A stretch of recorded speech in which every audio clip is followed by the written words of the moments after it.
So Trump's new pick to be Fed Chair, Kevin Warsh. Who is this guy, and is he guaranteed to lower interest rates? Well, nothing's guaranteed, but we know a little bit about Kevin Warsh because he was a Fed governor from 2006 to 2011, appointed by Bush. Okay, what was he like as a Fed governor? So this is where it gets interesting. He initially supported all of the Fed's actions during the financial crisis, from dropping interest rates to zero to the bank stabilization to the quantitative easing. Wait, what the heck is quantitative easing? It's essentially the Fed printing money to buy up mortgage-backed securities and U.S. debt. So during the crisis with the economy struggling, the Fed pumped about $1 trillion into the economy, expanding their balance sheet to $2 trillion. And again, Kevin supported it, but then the Fed, even after the crisis, kept doing more quantitative easing and injecting more money into the economy, and Kevin was actually against that, which led to his resignation in 2011. But doesn't quantitative easing drop interest rates? So is he against dropping interest rates? So the Fed has two main tools to drop interest rates. First off, dropping the federal funds rate, which is that almost monthly meeting everyone pays attention to. So the federal funds rate is the interest rates that the Fed controls. Yes, and this is pretty much banks are required to keep reserves at the Federal Reserve, and the federal funds rate is the overnight interest rate that banks can charge each other to lend reserves held at the Federal Reserve. What the heck? And how does this affect the economy? It pretty much sets how expensive money is to lend. So if the federal funds rate is lower, banks are more incentivized to lend because they can fund loans more cheaply and vice versa. But this really only affects the short end of the yield curve. Meanwhile, things like mortgage rates, government borrowing costs, business investment, these things are affected by the long end of the curve. And the way the Fed affects the long end of the curve is quantitative easing, and Warsh has been against that? Well, he has said the Fed printing money to buy up our debt has created a silent path for Congress to keep spending like crazy, and he intends to mitigate that. He thinks the Fed should reserve its tools to stimulate the economy for when real crises happen. Well, then why did Trump nominate him? I thought he wanted lower interest rates. Well, Warsh has criticized the Fed recently for keeping the federal funds rate too high, and that he believes growth does not necessarily mean inflation, and therefore seems open to lower rates even with high growth. But again, he is seen as quite hawkish when it comes to quantitative easing. Gotcha.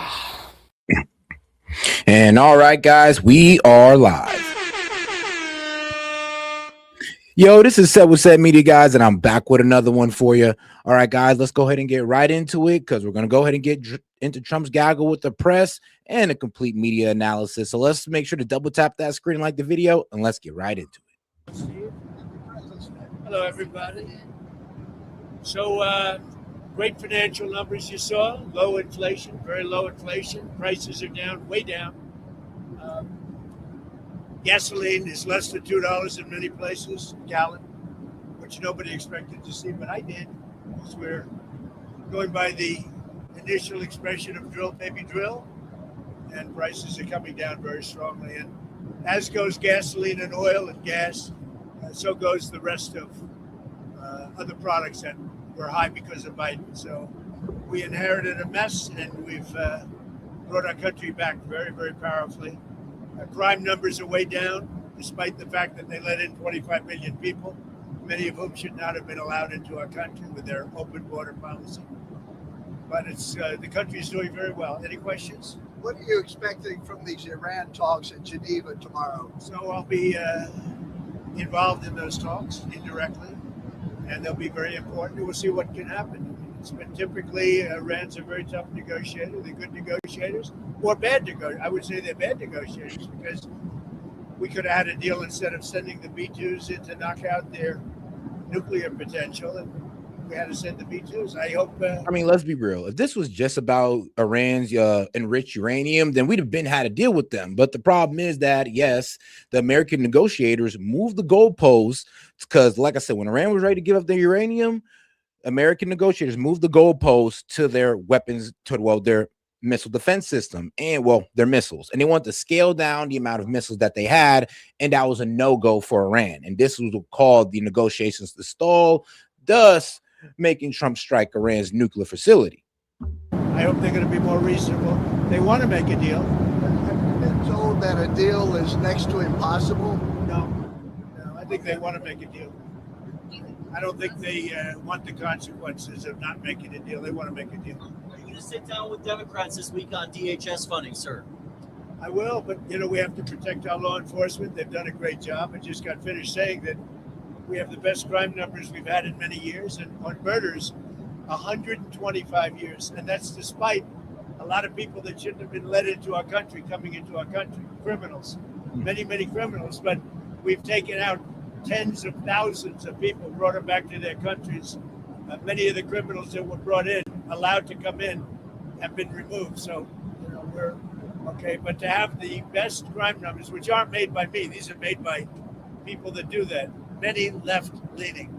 We have the best murder numbers. Horrible thing to say, but we have the best murder numbers since 1900. That's before my father was born. 125 years, think of it. The best crime numbers since 1900 having to do with murder, and really good crime numbers, the best in years. Are there any demands that Democrats are making that you're okay with? Well, I don't like some of the things they're asking for. We're going to protect law enforcement. We're going to protect ICE. You know, they're part of the whole system that is working. In Washington, D.C. now is considered a very safe city. And remember, what the Dems want is they want the end to roving patrols. They want the ICE officers to start wearing body cams, and they want them to take off their masks. Now, I'm okay with them wearing body cams, but the ending of roving patrols, I'm like, what? So they can't do their job? And then to take off the mask is like, so what? You guys can harass them and start messing with, like I said, I'm going to keep saying this. Don Lemon was the best example of why they wear masks. Because these Dems find out who they are, and then you'll go harass their, well, either family members, church members, etc. And I mean, the Dems, you guys proved why these guys should wear masks, so you shouldn't be surprised. When I took over, it was a city that we were losing 2-3 people a week. Over 100 people a year were being murdered in Washington. Now it's considered a very safe city. And we did that. I did it over a fairly short period of time, too. On DHS, recent news reports have discussed the widespread belief that Kristi Noem and Corey Lewandowski are in a personal relationship. Is that a bad look? Recent news reports have discussed the possibility that Kristi Noem and Corey Lewandowski are in a close personal relationship. Is that a bad look, and do you think she'll be in the job much longer? I don't know about that. I mean, No, I haven't either. heard that. I'll find out about it, but I have not heard. Do you think Will you give your State of the Union speech if we're still in a shutdown next week? Well, I think I would. Yeah. Wouldn't bother me. I would give it. Yeah. How are the negotiations going? With what? Which one? We had a lot of No, negotiations. with the government shutdown. This is a Democrat shutdown. All right, now, if you don't know who Corey Lewandowski is, like, you know, the person that allegedly is in a relationship with Kristi Noem, he is an American politician, American political operative, lobbyist, political commentator, and an author who is politically associated with Donald Trump. And let's see, he was the first campaign manager. Well, really? Let me see here. I think they're about to say he's the first campaign manager of Trump's 2016 presidential campaign. So I guess there is a bit of a conflict of interest. This has nothing to do with Republicans. This is a He's not really Democrat working. shutdown. He's not working. They're upset that the crime numbers are so good. They're very unhappy that the crime numbers are so good. They're very unhappy that there's a movement for getting voter ID. They want voter ID. The population, 98%, want voter ID. They don't want voter ID because they want to cheat in elections. I mean, yeah, and telling black people that they're too poor to go out there and get an ID, telling black people that they're too stupid or they're too much of felons to go out there and get an ID is not working, Dems. And it's highly condescending, but I guess that's just show nature at this point. Oh, and the whole, oh, well, what if a woman gets married and she got to change all this stuff? Yeah, she's supposed to do that, I don't know, maybe before or within days of her getting married or after getting married, like usually the next day. So that's even a terrible excuse. They also want other things. They don't want mail-in ballots. They want to end mail-in ballots, which is corrupt. And one other thing that they're insisting on is proof of citizenship. And the Democrats don't want to give proof of citizenship. They don't want to give voter ID. Think of it. Who wouldn't want proof of citizenship? I ask you, Steve. Who wouldn't want voter ID? And why would you want mail-in ballots if you know it's corrupt? It's a corrupt system. We're the only country in the world that has this system of mail-in ballots. Think of it. The only country in the world that has this system of mail-in ballots because they cheat. And the fact is they could never get elected if they ever changed. They know that if you had voter ID, if you had proof of citizenship, they could never win an election. And they know that. And they're fighting to the hill. And I put this down with men playing in women's sports. I put it down with transgender for everybody. I put it down with their horrible open border policy as being ridiculous. They don't want voter ID. No voter ID. And I put that down. And I'm sorry, Dems, but it does kind of make it look like, well, your politicians are trying to cheat. Like, why not? why is, first off, why is voter ID such a big deal? Why is having to verify your citizenship such a big deal? And why is not allowing ICE around these, what was it? The voting centers. Why is that? Why are you guys fighting against that as well? What are you trying to say? Like that, what? There will be illegals showing up, so you don't want ICE there? That's kind of weird, man. That's kind of weird. Down in the same category with men playing in women's sports. I'm going to add a fourth category. They don't want voter ID. Go ahead. So Hillary Clinton said in an interview today that she and her husband are getting pulled into the Epstein matter to divert attention from you, and that your administration has something to hide. What's your response? I have nothing to hide. I've been exonerated. I have nothing to do with Jeffrey Epstein. They went in hoping that they'd find it and found just the opposite. I've been totally exonerated. In fact, Jeffrey Epstein was fighting that I don't get elected with some author, a sleazebag, by the way. And I've been totally exonerated. No, they're getting pulled in, and that's their problem. I don't know. I'll be real with you. The real thing that the Epstein files exposed were like three things about Trump. One, that there were uncorroborated witness testimonies about Trump. Two, that Trump was an FBI informant, pretty much giving information on Epstein. And three, that his name's mentioned 38,000 times. That's really it. That's all they really gave us. It did not pretty much give no damning information that Trump was engaged with Epstein's sex trafficking or buying of little girls. I mean, there's other people, like, trust me, there's way more people. There's other people who don't really have too much to say. But Trump, I mean, it kind of exonerated him unless we want to go into those uncorroborated witness testimonies. I got to see what happens, but I watched her in Munich, and she seriously has Trump derangement syndrome. Do you think that she should publicly testify? I've been totally exonerated on Epstein, and it's really interesting because they've been pulled in. Think of it. They've been pulled in. Clinton and many other Democrats have been pulled in, yeah. The USS Gerald Ford, which is sprinting from the Caribbean to the Middle East. I mean, yeah, the hedge fund managers and all those guys on there, those are Democrats. Not Democrat politicians, but they're Democrat voters. So to say, when he says there's Democrats on there, he's not talking about politicians, but mainly voters. And of course, Bill Clinton was also involved. They said that they were going to sit down and, testify in front of the Congress. Well, guess what, guys? That never happened. They once again skipped out on it, and mainstream media is not talking about it. So that's pretty funny. It's about to hit its 8-month deployment mark. Usually they're deployed for about 6 months or so. Is there any concern that U.S. carriers are being stretched too thin? I'll answer the question, Les. You're warning Cuba to make a deal. What does that deal look like? What do you want them to do? Cuba is right now a failed nation. They don't even have jet fuel to get for airplanes to take off. They're clogging up their runway. Well, because we're pretty much draining Cuba of their oil and they're having a fuel inefficiency problem. Yeah, they're now turning to electric cars. So yes, they're starting to buy more electric cars from people like China. Yeah, I mean, they can't get oil and they got to get around somehow. So they went towards electric cars. We'll see how that works out for them, though. We're talking to Cuba right now. I have Marco Rubio talking to Cuba right now. And they should absolutely make a deal because it's really a humanitarian threat. And we have a lot of great Cuban Americans, and they're going to be very... Yeah, because regardless of the fact that they're trying to move towards electric cars and all that, I mean, they still need oil for other things that, keep their infrastructure flowing.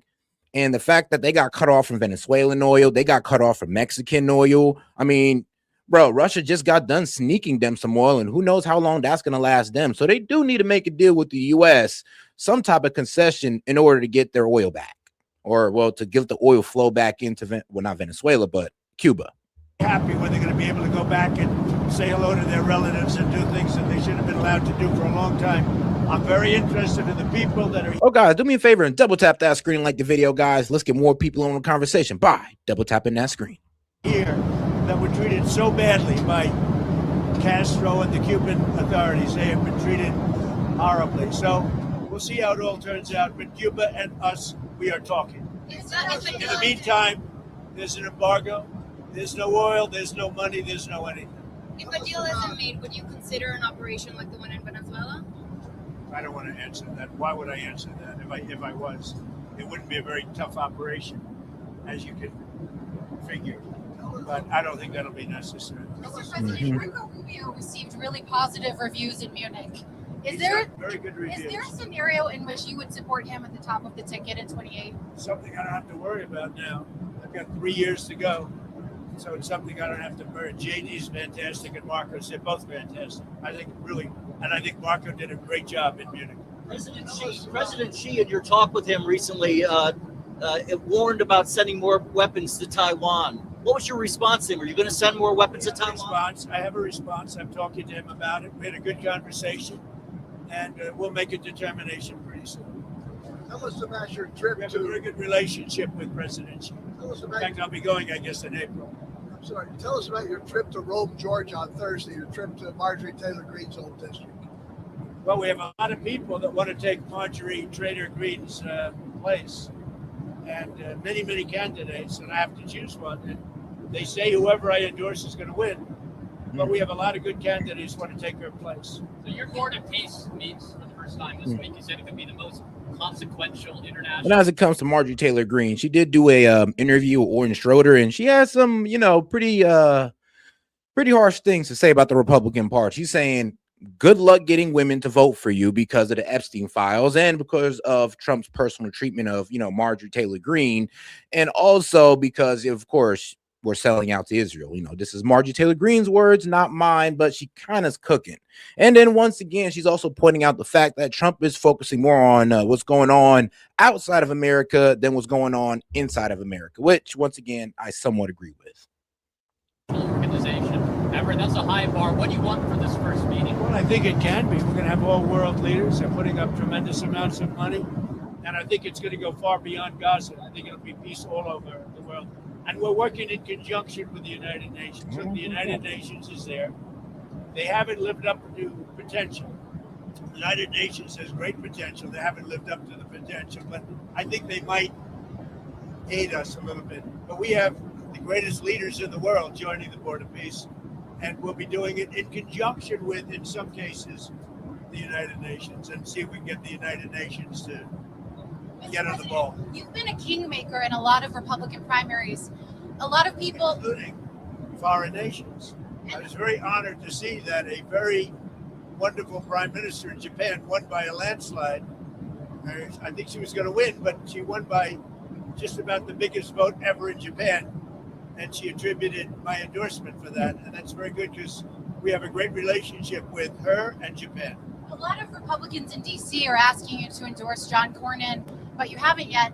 Is there a chance you would endorse Pat? Now, I'm not going to lie. The new president of Japan, which is a lady, by the way, or prime minister, she's taking a very aggressive tone towards China. I mean, bro, Japan seized 2 Chinese fishing ships for fishing in their water. And China been violating Japan like that forever. So the fact that she stepped up and actually seized 2 of their fishing ships just for fishing on, their water, respect. She's announced that she will be aggressive with China if they go after Taiwan. I mean, respect. And she is cracking down, not really cracking down, but she pretty much says that, look, man, our immigration is at 3% and we want to keep it that way. I was like, damn. I know people kind of judge her for coming out saying that, immigration's a problem. It's a problem. But Japan only got 3% immigration. Really what she's saying is that, look, we want it at 3%, and that's where it's going to stay at, and any more is going to be a problem. And I respect that. Paxton, and why haven't you endorsed Cornyn? I just haven't made a decision on that race yet. It's got a ways to go, and I haven't. He's a good man. John is I like all 3 of them, actually. I like all 3. Those are the toughest races. Hey, man, the lady got cojones. They've all supported me. They're all good, and you're supposed to pick one. So we'll see what happens. But I support all 3. Are you involved in the rift between UAE and Saudi Arabia? No, I'm not. I would be. Well, I can settle it very easily. But they do indeed have a rift, and we can get it settled very easily. I settle wars. I settle a lot of rifts between countries. You've been noticing, right? That's an easy one to settle. On Venezuela, Nancy Rodriguez last week said that Nicolás Maduro is still a legitimate president and is innocent. I know you said the relationship is a 10, but I'm curious what's your thoughts on that? I think we have a great relationship. I think she probably has to say that. I think politically maybe she has to say that. But the relationship with Venezuela, she's doing a very good job. And I fully understand that statement. You're going to have Ukraine talks tomorrow as well in Geneva with Witkoff and Jared Kushner. Yeah. What are you expecting there? Is there Well, in big talks, it's going to be very easy. I mean, look, so far, Ukraine better come to the table fast. Bruh. Oh, God. They better come to the table because they are getting decimated. Kiev is getting struck repeatedly, and they're still losing more land. Like, and then they want to sit here with this propaganda bullshit like, oh, well, Russia lost 30,000 soldiers last month. Yeah, you're right, they did. And y'all continue to lose more soldiers and land. That's the problem. Like, yes, we can sit there and talk about Russia's losses, but God forbid we talk about Ukraine, because then you sit there and you realize that they were never winning. And Zelensky's actually came out and said that, oh, every time I come to the table, that they keep saying that Ukraine got to give concessions, complaining to the world about it. Because what? He don't want to sit there and say the reality on the battlefield is that they're losing. And this is the only reason why he's complaining. And if they were winning, trust me, nobody would be sitting here complaining about these negotiations or what's going on over there. That's all I'm telling you. They'd have been going our way. We are in a position, we want them to come. And by the way, I watched AOC answering questions in Munich. This was not a good look for the United States. I watched Gavin Newsom answering questions in Munich, and this was a bad look for our country. These two people are incompetent. And at least Hillary's competent. She's just Trump deranged. She was so deranged. She is an angry woman. But I watched the other two speaking and answering basic questions. Look, Gavin has destroyed California, and AOC, I never heard her speak very much, and they started answering questions. She had no idea what was happening. She had no idea how to answer, very important questions concerning the world. But she can't answer questions concerning New York City either, because New York City got some problems. Now that Gaza's entering phase 2. Oh, guys, do me a favor and double tap that screen, like the video, guys. Let's get more people on the conversation by double tapping that screen. Appreciate the support. If you have any questions, comments, jokes, or disagreements, I'll be happy to read it out loud and engage with it. Just $2 and up. Appreciate the support. Or $1 if you're on Rumble. Should Israel lift its ban on foreign journalists being allowed into Gaza? We'll be lifting a lot of bans pretty soon. I think you're going to see everything opening up. Gaza, look, we have peace in the Middle East. Now, you have some flames here and there, but we essentially have peace in the Middle East, and that happened primarily when we did the B-2 attack on the potential nuclear power. They would have had a nuclear weapon within 1 month. If that happened, it would have been a whole different deal. Okay, thank you very much, everybody. So the $5 billion that you announced yesterday for the Board of Peace, is that a down payment, or are you expecting more? We want to help people. That's peanuts compared to the kind of money that has been spent in the Middle East by Bush, by Obama, by all of these people, by Biden. I mean, the money he spent. But the money he spent, that's such a small amount of money by comparison. But we want to make it successful. I think it has the chance to be the most consequential board ever assembled of any kind. What was called for Ron DeSantis? Great. We had a great time. We had Ron and a couple of other people, two great coaches, as you know. Two greatest coaches, I would say, certainly in college football. And we had a good time playing golf. Thank you very much. I didn't get to play today because I'm working on other things, very important things, much more important than golf. Thank you very much. Melania for Valentine's, Mr. President? She's on the plane. Melania's on the plane. We have a movie star on the plane. Did you have any Valentine's Day plans with her? Did I have what? Oh yeah, hopefully you guys had a good Valentine's Day and all that. Hopefully everything worked out for you. You went on your nice little date with your wife. You feel me? All that good stuff, or your girlfriend or a significant other, or the little situationship that you like to link up with maybe once or twice a week. I feel you. I see you out there.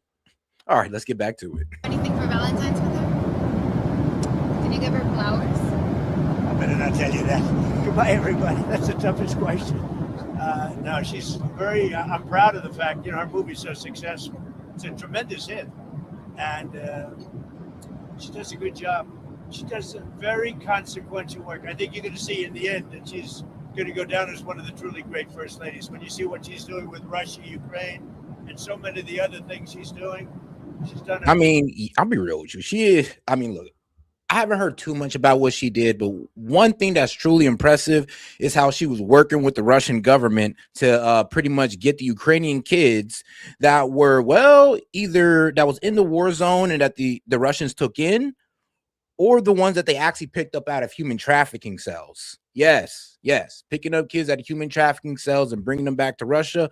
And Melania was actually able to get them kids out and into a safe place, or, well, really safe orphanages. And we'll see. Hopefully that works out for them, because, you know, the orphanages, they usually sometimes lead right into child trafficking, sadly. Hopefully that's not the case. Hopefully. Yeah, she works very hard. Is Westmere invited to the White House this week, Mr. President? Just so you understand, the governors were all, other than two. One was from Colorado, where he's got a 73-year-old woman who's probably got serious cancer, confined, and for some time in solitary confinement, because she pointed out the voter theft that was taking place. In other words, she pointed it out. They arrested her and they gave her a 9-year sentence. And he better let her go, because it's a disgrace.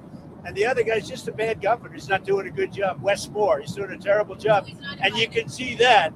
Well, I didn't invite those two. If the rest of them don't want to show up, that's okay. I hear they're coming, a lot of them. The White House is a great place to be. But no, I don't like the job that Wes Moore's doing. I don't like the job he's doing at the bridge. I don't like the fact that he did that horrible, with the pipes and the Potomac. And he's not doing the job. They got to do it. And I'm going to have to get the federal government involved in getting it fixed, because he can't fix anything. Thank you very much. All righty. Oh, yeah. And if you don't know where those, because I did. So, look, the children displaced from the Ukraine to Russian address in the letters from Melania Trump to Vladimir Putin in 2025 through 2026 has been returned. Well, children has been returned to their families in Ukraine. And 7 reparation efforts have occurred, with at least 15 children returned as of February 2026, primarily through facilities and safe returns to Ukrainian territory. And, kids whose parents are not yet found are being, child protective services. Well, their version of child protective service. So, pray for them. But all right, though, let's go ahead and get over to our guy, Chuck Schumer. Okay.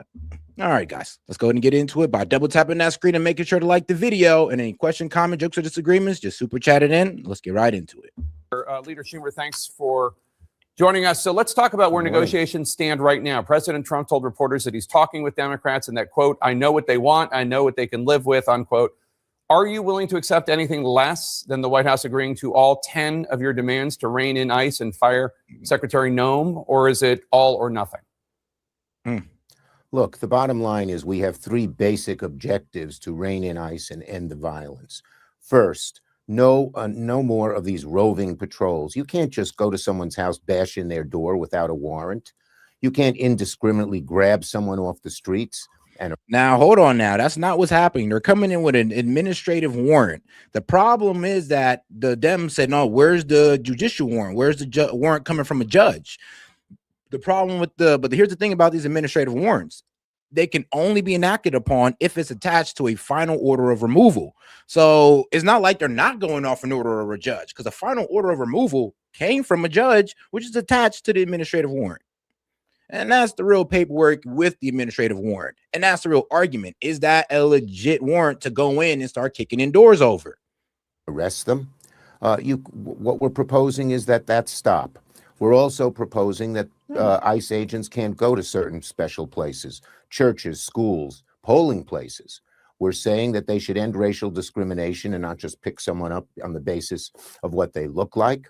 And we are proposing that the ICE be monitored carefully as well. The second area is accountability. They have to coordinate with local governments. They don't do that now. They just no. The local governments don't coordinate with ICE. And here's the thing. Remember when Chicago police or the Chicago Mayor told police not to help out ICE, don't get involved in their operations. Minneapolis, you guys said, oh, we only got like 600 officers in such a big ass city, so we can't help ICE. And instead of just going out there and trying anyway, or asking for surrounding cities to bring in their local police to try, you just left it all on ICE. So no, it's not that ICE is not working with the local officials. It's the local officials or local police. Anybody who's local ain't working with ICE, and they're leaving it all up to them. I mean, if the local police was helping ICE, well, then those 1,000 Custom Border Patrol police would have never been in there, would have never been in Minneapolis, and maybe Alex Preddy never would have gotten killed. So that's what they're not willing to tell you. The lack of leadership on their side that led to this. Show up in an area that may be perfectly safe and fine. We need a code of use of force. Every police department across the country has one, but you look at the videos here and you see them just beating the daylights out of people. It's not America. And finally, and maybe most important, no secret police. No police department in America doesn't identify themselves, but these guys wear masks. They don't have cameras. We need masks off. We need cameras on. And we need no cameras on is great, but no mask off, because I guarantee you there's going to be more harassment of these ICE officers and their families. And sadly, wherever they attend, if they're Christian, their church is going to get harassed. If they're Muslim, the mosque, Jew, like synagogue. It's like, this is what it's turning out to be. We cannot trust the Democratic base with the mask off policy. Can't do it. And then here's the thing. You know what? How about this? Bring out local police. Bring out the National Guardmen and prove me wrong. Because remember, these protesters are radicalized. Once they see the local police working with ICE, there's no differentiation between them. They're going to see them as ICE. They're going to see them with their mask off, and they will harass their families. And these are local police. There's nowhere for them to go. So please, and this is why they don't bring out the local police, because they know the local police will get harassed just like the ICE officers. So there you go. That's the real reason why. Every ICE officer to be identified. Jake, these are common sense proposals.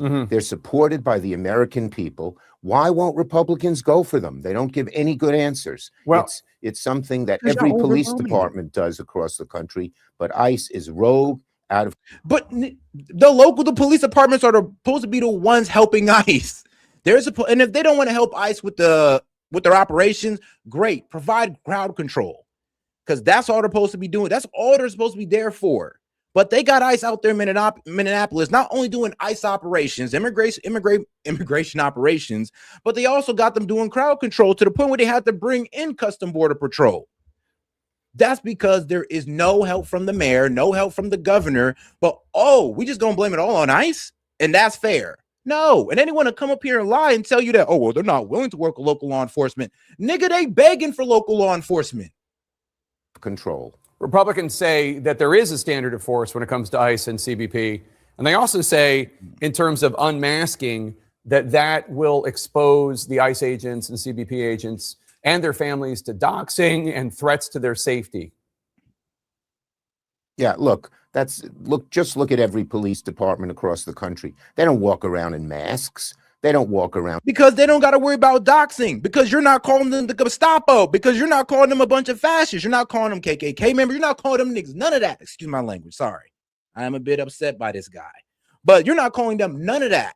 It's the rhetoric. If you were calling our local police the same thing, they would have to wear masks. So shut the fuck up about that. Because they know they dead wrong for the rhetoric about ICE. And that's why ICE is being treated like that. And if you go put the local police out there to help ICE, they'll get treated the same way. And that's why they're not doing it. Unidentified. Every police department is identified. In New York City, you see the name right on the breastplate, and the police are fine with that.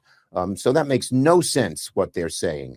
And all we're asking is that they follow what police departments do across the country. ICE is rogue. The American people, when they have seen these videos, recoil. They say, this is not America. Now, when you see those videos, you know who's supposed to be there in those videos?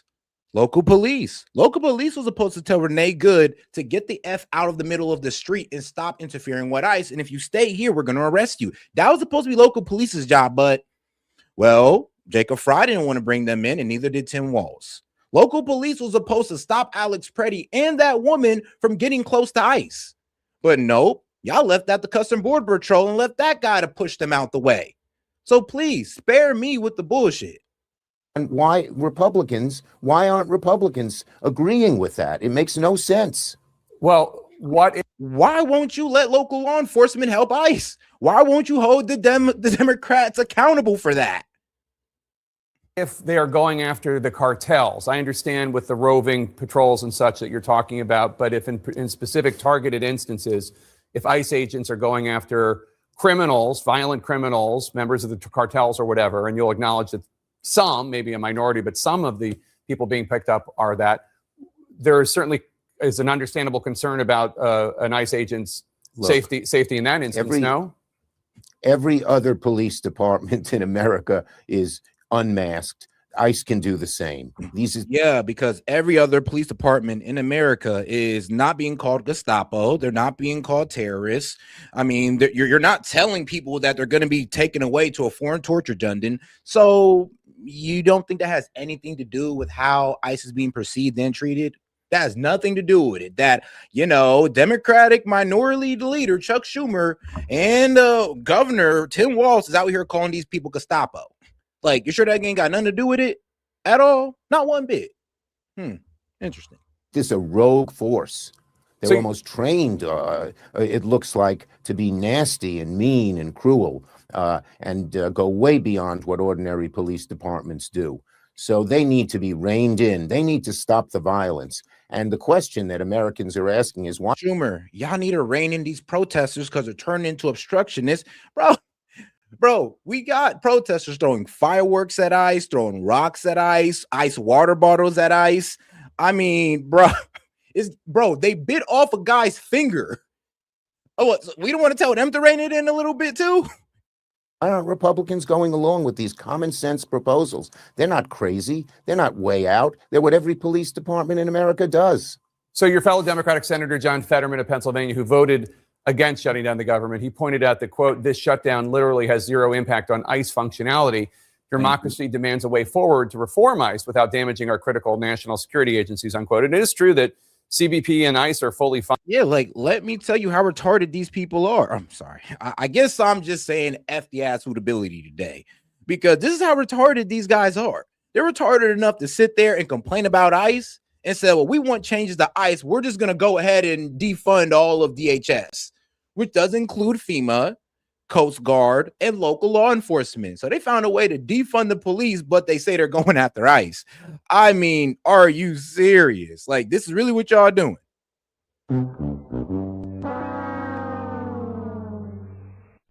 Without damaging our critical national security agencies, unquote. And it is true that CBP and ICE are fully funded this year, and you're using the funding of other parts of DHS, such as the Coast Guard or TSA, as leverage. And in the meantime, ICE can keep doing whatever it wants to do. So the question would be, how does the shutdown do anything to accomplish the goal of reining in Trump's immigration crackdown if ICE and CBP are not necessarily directly affected? Well, 2 points. First, we have proposed that the guardrails that will be applied to ICE are applied not just to the present funding, but to the previous funding that was in the big bad bill. That's very important to us. So that will rein in all of the ICE agents, no matter where they're funded. But second, there's a simple answer to this. No, it won't, because ICE is funded all the way up until, well, I believe 2027, 2028. So no, there's nothing you could do to them. And everybody knows this, Chuck Schumer. So you can sit there and lie to the public, but we all know the truth. What you guys are doing right now won't affect ICE. Republicans, go along with these common sense proposals, and we'll fund the whole DHS bill, the whole Department of Homeland Security bill. Just go along. Again, I cannot repeat enough. These are common sense. Police departments across America use them. We have a rogue agency. Why don't we rein them in? That's what the American people are asking Republicans, and that's why they're going to have to go along with us. And I believe they'll have no choice but to go along with us, because it's so common sense and so much supported by the American people. You know, it's also common sense letting local law enforcement help out ICE to provide crowd control. That's also common sense as well. You could actually enforce all governors and mayors to demand them, put a bill in to demand them to help ICE with crowd control. Y'all could have did that, and that would have protected a lot of American people and a lot of ICE officers instead of this BS right here. They're losing support every day by not supporting these common sense proposals. That's a lot of bull. They show no evidence of voter fraud. They show there's so little in the country. And to have ICE agents, these thugs, be by the polling places, that just flies in the face of how democracy works, of how we've had elections for. You see the dehumanization of, well, fellow Americans, by the way. These are American citizens that are working for us, and you just called them thugs. You called ICE officers, federal agents, thugs, and you think that has nothing to do with how the people are reacting to them, how they're throwing stuff at them? That has nothing to do with it. All right. Hundreds of years, very successfully. It makes no sense at all. And we will, in our legislation, we say that ICE agents should not be anywhere near polling places. Again, I think most Americans agree. You talk to people at polling places who operate the polling places, they don't want these ICE agents near them and intimidating. Why don't you want ICE officers around voting places? Is that because you allow illegals to vote? Like, could that be the reason? Why would you care if there's no illegals pulling up? Why you care that ICE is there? Dating them. About 83% of the American people, including majority Democrats, support voter ID laws. Yeah, the voter ID laws that first, each state can have its own voter ID laws, and some do and some don't. But secondly, what they are proposing in this so-called SAVE Act is like Jim Crow 2.0. They make it so hard to get any kind of voter ID that more than 20 million legitimate people, mainly poorer people and people of color, will not be able to vote under this law. Wow. Mainly poor people and people of color. I mean, like, bro, most people in the hood, right? Children in the hood, ghettos, projects, wherever, like low income area you want to pick out, by middle school, they'll have an ID. I hope you know this. They'll have an ID, a form of identification, and they're taught to update that form of identification, especially, when they turn 16 or 18 or going out to get their license as well. Like, we're taught this. You're talking about somebody who came from the projects himself, who also had an ID by the time I was in 5th grade. So what are you talking about? It's only $15, bro. Like, are you serious? So you think we're that poor? You think black people are that poor and that dumb?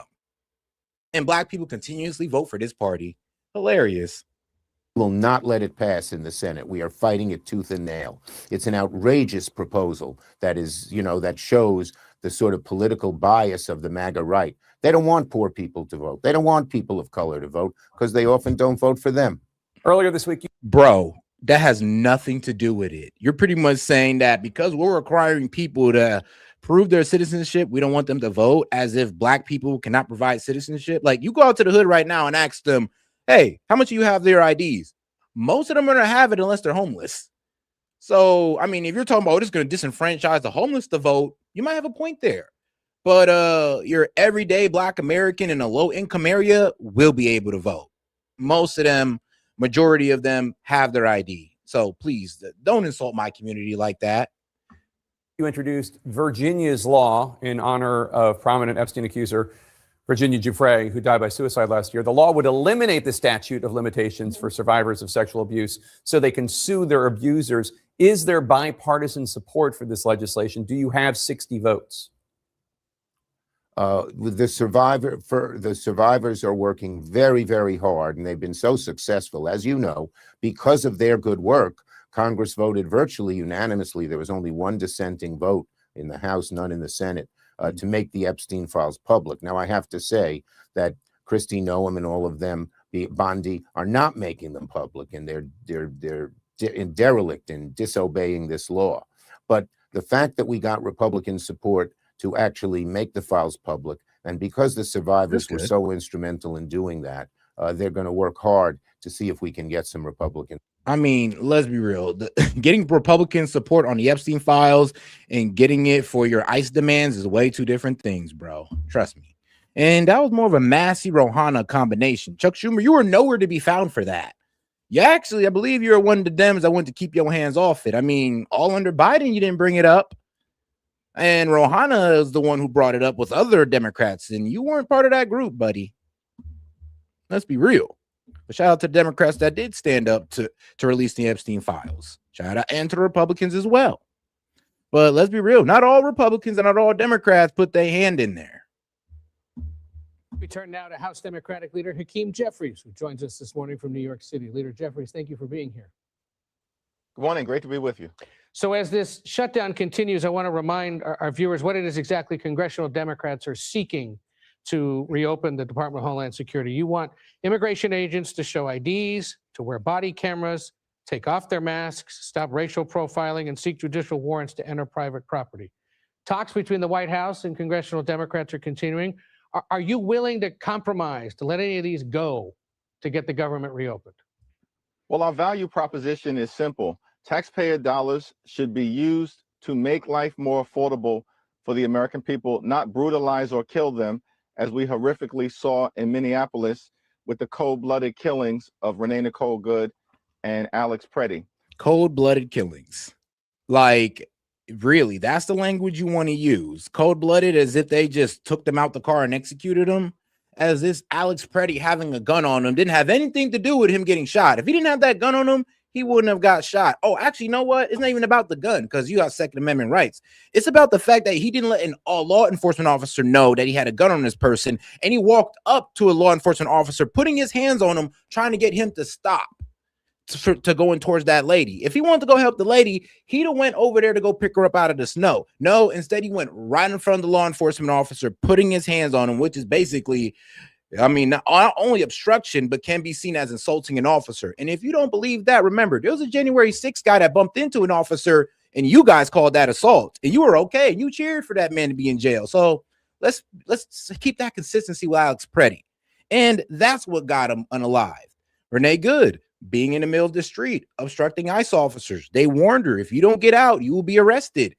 I mean, they told her to get out the car. She said no. They put their hand in the car. She decided to move her car, put an ICE officer right in the line, right in front of the car, and decided to drive. Even though she was turning away from the perception of the ICE officer, he thought that car was coming to him, and he pulled out and shot her. I'll be real with you, that is a lawful shot. We know, and the American people clearly know, Like it or that not. ICE is totally out of control, and they need to be reined in. So cold-blooded murder? No, that's bro. I'm be real with you. That's such a dishonest way of putting it. Because the American people deserve immigration enforcement that is fair, that is just, and that is humane. And so we need dramatic change at ICE, including but not limited to the types of things that you laid out before any DHS funding bill moves forward. With the exception of some flexibility on body cameras, because they're starting to spend some money to get those out there, some Republicans have rejected this list of policy reform proposals. You guys still seem miles apart. So when conceivably will we see this resolved? And again, I ask you, are there any of these points that you're willing to let go in order to get the government reopened? Well, we're willing to have a good faith conversation about everything, but fundamentally, we need change that is dramatic, that is bold, that is meaningful, and that is transformational. And these are common sense things. For instance, judicial warrants should be required before ICE agents can store. I mean, yeah, and that'll be an argument most likely left to the Supreme Court, because like I said, he's not telling you the real about these administrative warrants and how they're attached to a judge order for a final removal. He's not telling you that. Now, like I said, we can sit there and have the debate if that's a qualifying warrant to go ahead and kick in people's doors over. But let's not sit there. But when they sit there and say, oh, they're going on there with no warrant, that's a lie. And then when they want to admit that it's an administrative warrant only, they don't want to sit there and be like, yeah, but it is attached to a final order of removal. So it's either going to straight up lie to you or just not give you all the details when it comes to this situation right here. On private property or rip everyday Americans out of their homes. We need to make sure that there are actual independent investigations so that if state and local laws are violated, in many cases violently violated, that state and local authorities have the ability to criminally investigate and criminally prosecute anyone who has violated the law, because we cannot trust Kristi Noem or Pam Bondi to conduct an independent investigation. We believe that sensitive locations. Yeah, then who do we trust? That's the problem, because since this was a federal agent, it's going to be left to be investigated by the feds, and that's just how it's done. It's been that way forever. So you're pretty much mad about, well, the order of how this goes when it comes to police shootings? You're upset about that? Because that's always how it's been, guys, like it or not. When a police shooting happens, what happens? It's usually what? An internal investigation done by who? The police department. They got their own little thing for that. So when this happens and it's being investigated by the feds, it's the same thing. Now, if you guys want to sit there and get mad at that, sure. But it's not really a valid reason to sit there and not trust the results of the investigation, to be honest with you, because it's always been done like this. And if you feel like this is a corrupt way of doing things, well, I somewhat agree with you, actually. Should be off limits. Sensitive locations like houses of worship, schools, hospitals, or polling sites, and that fundamentally, ICE should be targeting violent felons who are here unlawfully, as opposed. No, Akeem. ICE is going to be targeting people who are here unlawfully, undocumented immigrants, and those who commit violent crime. Like, I don't know why these Democrats think that they can just pick and choose. Like, oh, we only want to get rid of the criminals.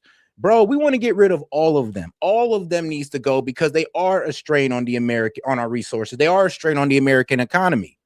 Like it or not, that's just a fact of the matter. And I love how Liz will sit there and say, well, immigrants put it into the economy. Legal ones do, you dumbass, not the undocumented. To violently targeting law-abiding immigrant families, which is completely inconsistent with what Donald Trump promised the American people he would do. Right. And we, of course, this past week reported that about 14% of those detained had violent criminal records. About 60% of them were wanted on criminal records overall, but it was that 14% violent criminals. It sounds like this is going to go on a while because Tom Homan wasn't terribly flexible on anything, especially on the issue of warrants and masks. You're not ceding any ground. So there's a few things coming up here. For example, State of the Union is scheduled for a week from Tuesday. Should it be held if the Department of Homeland Security is shut down? Well, we'll cross that bridge when we get to it. It's certainly my hope that we get some resolution in advance of it. Well, here's the thing. The administration and Republicans have made a clear decision that they would rather shut down. No. Whoa. Bro, you made a clear decision that you guys, because you can't touch ICE, you'd rather shut down the entire DHS department. Just like you guys during the last shutdown said that, yo, we will let Americans go without food stamps because we want the ASA subsidies that y'all didn't get anyway. And you still ain't got. So please don't, y'all, bro, Dems, how do y'all believe this? No, actually, guys, I went ahead and posted the call-in link for all naysayers. So go to my page and go to my homepage, go to the post tab, and you'll see the StreamYard link. You know what? I'll even post it in the chat for anybody who disagrees with pretty much what I'm about to say right now. No, and let's get back to, and let me make sure I got it right from King Jeffrey. Like you're going to get to it, though. I mean, in advance of it. Well, here's the thing. The administration and Republicans have made a clear decision. So how could the administration and Republicans make a clear decision when they're the ones that want DHS to stay open? They already got their funding. They're good. It's the Democrats who are upset with ICE, who wants to shut down DHS because of ICE. One, how is that fair? And two, how can you blame the Republicans when they're the ones voting no for the funding? Please come up there and explain this to me, because I bet you won't. That they would rather shut down FEMA, shut down the Coast Guard, and shut down TSA than enact the type of dramatic reforms necessary so that ICE and other DHS law enforcement agencies are conducting themselves like every other law enforcement professional in the country. For instance, police officers don't use masks.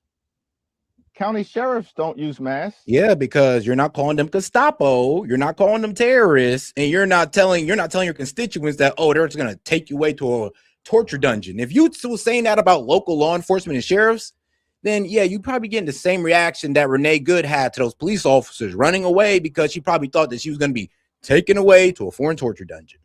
So yeah, that's on you. Troopers don't use masks. Why is it that ICE agents who are untrained are being unleashed on American communities? And then, bro, they can't even prove that they're untrained. They are trained. They do have a training that they go through. Most of these guys are ex-law enforcement and veterans, and maybe the other ones are ex-security, which if you want to call them untrained, I guess. But most of these guys, ex-law enforcement. So, no, you guys can kill the untrained part. With this type of lawlessness, violence, and brutality, unacceptable, unconscionable, and it's un-American. Yeah, and we went over this with Tom Homan a little earlier. Of course, they point out that assaults against ICE officers have gone up over 13. And like I said, guys, I'll go ahead and I'll be nice enough to walk you through it. You can go to my page, this post tab right here, and you'll go ahead and you'll see the StreamYard link that was posted 5 minutes ago. And like I said, if you disagree with what I'm saying, please come up here and make it make sense, because I promise you can't. 100% this past year, from about 275 compared to 19 the year before. So there are some legitimate concerns about those agents being targeted. But your broader point about whether or not law enforcement should behave the same as other law enforcement is heard. Yes, and we're going to continue, of course, to encourage the American people to exercise their constitutional rights, their freedom of assembly, and their freedom of speech, and their freedom of expression peacefully, as we saw overwhelmingly done in Minneapolis. All right, well, we'll stay tuned on the shutdown and the negotiations. And let me ask you a few other things while we have you. First of all, you're a member of the Gang of Eight who gets briefed on national security matters. The Pentagon is reportedly planning for the possibility of sustained weeks-long operations against Iran if diplomacy fails and the president opts to attack. What do you know about those plans, or what would you want to learn as a member of the Gang of Eight? Well, the administration, as has been the case since the very beginning of this presidency, has been slow to provide information both to the Gang of Eight members of Congress, the legislative leadership, and the top Democrats and Republicans on the Intel Committee, and certainly hasn't provided a significant amount of information to Congress in general. These people within the administration, the extremists, they don't seem to believe that Congress is a separate and co-equal branch of government. We are. In fact, no, bro, I'm gonna be real with you. There's been a lot of congressmen that's been talking about the plans for Iran, especially the Republicans and even the Democrats. So no, you just didn't read it. You just don't care, Akeem. You just don't care. You don't care what's going on in Iran. Just like you didn't care what was going on with the Palestinians in Gaza. It's like, let's be real, you don't care. And that's fine. But don't act like you do. Power to declare war is exclusively given, like, dog, if Lindsey Graham got the plans, then you should have got it too. To Congress in Article 1 of the United States Constitution. Now, the American people want Donald Trump and Republicans to actually keep their promise and focus on driving down the high cost of living and fixing our broken healthcare system. There was Donald Trump who promised, in fact, that costs would go down on day one. Costs haven't gone down. We're in the midst of an affordability crisis that hasn't been resolved.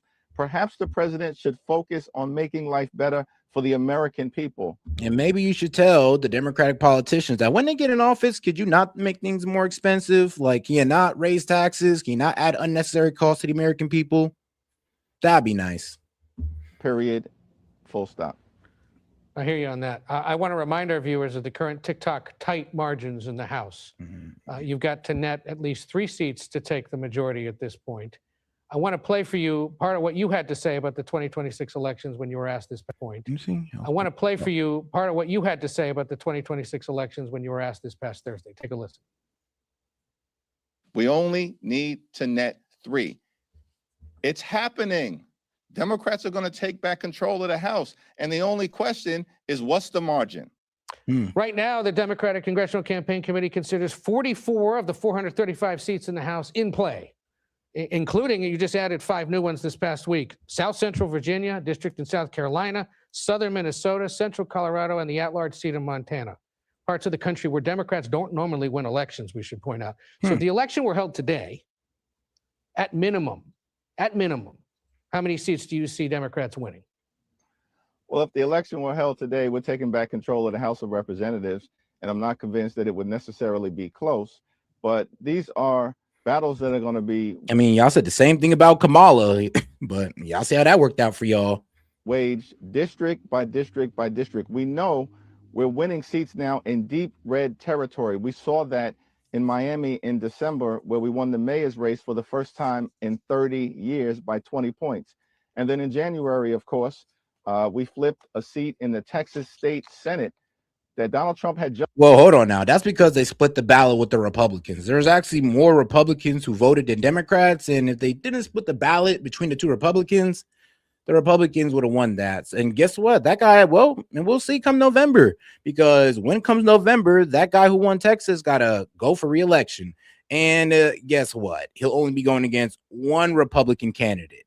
So we'll see. If the same thing plays out like last time, that Republican candidate will be taking back that seat. Just won by 17 points. The Democratic candidate won it by Or the 14. That Republican. was a 31-point overperformance. And then just last weekend in Louisiana, we flipped the House seat that Trump had won by 14. We won that, or 13. So we you won gotta- that by 24 points. That was a 37-point overperformance. My point is, we're winning across the country in blue states and purple states and red states because the American people know we're the only ones focused on driving down the high cost of living, fixing our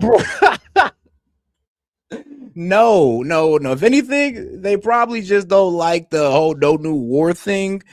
And I'm be honest with you, like maybe the ICE thing is what got them going. I'm be real with you. Actually, I think that the Democratic base is now, honestly, they're doubling down. More people are coming out to vote Democrat because of the rhetoric of the Democrat Party. And that's smart. That's actually a brilliant strategy because it kind of showed in Virginia that more Democrats came out to vote for Abigail Spanberger than Kamala Harris. So it actually shows the doubling down of the Democrat Party. It's not like they're getting Republicans to go Democrat.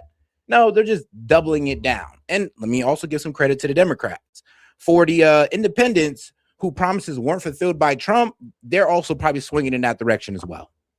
broken healthcare system and making sure that immigration enforcement is fair and just. You've got to get at least AKA no immigration enforcement.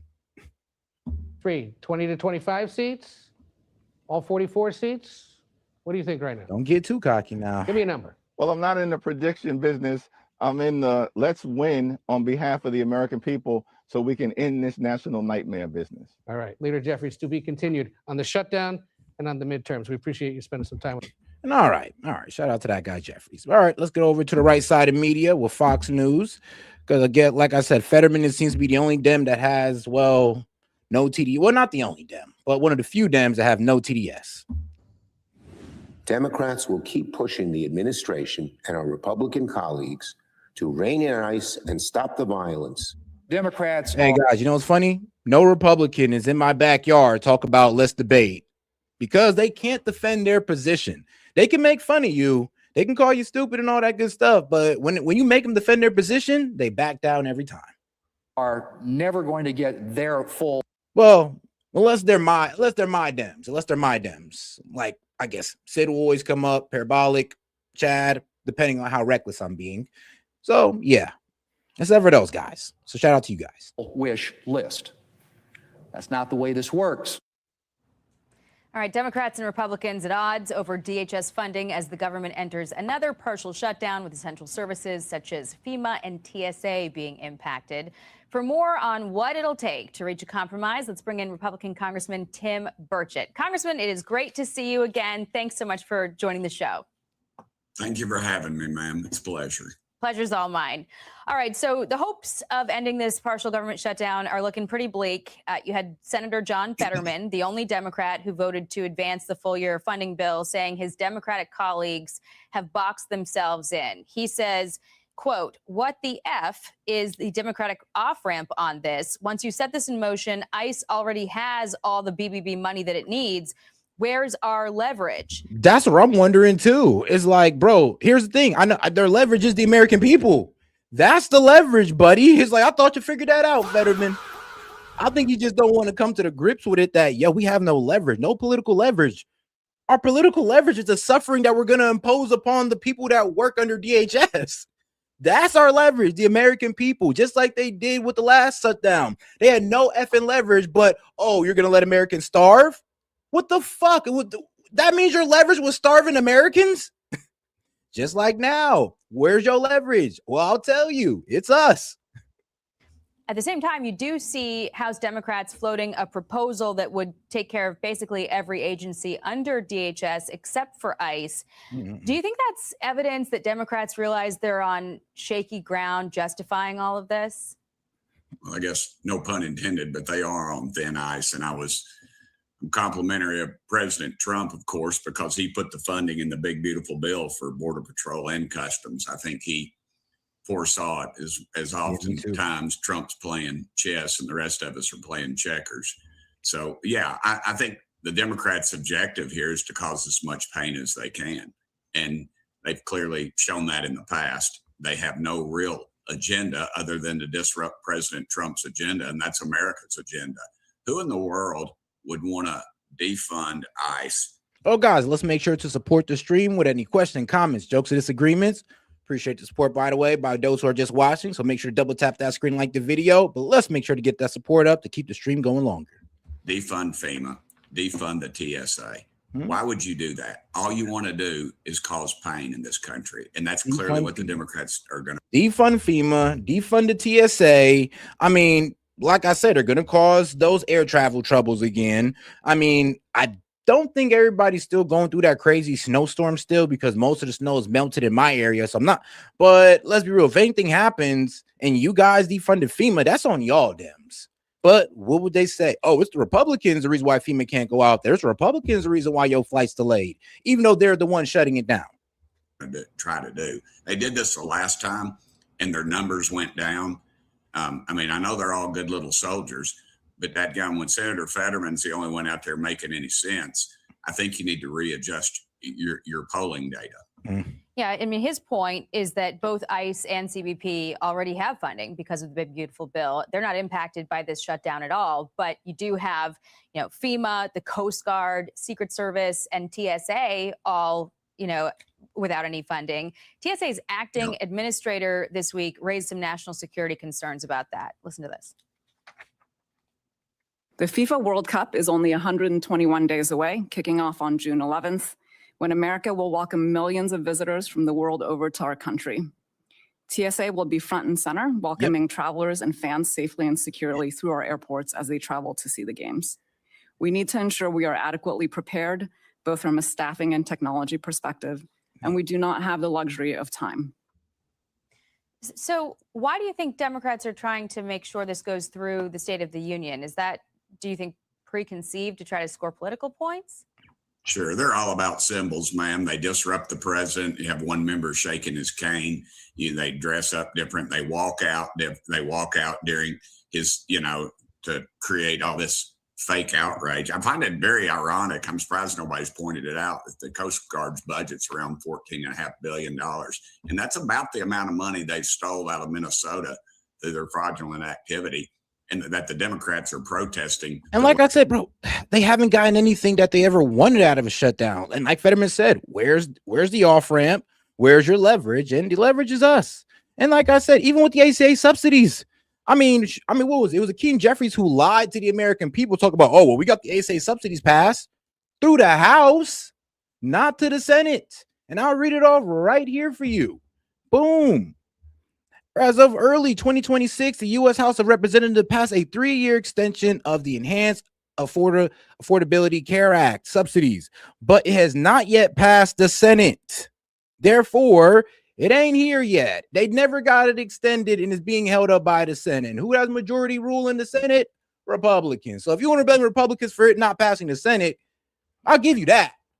But it hasn't passed. Therefore, what did y'all do this for? Y'all still ain't got the subsidies. Still. But, I mean, you let Schumer lie to you. You let Akeem lie to you and tell you that they've been passed like they've made any real progress. Allow them to continue doing this. I think their objectives and their direction is clearly wrong with what's happening in America today. The far left, the Marxist element has really taken over. I mean, they're not even denying it anymore. They have taken over the Democrat Party, and it's not your granddad's. Heck, it's not even Bill Clinton's Democrat Party anymore. They have clearly gone so far to the left. I don't think there's any coming back. But the problem we have on our side is our messaging. And President Trump, once again, is correct about that. We are terrible at messaging. President Trump has teed up a lot of great issues, and we continue to fumble it. So I'd hope some of my fellow members would start messaging what's going on in this country and what needs to happen. All right. I want to turn to the economy. There was a lot of positive economic data this week. You had a good jobs report, better than expected CPI report, also some blockbuster highs for the stock market. But prices are still high. And the Washington Post editorial. Like, sis, you can't be this delusional, though. Like, sis, she hit me with he didn't lie, it passed the House. No, he said the ACA subsidies went through. They passed. That means they were signed into law when they weren't, because it got to get past the Senate. So no, he did lie. They didn't get the ASA subsidies for the American people. They didn't. The board writes this: what do bad breath, wilted flowers, and protectionism have in common? They might spoil Valentine's Day. Boxes of chocolates from outside the U.S. cost an extra 8% thanks to 2025 tariff increases, according to the Cato Institute's Scott Linicombe. Imported Valentine's Day classics are up across the board. Flowers cost 9% more. Jewelry is up 23%. Lingerie costs an extra 25%. So my question to you is, did it cost you a lot more to say I love you this year to Mrs. Burchett? Well, it did. I save up yeah. every year. Took our good friends Troy and Jackie Whiteside. We all went out to eat, and I noticed it was a little bit higher than it was the year before. But and I haven't bought myself any lingerie in a long time, so I can't make any comparisons there. But the reality is, inflation is real. I mean, look at the Biden administration. I wouldn't 4 say years too much about that one. spending just billions and throwing money overseas to, drag shows and all that nonsense they sponsored all over the world. Mm-hmm. And they drove us into oblivion, and we're just trying to maintain right now. I mean, that is a good point, though. All that USA that they were sending for these trans shows and I don't know, child programs around the world, while letting our childs go stupid, by the way, that's what the Dems are doing. But then they want to complain about education, affordability. When they sat there for 4 years, they ignored all that. That's the problem when it comes to the Dems. Yeah, I want to talk about affordability, but under Biden, things became the most unaffordable. So, I mean, where were y'all then about affordability? And that's what you see. You can't have that kind of spending over 4 years unchecked and you not have to pay the price. And that's exactly what inflation's about. It's like you have a glass of sweet tea and you just keep pouring clear water into it. Eventually it's going to weaken out. And that's what they do. They just print more money and hopefully they can get through the next election. And that's their goal. It's the goal of power. It's the goal of control. And here's the thing, look, Biden's bills, look, guys, I'm not going to sit here and say that Biden's bills did nothing good whatsoever, but it did cause inflation.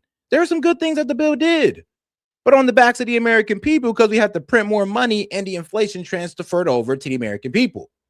That's the problem. We can sit here and name all the good that Biden's bills have done, and then there was some bullshit as well, but it still doesn't take away from the fact that we have to print money for it and it caused inflation. It is what it is. Okay, it is day 3 of the partial. Honestly, if he didn't do all that spending and he just left Trump spending whatever inflation that would have happened, he could have blamed on Trump. But due to the fact that he was spending willy-nilly, well, you can't really put it off on Trump.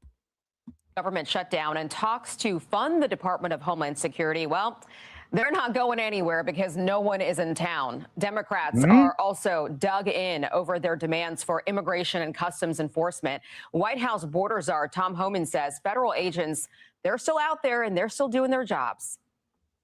ICE has continued to enforce law across the country. They're already funded. Now, the ICE officers won't be getting paid, but they're getting used to that, it seems like. So, no, the immigration mission, the reason why President Trump was elected to be president, continues. As far as the mask, look, I don't like the masks either, but because threats against ICE officers, are up over 1,500%. Actual assaults and threats are up over 8,000%. Yeah, I mean, these people are, when they find out who these ICE officers are, they threaten them. They send personal messages to them saying how they're going to take their life and their family members' lives. And you Dems don't even address that. That's the problem. You guys got to address the fact that there are people on y'all side that are going out there and are harassing these ICE officers and their family members. You got to address the fact that one of the reasons why there's mass is because Don Lemon found out the identity of one of these, well, not Don Lemon, but the group that he was working with found out the identity of one of these ICE officers and went to their church and disrupted their church. That's not okay. And that kind of proves why the masks are needed, because we can't trust y'all to look at their face and not do something crazy. We have to protect them. And y'all should be ashamed of yourselves about that, or at least condemn the base for that. So a ban on masks is just one of those 10 Democratic demands. Others include Hilarious. Hold on. Targeting enforcement and judicial warrants before entry. Well, they got the administrative warrants attached to a final order of removal. Like I said, we can have that debate if you want to, but that might just be left up to the Supreme Court. No masks, no face coverings. Hell no. Masks is just one of those. Require visible ID.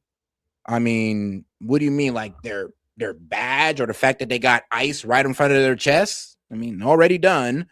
See, protect sensitive locations like schools and hospitals. First off, if an illegal immigrant get hurt, they're going to go to the hospital, so we can come fit them there.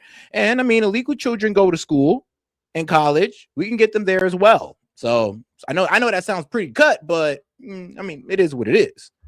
Got to catch them all. 10 Democratic demands. Others include stop racial profiling. The Supreme Court said that they can racial profile. So you might want to take that up with them, not us. Take it up with the Supreme Court.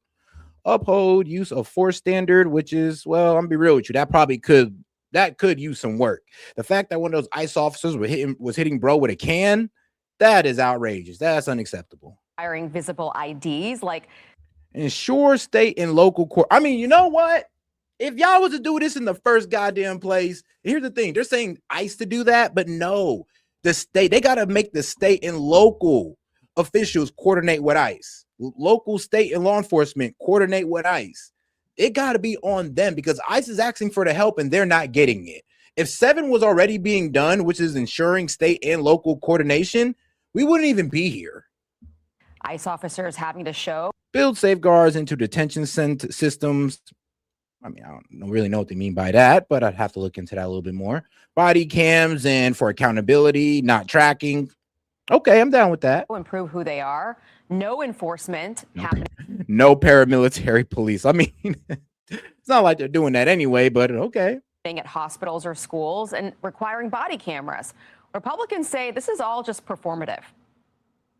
Let me just say this to every single Democrat standing in the way of funding DHS. Shame on you. You're making our homeland, the United States of America, less secure because you're trying to make a political point. They have no real agenda other than to disrupt President Trump's agenda. This isn't about actually opening DHS back. This is about waiting until the president is done giving the State of the Union, which is a week from Tuesday, which is why I said this is nothing but political theater.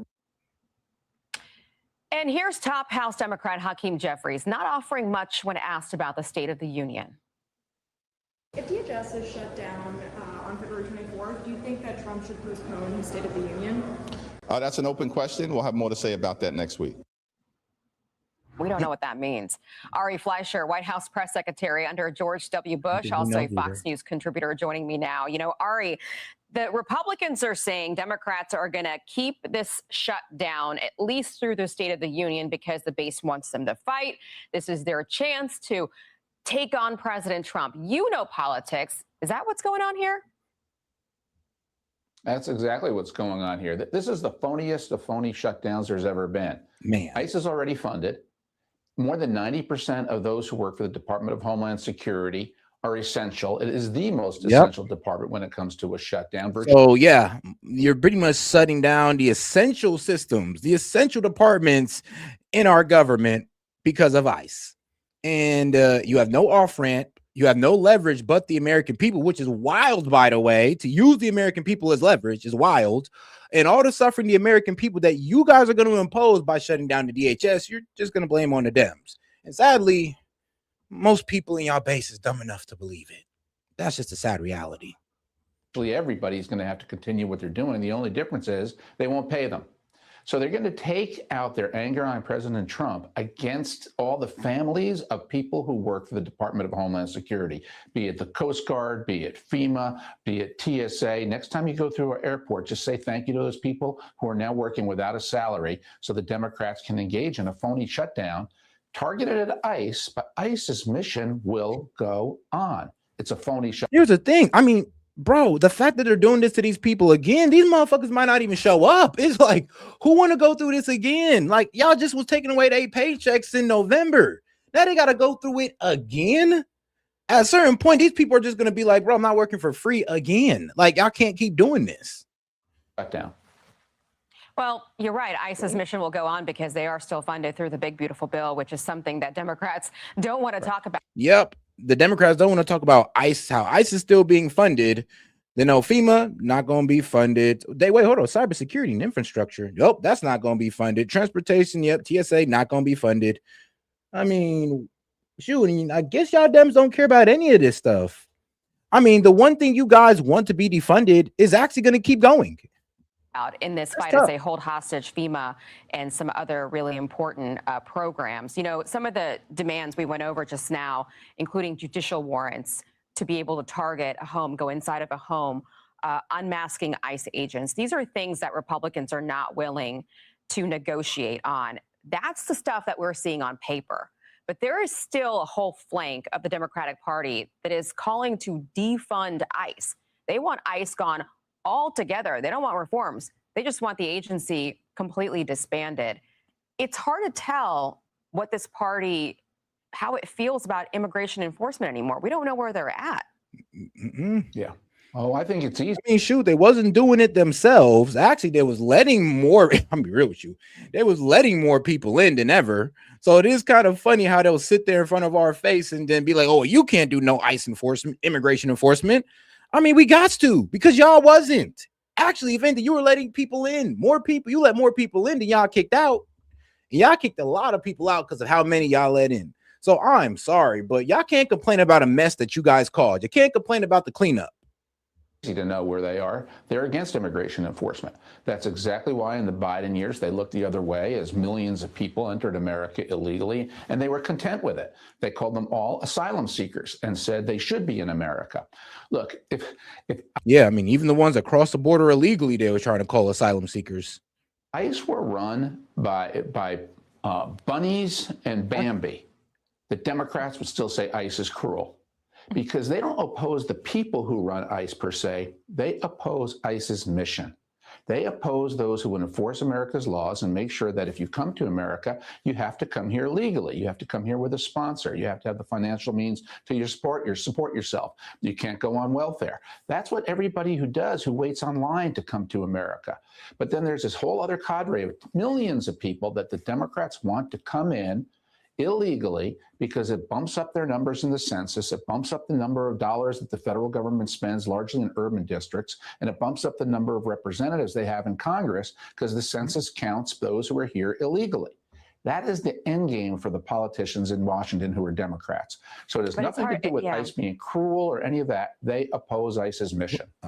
Yeah. No, guys, let's make sure we double tap that screen like the video, guys. Let's get more people in on the conversation by double tapping that screen. It's what I'm saying is it's just hard to tell what the Democratic Party is today, because this is the same party. Not too long ago, Barack Obama was also deporting illegal immigrants, but now that yeah, I know, and people also mistakenly got detained under Obama. People got mistakenly deported under Obama, but nothing was said. Why? Because it was Obama.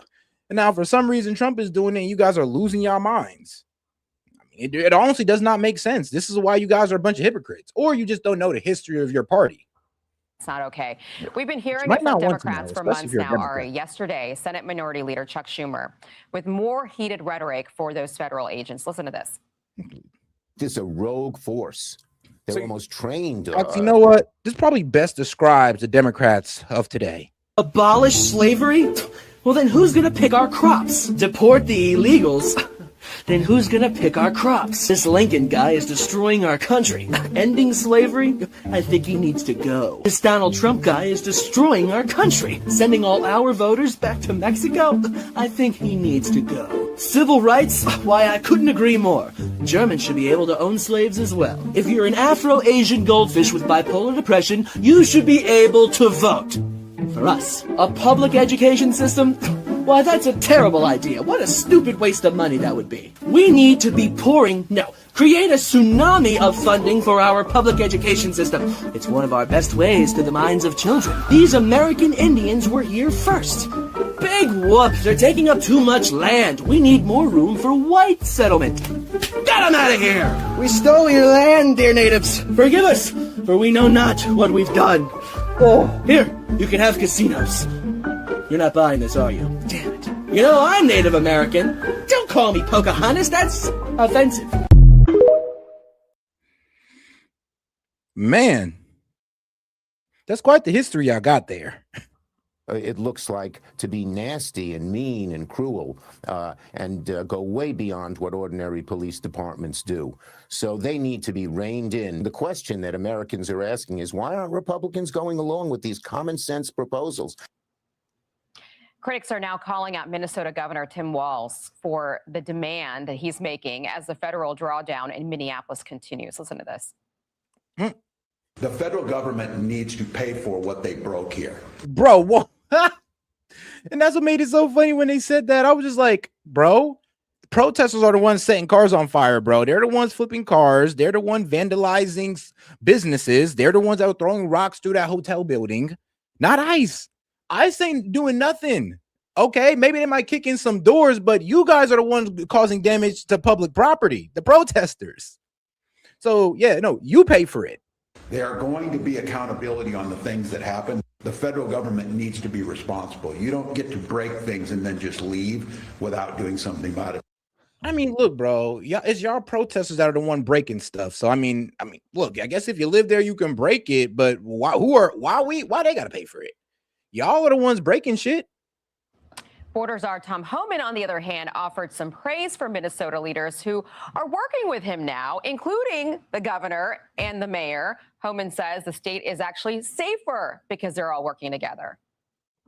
They were a sanctuary state. Their county jails weren't working with us across the state. So you know what? We fixed it. They ought to be saying thank you. But Ari, it's not politically expedient by November if this is all fixed in Minneapolis and everybody's working together. Well, first of all, for this notion that the federal government needs to pay for what's happened in Minneapolis, says the man who called the people into the streets to obstruct ICE's mission. He called Minnesota citizens into the streets. So did the mayor of Minneapolis. So this is like the arsonist calling on the fire department to pay for the fire that the arsonist set. None of this would have happened had it not been for the desire of the leadership of Minnesota to confront ICE. So they're stuck with the bill, and that's the way it should be. The federal government won't pay it. But again, it gets to the core issue. Democrats want people to come here illegally. They need it politically. They need it structurally. They need it to build their base. Without it, the demographics of America are going to show people continue to leave blue states, go to red states, and the Democrats know that. The antidote is illegal immigration. Legal immigration is wonderful. It makes us a better nation, a stronger people, a richer country, a deeper country. Come here legally. You'll be welcome to America. Don't come here illegally, especially on Donald Trump's watch. Okay, well, the fight's not over yet. I feel like we're going to get many more chapters to come all the way to November. Ari, great to have you. Hey, everyone, I'm Emily. And like our guy said, hey, I did post the StreamYard link for anybody, who said they disagree with me. It's still there, guys.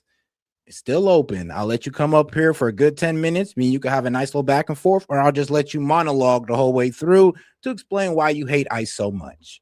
I mean, I'm a pretty nice guy. I'm gonna be real with you. I'll let you talk. But I mean, if you're just gonna sit there in the comments and cry, I mean, come on, especially when somebody's allowing you up, it's kind of pathetic. Which is okay. I mean, you can sit there and debate with the mods if you want to. But all right, man, let's go on to our guy, Thomas Massey, on ABC News, saying, I don't think Pam Bondi has confidence in Pam Bondi, which is, well, it's pretty funny. And it's true. All right, let's get into it. I'm joined now by Republican Congressman Thomas Massey of Kentucky, who helped lead the efforts to release the Epstein Files. Good morning to you, Congressman. I would like your overall reaction to the hearing this week and Pam Bondi's performance, combativeness. I don't think she did very well. She came with a book full of insults, one for each congressperson. She obviously had one for me. And, I've been there when Merrick Garland is there. Obviously, politically, I don't agree with him, but he performed much better in terms of at least not looking bad. And unfortunately, we didn't get the answers we wanted about the Epstein Files Transparency Act from her. Did you get any of the answers you wanted? No, but she did come off her script and engage with me about this production of documents, where she admitted that 40 minutes after I pointed out to the DOJ that they had over-redacted some of the documents, they did unredact those documents. So it's clear they've made mistakes in the document production. At least she acknowledges that tacitly. And it's clear that their work is not done here yet. And I want to go to some of those unredacted files. You and Congressman Ro Khanna said names of some of the men who were redacted shouldn't have been redacted. They then sent that back to you, and 2 of them were not redacted. But on Friday, Deputy Attorney General Todd Blanche accused you and Congressman Khanna of unmasking those people, saying they had nothing to do with Epstein or Maxwell. They were from an FBI lineup years ago. What's your response to that? Well, 3 hours before Todd Blanche himself unredacted those names, I told him in an X post, which I know he read because he reposted it, that those may be men in. I'm sorry, hold on, bro. I gotta grill somebody. Like, bro, you right here, dog. You are like the most disingenuous person ever. I've literally watched you text nothing but lies the entire time. You said 70% of ICE detainments have been wrongful. 70%? You know, 70,000 people have been detained by ICE in 2025 and only 170 were wrongfully detained. But you said 70% though, when that's like, bro, maybe less than 1%. So you've just been wrong this whole time. Like, you know what, bro? Just sit on your hands. You just sit on your hands. A lineup. And then I went on TV and said those may be men in a lineup. And it was actually the DOJ who released those names, which is fine, but they omitted the context that I provided, which is these may be men in a lineup. Now, there were 2 men who needed to be named, one of whom has already resigned. The emirate, who's a sultan, resigned as a CEO of a very large company because we released his name. And there's another man, Leslie Wexner. I'll add him to the list with Jess Staley and Leon Black, who need to be investigated right now. They've appeared. No, really. I'm glad he said that. Lex Wexner and Leon Black both need to be investigated. Both of them gave very large amounts of money to Epstein. I mean, Lex Wexner is the one who gave this man a house. Leon Black is the one who gave them, I think, like $100 million payment for financial advice. So, yeah, those 2 definitely need to be brought in. Files. Leslie Wexner is the one who, you know, Pam Bondi said, oh, he's appeared thousands of times in these documents. We're not covering up anything.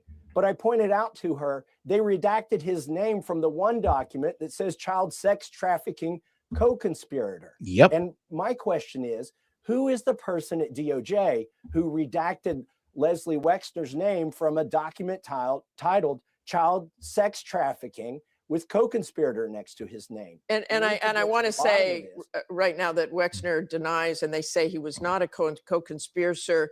Wexner has a statement. The assistant U.S. attorney told Mr. Wexner's legal counsel in 2019 that Mr. Wexner was neither co-conspirator nor target in any respect. Mr. Wexner cooperated fully by providing background information on Epstein and was never contacted again. But I'd like to move on if we can. Yesterday, the DOJ sent Congress a letter explaining the reason for all these reactions. So you are not satisfied with that? No, they're citing deliberative process privilege in order not to release some of the documents. The problem with that is the bill that Ro Khanna and I wrote says that they must release internal memos and notes and emails about their decisions on whether to prosecute or not prosecute, whether to investigate or not investigate. It's important they follow that, because then we could find why they didn't prosecute Leslie Wexner. What was the decision tree there? And also why in 2008 they gave Jeffrey Epstein such a light sentence. And finally, I know the DOJ wants to say they're done with this document production. The problem is they've taken down documents before we were able to go over to the DOJ and look at the unredacted versions. They took down some of the most significant documents, 2 of them involving Virginia Giuffre's case and other things. The picture of Epstein in a room where it's got CIA written on the boxes, that's been taken down. We want to be able to look at all these files. They can't keep those documents down after they've already produced them. I want to talk to you about one of the moments in the hearing, and that is the attorney. No, that's the problem. It seems like people that Jeffrey Epstein was directly working with, names get covered up. I mean, the torture video email, they covered that guy's name up. Guy, person, female, who knows? But all we know is that those who are helping Jeffrey Epstein traffic children or who are buying children from Epstein, their names got redacted for some reason. Or those who are working closely with Epstein, like, you know, his assistants who will go out there and groom women as well. Their names got redacted. Actually, they had a whole little like not really a pie chart, but what was it? They had a web. They had a little web that pointed to everybody that Epstein was in contact with when it came to child trafficking, and they redacted their faces. So yeah, what's going on with that? General would not look at the Epstein survivors behind her. Did that surprise you?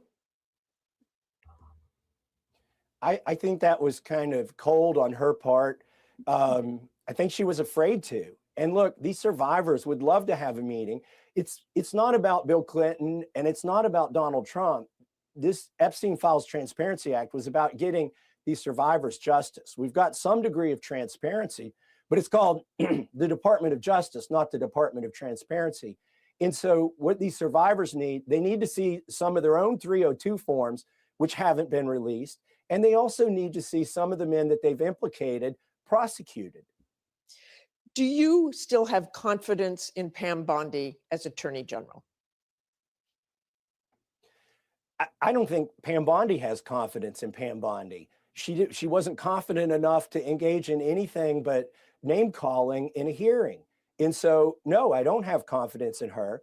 She hasn't got any sort of accountability there at the DOJ. When I asked her specifically who redacted Leslie Wexner's name from the one document that mattered, she couldn't give me an answer. She wouldn't give me an answer. But ultimately, it's her who is responsible for the document production, according to our law. The Attorney General, it's not Todd Blanche. It's not the people below them. You can assign tasks to people, but you can't assign your responsibility. And just very quickly, if you will, you've supported most of what Donald Trump has done during his presidency, but because of your actions with these files, he is supporting your primary opponent and has waged very personal attacks on you. I know we just have a few seconds here, but just your reaction to that. Look, this is about the Epstein class, the people who are funding the attacks against me. They may or may not be implicated in these files, but they were certainly rubbing shoulders with the people who are in these files. They're billionaires who are friends with these people. And that's what I'm up against in Washington, D.C. Donald Trump told us that even though, he had dinner with these kinds of I'll be real with you. Despite the fact that, Trump don't like Thomas Massie, he's sponsoring the person that's going against Thomas Massie. AIPAC is going against Thomas Massie, and yet he still holds popularity in his state district. Bro, respect. And I hope he stays there. People in New York City and West Palm Beach that he would be transparent, but he's not. He's still in with the Epstein class. This is the Epstein administration, and they're attacking me for trying to get these files released. And again, I'm going to say President Trump has not been accused of anything criminal here. Yep. Thank you very much for joining us this morning. Yeah, there's no proof that Trump did any wrongs in the Epstein files, just uncorroborated witness testimony. That's all we got. There's no real proof, but there is proof of other people who are heavily involved that for some reason the Dems ignore because it's not Donald Trump. But I mean, they say they care about child trafficking, but they really don't. They only care about Donald Trump. It's kind of sad. Now to discuss is White House border czar Tom Homan. Mr. Homan, thank you so much, as always, for joining us. So Democrats say that this shutdown with Department of Homeland Security funds is because they need to rein in ICE and CBP. Both of these agencies were fully funded in last year's One Big Beautiful Bill Act, we should note. So I guess the first question I have is, does this funding freeze in any way impact or limit your ability to carry out immigration operations across the country? No, it doesn't. And ICE has continued to enforce law across the country. They're already funded.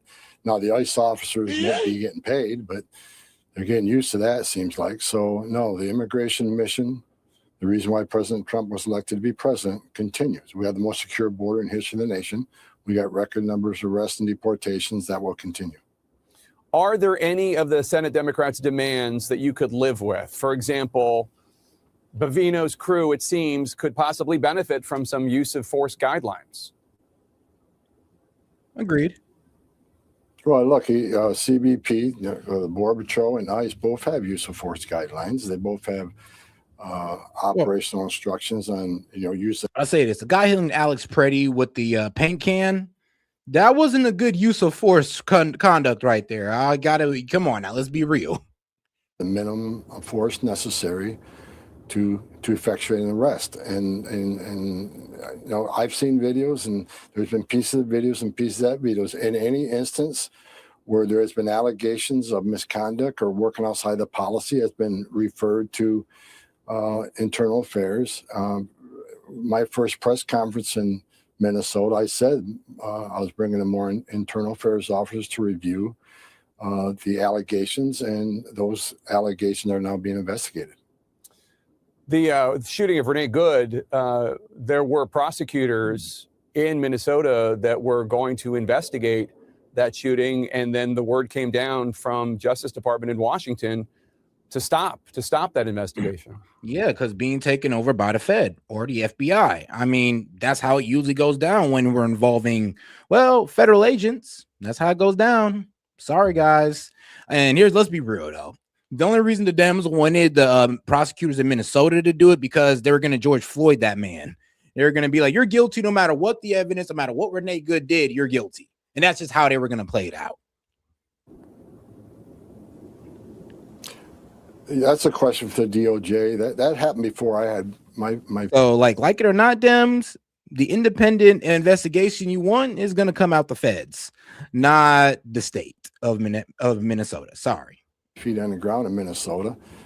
So I'll leave that. That's a question for Pam Bondi or Todd Blanche. I'm not involved in those decisions. I'm not involved in investigations. I said from day one, from the very first shooting, that I would not comment on the shootings. We'll let the investigations play out, and we'll see where it follows.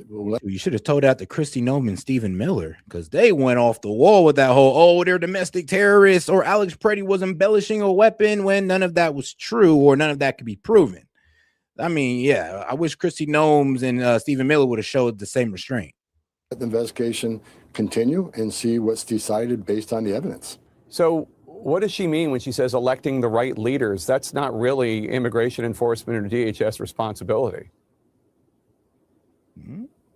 I don't know. That'd be a question for the secretary. If I had to guess, probably that, only those legally eligible to vote would vote. But I have not talked to the secretary about those statements. That'd be something she'd have to answer. This week, after 74 days, you declared the immigration enforcement operation in Minnesota officially over. I talked to a local Minnesota official who told me the following, quote, Homan has been a straight shooter with us. He's easier for us to work with because he's a career cop and he knows how to talk with our law enforcement. Noem and Bavino were actually insane and not here to do anything other than put on a show, unquote.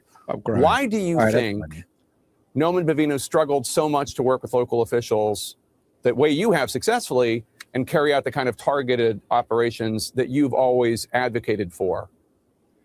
Well, I'm being real with you, because it's kind of hard to sit there and not work with Tom Homan, because, well, Obama worked with Tom Homan. Actually, the reason why Trump brought in Tom Homan is because of his impressive numbers that he did under Obama. So, yeah, it's kind of hard to sit there and not work with them when Obama was able to work with them. So y'all telling me y'all can't even work with somebody that Obama was able to work with and have success with? That's why them kind of going against Tom Homan is not a good look. Look, the president called me and asked me to go to Minnesota and asked me to get up there that same day, and I went up there.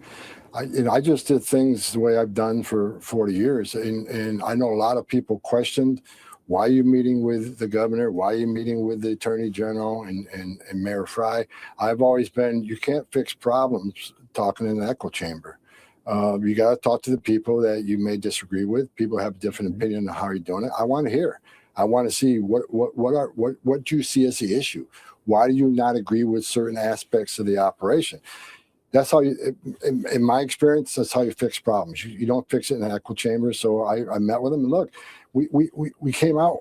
I think it's safer Minnesota, safer Minneapolis, because now we have coordination with the jails that we didn't have before, and the criminal aliens that everybody agrees. I think even most of the Democrats that we agree too. Criminal aliens should be something ICE focus on.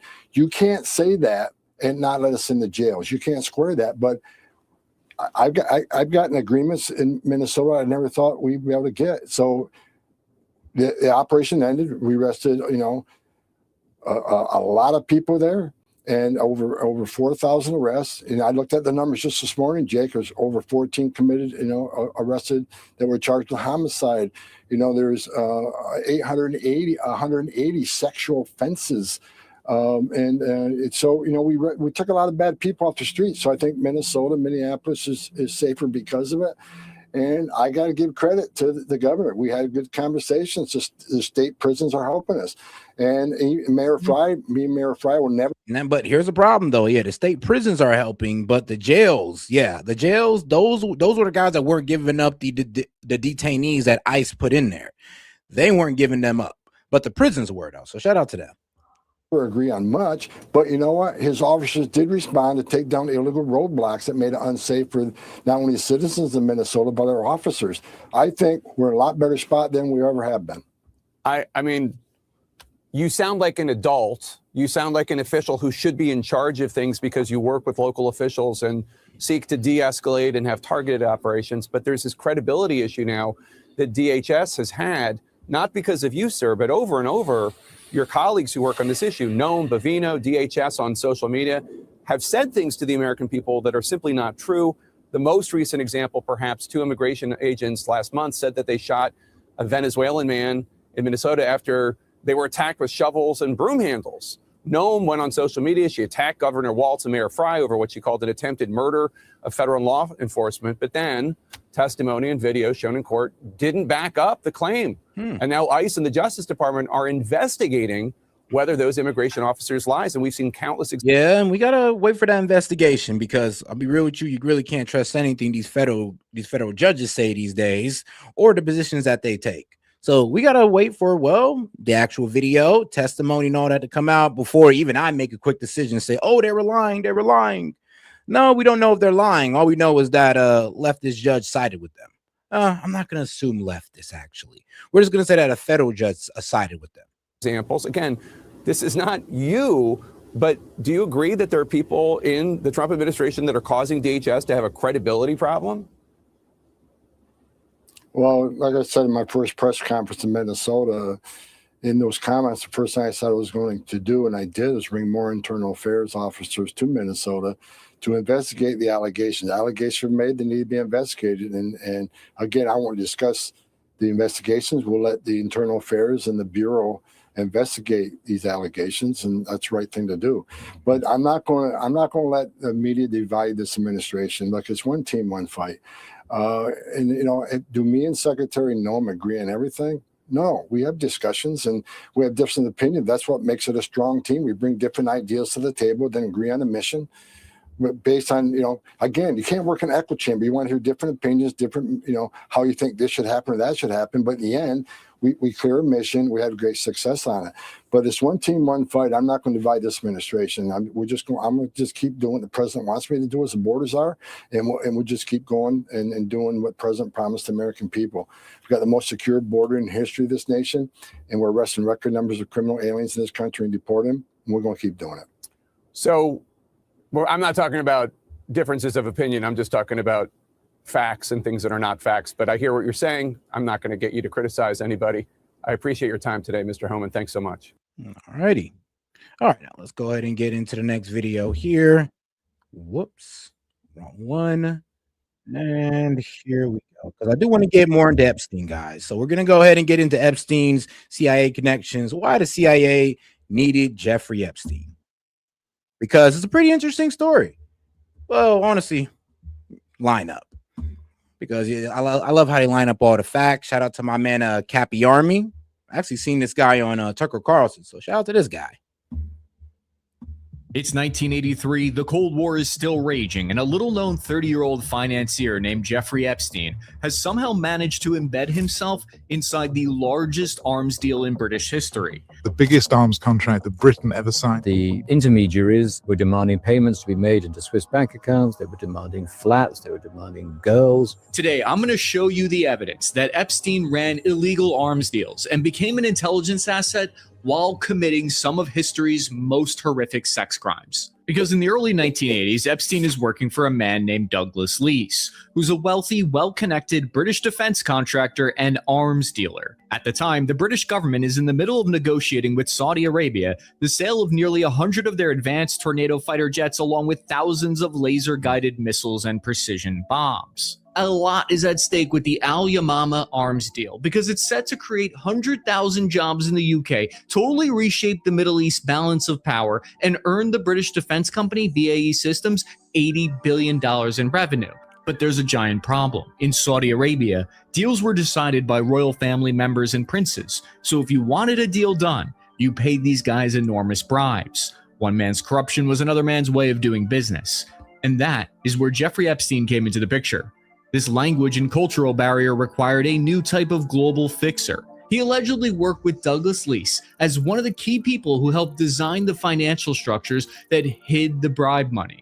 Douglas Leese was one of the men who allegedly bribed the Saudi family and British officials. He was widely believed to be an intelligence asset for MI6. According to accounts from Leese's son Julian and from Epstein's former business partner Stephen Hoffenberg, Leese mentored Epstein. This is where Epstein learned first how to create shell companies and smuggle weapons and move huge sums of money into offshore accounts. Later investigations by the United States and British government would reveal over $1 billion worth of off-the-books hidden commissions, bribes, and kickbacks because Saudi Arabia had paid in a mix of oil shipments and cash. It all flowed through offshore accounts, intermediaries, and hidden financial structures that were designed to keep the real money trail invisible. Through Douglas Leese, Epstein was introduced to the highly profitable Cold War world of illegal arms deals and financial networks that concealed them. Supporting evidence for Epstein's alleged involvement in this arms deal comes from the FBI's 2019 raid of his New York City apartment. In it, they confiscated a fake Austrian passport from the 1980s that showed a younger Epstein under a totally different name. The entrance and exit stamps on the fake passport showed evidence that it was used in the early 1980s to travel between France, Spain, the United Kingdom, and Saudi Arabia. The most damning piece of evidence is that the times the passport was used to travel match with those that were used to facilitate the Al Yamama arms deal. Austria, especially Vienna, has been one of the world's biggest intelligence hubs since the Cold War. But where did Epstein get a fake Austrian passport from in the 1980s? Intelligence analyst Thomas Hampson said, quote, "I can't imagine Epstein getting a fake passport or using one without official government backing and cover. Intelligence services made counterfeit passports. In those days, some organized crime groups could have managed that as well, but it's unlikely that they were involved." Evidence that his close associate Douglas Leese was connected to intelligence agencies comes from a filing in U.S. courts years later that states, quote, "The nature and extent of Leese's activities and his various contacts around the world involve highly sensitive and confidential information." If you didn't know already, yes, Jeffrey Epstein was involved in money laundering, arms trafficking, and the trafficking of children and women as well, all while working as an asset for the CIA, Mossad, and MI6. Which are believed to be classified by the Department of Defense. Why would intelligence agencies create a passport for Epstein to help him with this arms deal? MI6 and CIA wanted the arms deal to go through because it would help contain Soviet influence. It would give Saudi Arabia air dominance against Iran, and it would help stabilize global oil markets, keeping Saudi Arabia tightly tied to Western bloc of influence, which was critical. The arms deal would lock Saudi Arabia into the Western security ecosystem for many decades to come. Epstein appeared to be one of Douglas Leese's fixers on the ground inside Saudi Arabia, helping facilitate this arms deal. Diplomatic cables leaked years later would show that Epstein's close associate, Prince Andrew, criticized the corruption investigation into the Al Yamama arms deal. Prince Andrew tried to get any audit of the deal shut down while he was the UK's special representative for international trade and investments. Epstein functioned like he was a useful tool through which Douglas Leese could add one more layer of plausible deniability to his allegedly illegal dealings. But that doesn't even scratch the surface because Epstein's about to get involved in Iran-Contra and become an intelligence asset. We'll analyze this with today's sponsor, Ground News. Here we see there's new evidence that shows Epstein sent £10,000 to Ambassador Peter Mandelson's partner. The email suggests Lord Mandelson gave Epstein advance notice of an impending EU bailout, sent him internal government information about the state of the UK economy, and lobbied the Treasury on banking policy. And that's why that man had to step down. Yeah. So yeah, this Mandelson guy, yeah, he ended up stepping down. So shout out. No, and that's the craziest thing because you know, we got top CEOs, top government officials who are stepping down in other countries, but I don't think we had anybody who stepped down in ours. Well, no, wait. We had that one lady from Goldman Sachs. She stepped down. Plan that I use here, just click the link in the description. You know, after being exposed as one of Jeffrey Epstein's, sugar babies, pretty much. To go to ground.news/Cappy or scan the QR code to get a better understanding of how our shadowy world works. Douglas Lease became Epstein's first major client at his consulting firm called International Assets Group. It was Lease who introduced Epstein to Adnan Khashoggi, the billionaire Turkish-born Saudi arms dealer who stood at the center of the Al Yamama deal. By 1987, Epstein had become Khashoggi's personal money manager, giving him direct access to one of the most powerful weapons brokers on the planet. A source who spoke with journalist Vicky Ward confirmed that Khashoggi was one of Epstein's clients, and this connection opened the door to a much darker world. Khashoggi was the prototype of the modern black market arms broker, a man who knew how to move weapons, money, and influence across borders without leaving any fingerprints. And by the 1980s, that underground system had grown into a parallel global economy. United Nations investigations and data from the Small Arms Survey show that illicit arms trafficking was generating up to $10 billion a year during the late Cold War. Proxy wars in Africa, Latin America, and the Middle East and Asia were fueled by this shadow network of dealers, financiers, and fixers operating beyond the reach of any single government. Yeah, back in the day when you seen rifles, kids getting rifles and all that, yeah, that was their doing. I mean, not only were they trafficking kids, but they were putting rifles in their hands. I mean, effed up, but it's real. Weapons passed through shell companies in Panama and airlines that were fronts for intelligence agencies, all to hide and obfuscate their true origin. This complicated network required global power brokers and middlemen to handle and manage it. There was nothing new about profiting from war, but for the first time in history, it had to be done in a way that gave global governments complete plausible deniability. This meant using middlemen with loose morals and allegiances like Khashoggi, Lease, and Epstein. At the same time, Khashoggi was one of the main brokers behind the Iran-Contra arms deal. Arranged through back channels inside the US government, the operation shipped more than 2,000 TOW anti-tank missiles, around 500 Hawk surface-to-air missiles, and roughly 200 Sidewinder air-to-air missiles to Iran, all in violation of US law. The deal was worth about $140 million in today's money, and that cash was routed through foreign accounts and offshore networks, then redirected to fund the Contra rebels fighting in Nicaragua. And according to Stephen Hoffenberg, he alleged that Jeffrey Epstein was part of the financial side of this weapons dealing system. He allegedly helped Khashoggi move, structure, and hide his commissions from these arms deals using shell companies and overseas accounts. This claim of Epstein's involvement in arms deals is also made by Ari Ben Menashe, who is a former Israeli intelligence officer who stated that Epstein was selling US weapon systems from Israel directly to Iran as part of another covert arms deal that was separate from Iran-Contra. But global black market arms sales rose to over $20 billion annually by the 1990s. During the peak Cold War years, covert arms pipelines supplied conflicts in Afghanistan, Angola, Lebanon, Cambodia, and Iran simultaneously, and that's just scratching the surface. And the world's governments looked the other way because it was useful to them. Epstein's business partner, Khashoggi, was a principal foreign agent of the United States. He established the intelligence partnership between multiple nations known as the Safari Club. The Safari Club was a covert alliance of intelligence services from Iran, Egypt, Saudi Arabia, Morocco, France, the United States, and Israel. It ran clandestine operations around Africa and the world during the 70s and early 80s. The Safari Club was one of the ways that the CIA supported arms deals and its proxy networks. Cartels, criminals, terrorists, and intelligence services used the same bank to launder their illicit funds for their operations, called the Bank Credit Commerce International. It was in this shadowy world of arms deals, fraud, and offshore accounts that Epstein allegedly became an expert and made himself indispensable. Oh, guys, let's not forget to double tap that screen, like the video, guys, and let's not forget to support the stream, guys. I do want to do a long stream, but I can only do that with your support. So let's not forget to send any questions, comments, jokes, or disagreement as a super chat, or you can always hit the Venmo, guys. Appreciate the support. Let's keep it going. According to the New York Times, Jeffrey Epstein rented a penthouse office at the Hotel St. Martin's on Central Park South with John Stanley Pottenberg. Pottenberg was a lawyer who had recently left a senior post in the Justice Department in the United States. Under the CIA's direction, Pottenberg then advised a banker from Iran on how to ship embargoed arms to Iran using fraudulent paperwork. They used overseas dummy companies, basically. But this was at the same time when he was working with Jeffrey Epstein on these so-called tax avoidance strategies. We know from later disclosures that British intelligence, MI6, and the American CIA were deeply involved in these arms deals. Israeli intelligence helped the Iran-Contra deal go through, according to U.S. government internal investigation documents. What all this means is that during this time... and then complain about the weapons they have today.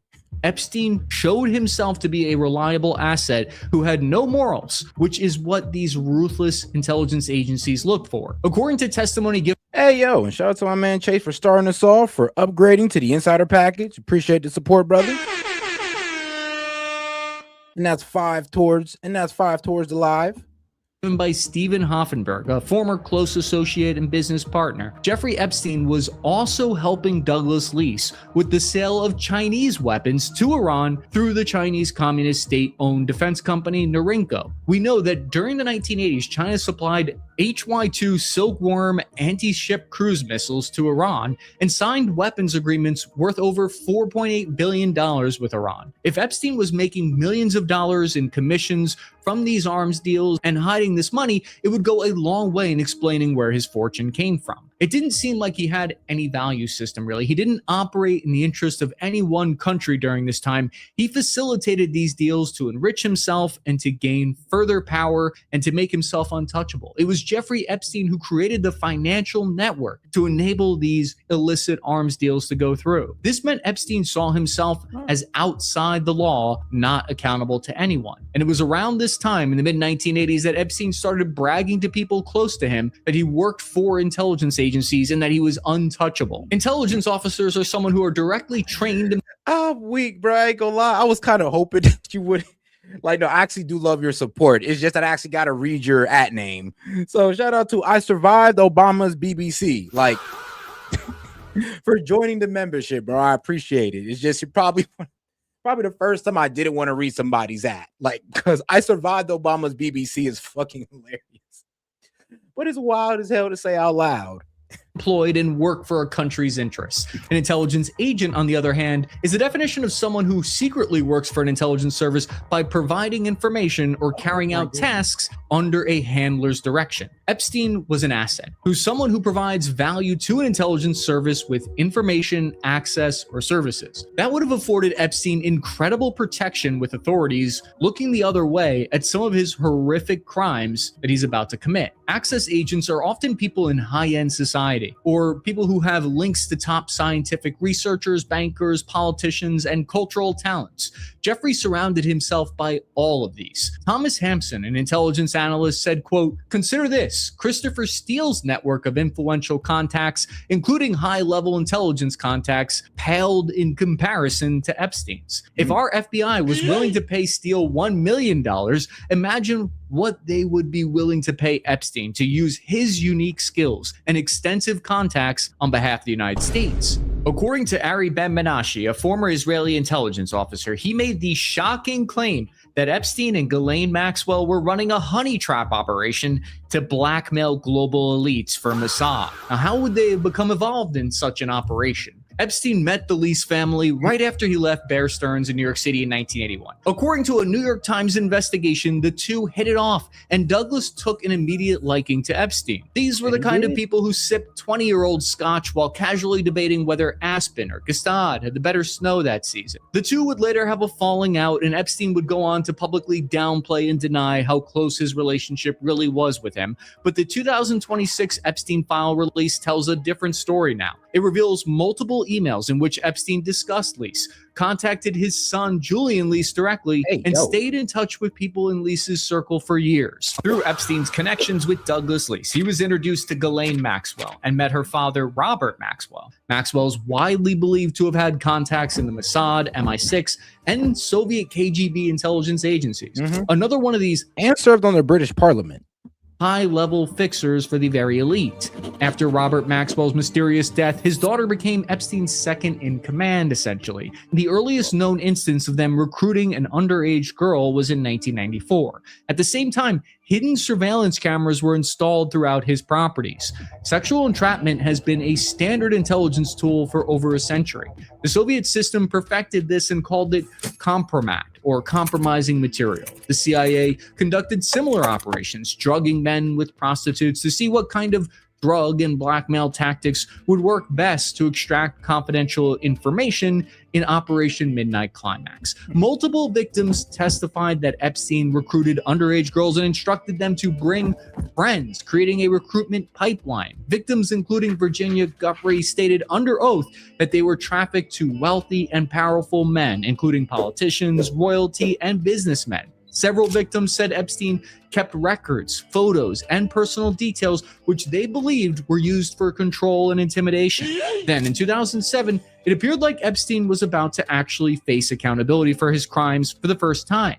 He's arrested in Florida and charged with soliciting prostitution with a minor. However, something shocking happens. He receives an insanely light slap on the wrist for his crimes. The trial resulted in the most lenient sentence that a serial sex criminal has ever received, just 18 months of work release. The prosecution entered into a secret... I'm telling you, 18 months of work release for pretty much like getting young ladies to pretty much massage older guys.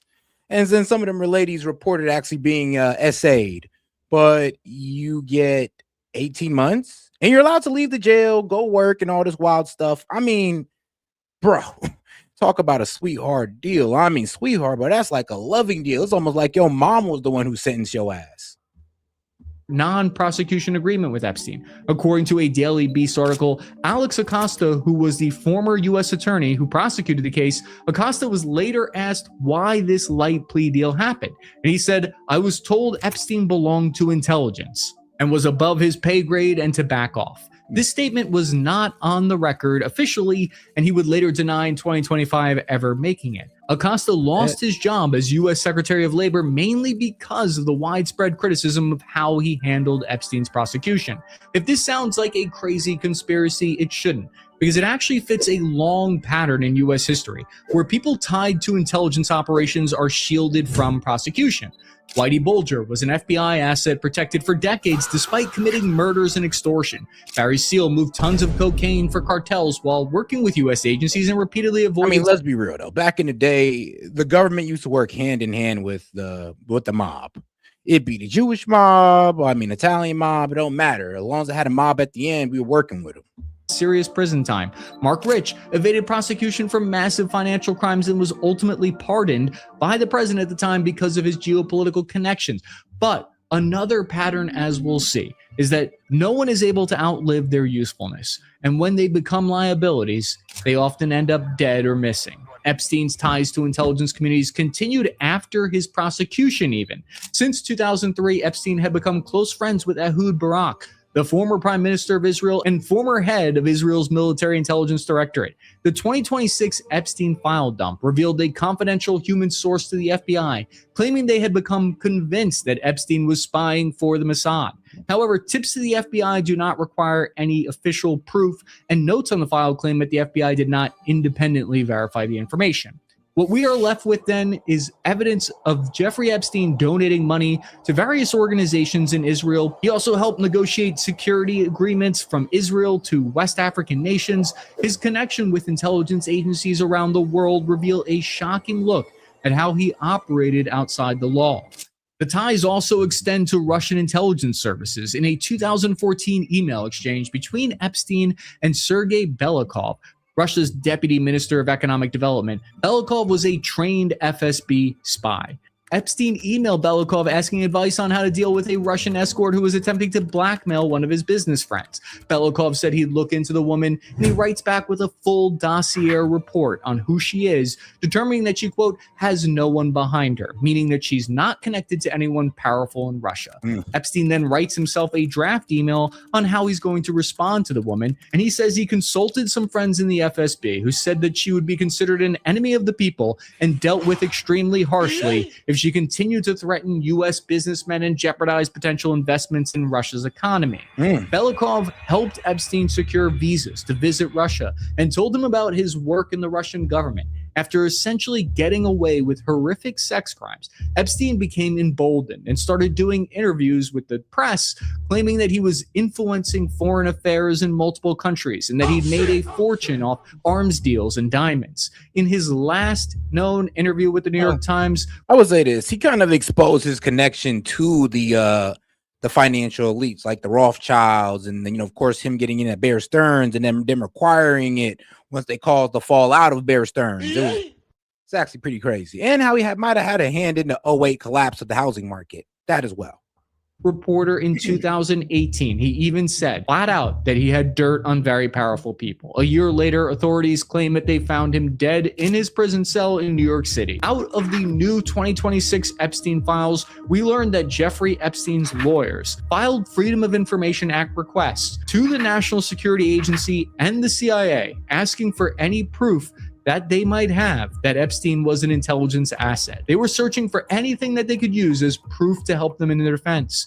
And this is what the CIA sent in return to Epstein's attorneys. It says, we search for CIA-originated responsive records that might reflect any open or otherwise acknowledged agency affiliation. With respect to responsive records that would reveal a classified connection to the CIA can neither confirm nor deny the existence or non-existence of records responsive to your request. Another attempt in 2014 reached a similar outcome. What the Epstein Files ultimately showed us is that there is an entire hidden system that services the demand for illicit weapons and intelligence. It confirmed our worst suspicions that this system protects the powerful, no matter how destructive they might become. Yep. As long as they ain't getting in the way of the profits of the corporate elite, I mean, you're good. But if you get in the way, you're done for. If you help enhance, you can do whatever and we'll hide it. And that's pretty much the way the world's ran. I mean, surprise, surprise. Our crazy uncles and granddads try to tell us, but we ain't listen. Now here we are. Shout out to the crazy granddads and uncles. And some crazy aunties, because there were some crazy aunties that was saying the same thing. Moving messaging toward the middle, former Secretary of State Hillary Clinton seeming to take a stronger stance on border security. She said this at the Munich Security Conference. There is a legitimate reason to have a debate about things like migration. It went too far. It's been disruptive and destabilizing, and it needs to be fixed in a humane way with secure borders that don't torture and kill people, and how we're going to have a strong family structure, because it is at the base of civilization. Let's bring in Guy Benson, host of The Guy Benson Show on Fox Radio. Wanted to get your take on that. She's sometimes been more in the middle in her party when it comes on immigration. To me, it's not so much that she's changed, but the rest of the party has shifted much to the left, especially the younger folks. Yeah, you look at the Clinton era Democrats, and they sound like right-wing conservatives on the issue of illegal immigration. Even Barack Obama, when he was running for office and was president, he sounds like someone who'd be totally rejected by the left wing of the party today. I'm not sure, Dana, that these are true believers, right? That they actually think that we need to really toughen up the borders and throw in a few adjectives like humane. Bro, that's what I'm saying. Like your old Democrats, like Bill Clinton. I mean, shoot, Barack Obama was probably the last of the old Dems who actually believed in immigration policies and they weren't radical leftists. It's like these modern day Dems that we have that are radical leftists. The younger ones that have all the popularity in the world. I'll be honest with you. Like, if you ask me, well, who'd you want, Hillary Clinton or Kamala Harris? I'd have chose Clinton. Like, I mean, hey, if you chose me to choose between the two greater evils, I'm choosing Clinton. I think they recognize. I mean, at least she believes in a closed border. At least she's not a socialist. She's corrupt as hell, but she ain't those two. Kamala Harris, I mean, I ain't gonna lie, bro. We'd have been screwed with Kamala Harris. Taxes would have went up. Things would have got more expensive while jobs left overseas. And she'd have been telling us this is the best economy of our life. That they need to, and if you don't say so, you're a sexist and a misogynist. To say these things and deliver less chaotic results for the electorate for the purpose of winning elections and gaining power. Now, that's a question of motives. It's impossible to know what's happening in her heart. I just didn't see her making comments like this publicly when her party was in charge, when this was spinning out of control. Right. Then Trump ran on this, won on this. Suddenly, she's got a message for the world. President Obama also made a lot of news this week, and let's just pick this one, and that was on dealing with homelessness. Morally, ethically speaking, it is an atrocity that in a country this wealthy, we have people just on the streets. But we should also recognize that the average person... I mean, let's be real, Obama, though. If you're going to talk about people being on the streets, maybe you should sit there and criticize your own, like Gavin Newsom, who put millions to $1 billion towards homelessness and end up making money off homelessness instead of helping homeless people. So, yeah. If you want to complain about homelessness, please talk to that man, Gavin Newsom. Or F it, run for governor. I'm pretty sure you'd win. Doesn't want to have to navigate around a tent city in the middle of downtown. We're not going to be able to generate support for it if we simply say, you know what, it's not their fault, and so they should be able to do whatever they want, because that's a losing political strategy. Do you think that Gavin Newsom would pick up on that? I think Gavin Newsom will pick up on anything that he wants to in order to win, right? And he will reshape himself. He is this shape-shifting character, even week to week, based on what he thinks people want to hear. And notice the last few words of that little mini lecture from Barack Obama. And I don't totally disagree with what he said, but he said this is a losing electoral proposition. It's about campaigns, winning or losing. I think what the Hillarys, Obamas, and others of the world, they want their party to win elections by doing what, for example, Democrats in Virginia, like Abigail Spanberger did. Talk a good game from sort of the center left, emphasize affordability, sound very sensible and somewhat moderate, and then win all the power and then go hard left and implement whatever they want to do. Yeah, that's she's the been model. a mystery. But I think nationally they feel like, that's what I'm saying. Yes, step one is winning the election. Step two is all the left-wing stuff that they want to do. So if they've got to fool people, bamboozle people in the process to get their votes, so be it. It reminds me of the Jonah Goldberg book, Liberal Fascism, from maybe like, what was that, 15, 16, 18 years ago, in which he said something like that they're very patient. President Obama also said this about needing to have younger candidates. There is an element of, at some point, you age out. You're not connected directly to the immediate struggles that folks are going through. Democrats do well when we have candidates who are plugged into the moment, to the zeitgeist, to the times, and the particular struggles that folks are thinking about as they look towards the future rather than look backward toward the past. Guy, one of the things that you're looking at on both sides of the aisle, there are some lawmakers who are quite up there. If you look at both in the House and the Senate, well into their 80s and their 90s, and President Obama warning the Democrats, like, you got to look a little bit younger, folks. Damn. Got a good point. Bro, got 92, 84, 83, 81, 85, 85. Okay, Nancy Pelosi's up out of here. She's about to retire. Maxine Waters still going strong at 87. I mean, and then Jesus. I mean, all right. So I guess both sides kind of have a bit of a problem with the letting the older generation take charge. And here's the thing, though. I'll still stick to the argument of that the Dems actually do promote the younger generation more. They do.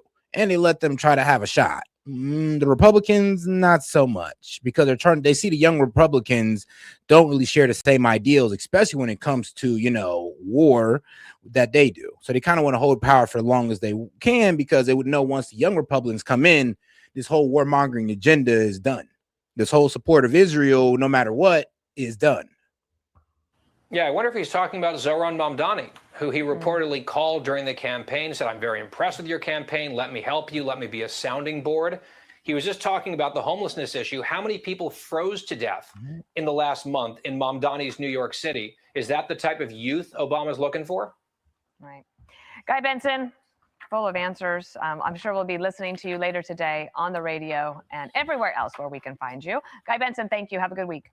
Want even more Fox News on YouTube? Become a Fox News Patriot today. All right. Click join to find out how. But all right, now let's go ahead and move on to the next video here. Now, I do want to get into this interview a little bit between Marjorie Taylor Greene and Odin Schroeder. Let's go ahead and get into it. Well, happy Friday, guys. It is, oh boy, Friday the 13th. Well, it's actually my lucky day because I've got Marjorie Taylor Greene on the show to start with. And so we're going to kind of forego our normal procedures to start the show. We'll reset the show when Marjorie leaves, but we want to take as much time with Marjorie as we can.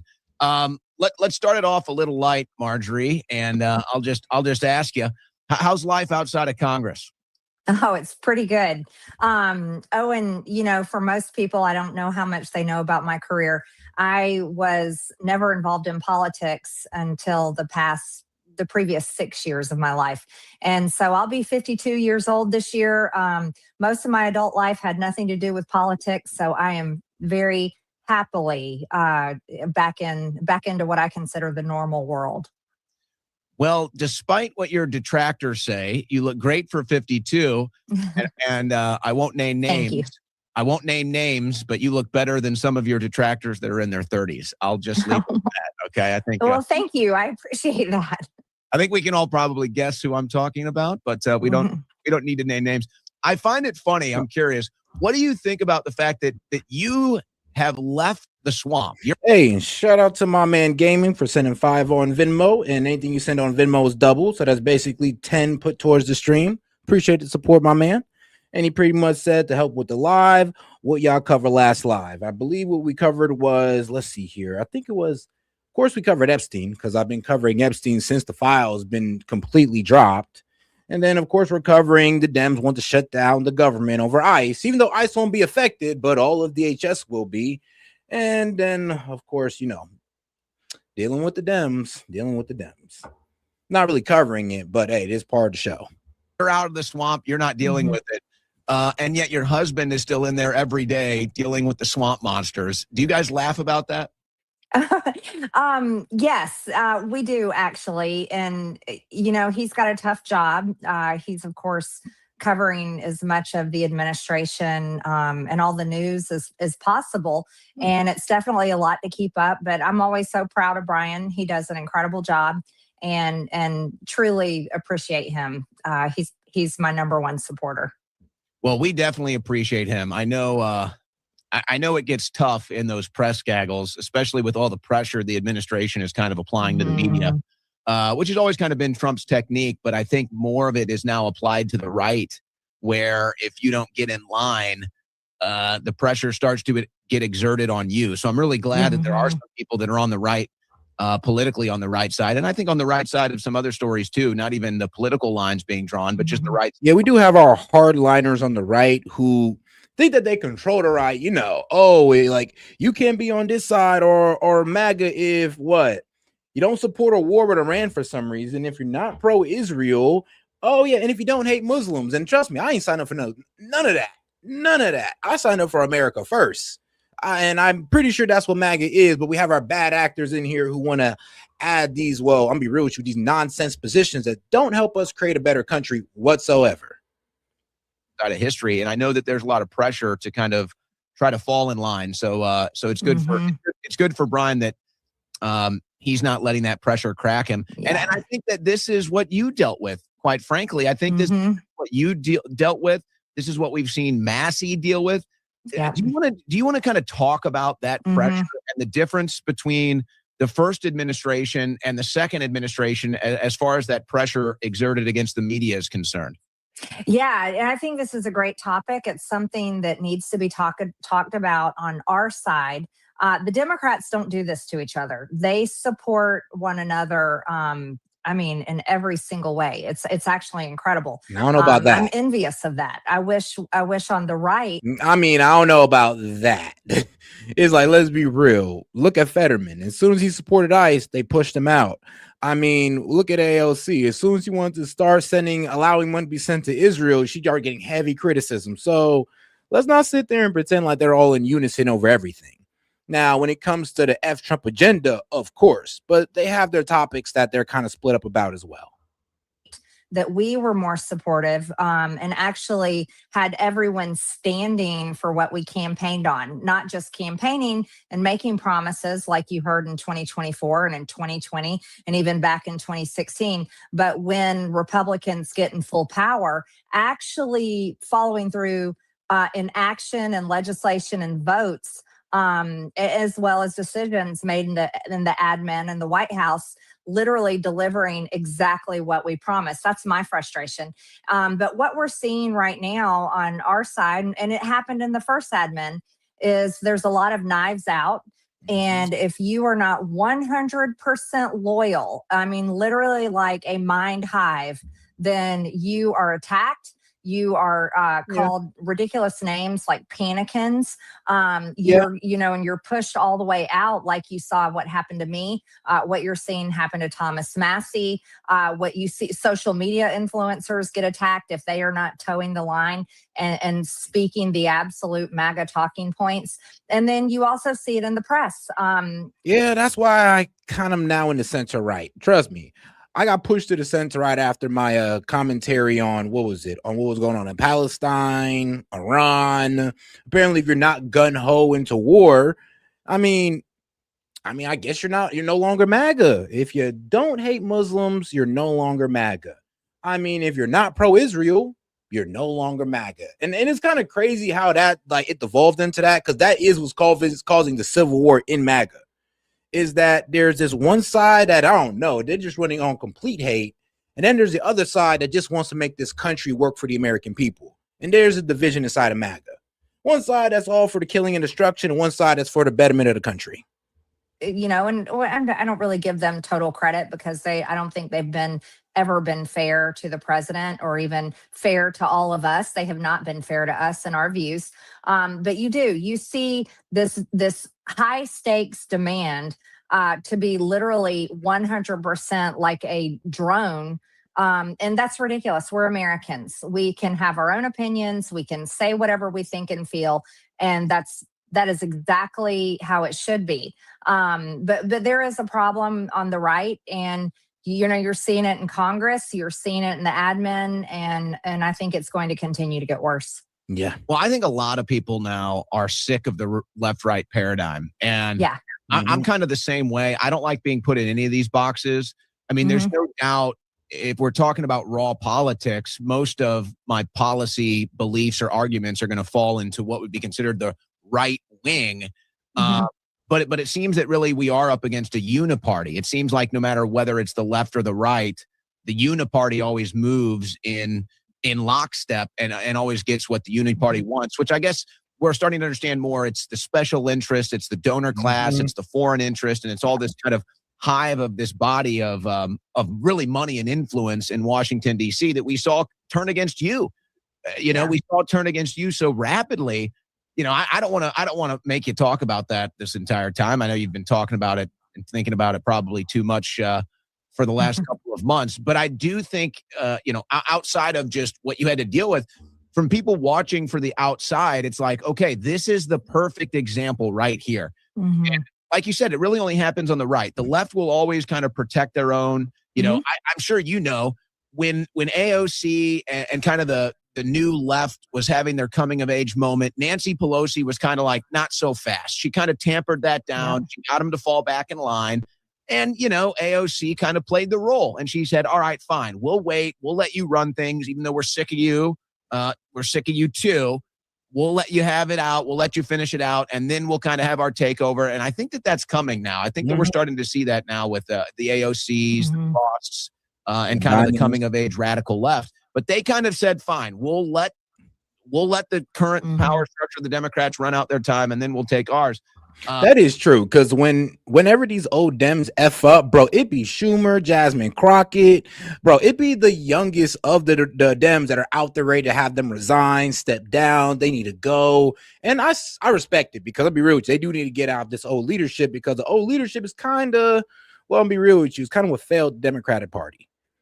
And I'm be real with you. That and them bending the knee to the new leadership and trying to have all these anti-immigration policies, socialist policies, and of course the whole transgender stuff that they was low-key pushing. They were pushing it, especially to try to make laws for these people. And that kind of turned off America and even people in their own party. And the fact that the older generation kind of bent the knee, I mean, the younger generation are going like, look, if you're just going to bend the knee to us, then let us be in power.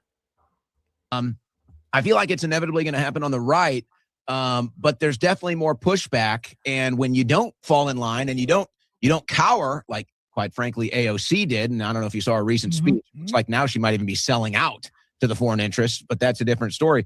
It does seem like when the right wing, the anti-establishment right wing, stands strong and has a spine, they do everything they can to destroy you. Another example is Thomas Massey. Yeah. Yeah, no, two issues there. I'll address AOC. She's absolutely sold out to foreign interest. Yep. Last year, I brought multiple amendments to the floor for votes to remove funding of foreign governments. Egypt was one of them. Israel was another one. And so I only had 6 members of Congress vote for my amendment to strip funding of Israel. And I had many more members of Congress vote to strip funding for other foreign countries, but only 6 voted to strip funding from Israel. And AOC was not one of the 6. It was some hardcore squad members, myself, and Thomas Massey. So there were only... But she's Jewish. I know. You didn't know? AOC is Jewish. Yep. Only 6 total members of Congress that were willing to actually go on record and vote no. I'm sorry, to vote yes for my amendment. Here's the thing, though. You know what? I'm gonna be fair. Not because she's Jewish, the reason why, she didn't, stop funding for Israel. It could have just been because, she's actually a believer in the pro-Israel movement or the Zionist movement and all that good stuff. And I mean, that's fine. That's fine. But she did run on no foreign influence. She did make fun of the Trump administration for selling out to Israel and supporting the genocide and all this good stuff, just for her to turn around and, support the same thing that she criticized the Trump administration for supporting. It is a bit hypocritical, but I guess those people got to her. I guess she couldn't ignore the AIPAC money, man. They probably threw some bans on the young lady. To remove funding for Israel. And I think that's extremely important. So, AOC, she's also showed it in other votes that she stands fully in line, just like most members of Congress and senators do. They're completely controlled by AIPAC.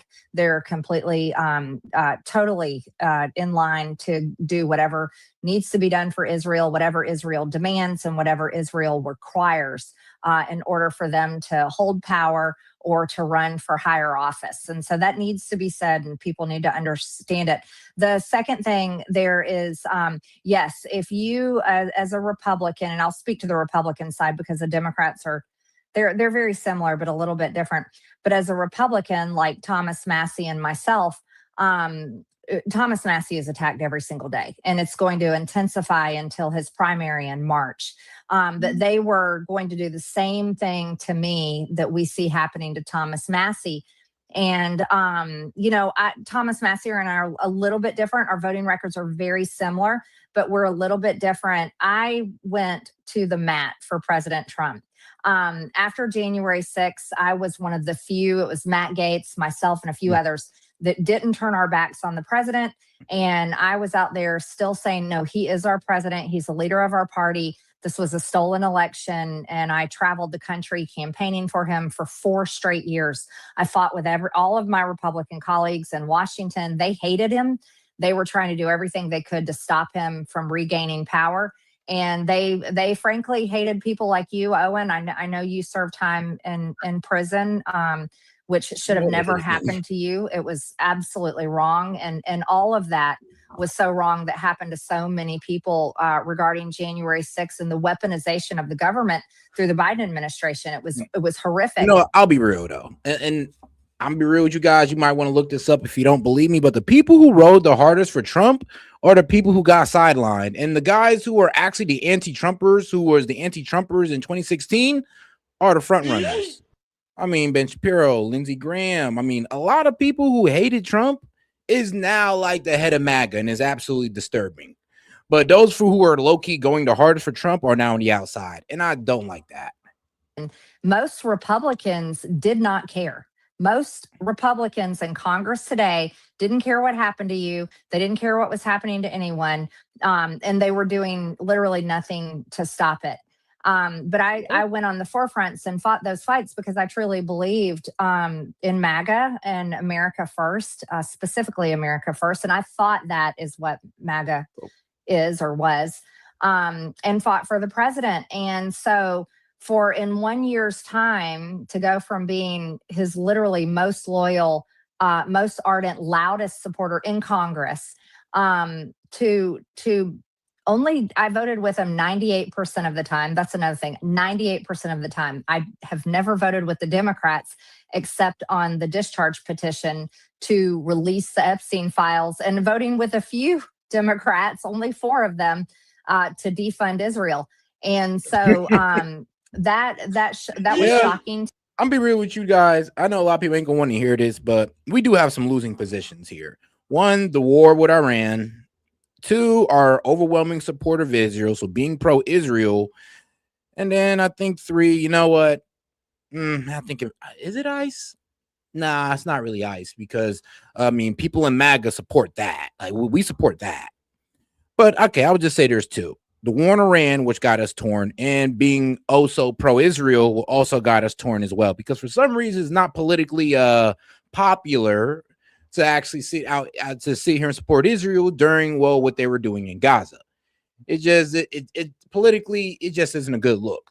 Especially continue to support them even after they're breaking ceasefires. Still isn't a good look, but we do it. And it's also not a good look when we're out here pushing for anti-Semitism laws to stop anybody from criticizing Israel. I mean, it's one thing to support them, but to stop people from criticizing them, that's also turning people against us. And we're continuously doing this, by the way. We're continuously pushing for war with Iran, by the way. So these are things that are low-key hurting the party that we continually do. To me, to have the president call me a traitor, and it wasn't a traitor to the country. He meant a traitor to him. And then say that he was going to primary me the same way they are primarying Thomas Massie. And for me, it was so shocking on such an important issue, the Epstein files, which I still do believe that was one of the core tenet principles of our movement, was releasing the Epstein files, because that stood for everything else, transparency of every type of government crime against the country and against individuals, and the cover-ups and the corruption. And the Epstein files is like literally the perfect example of that.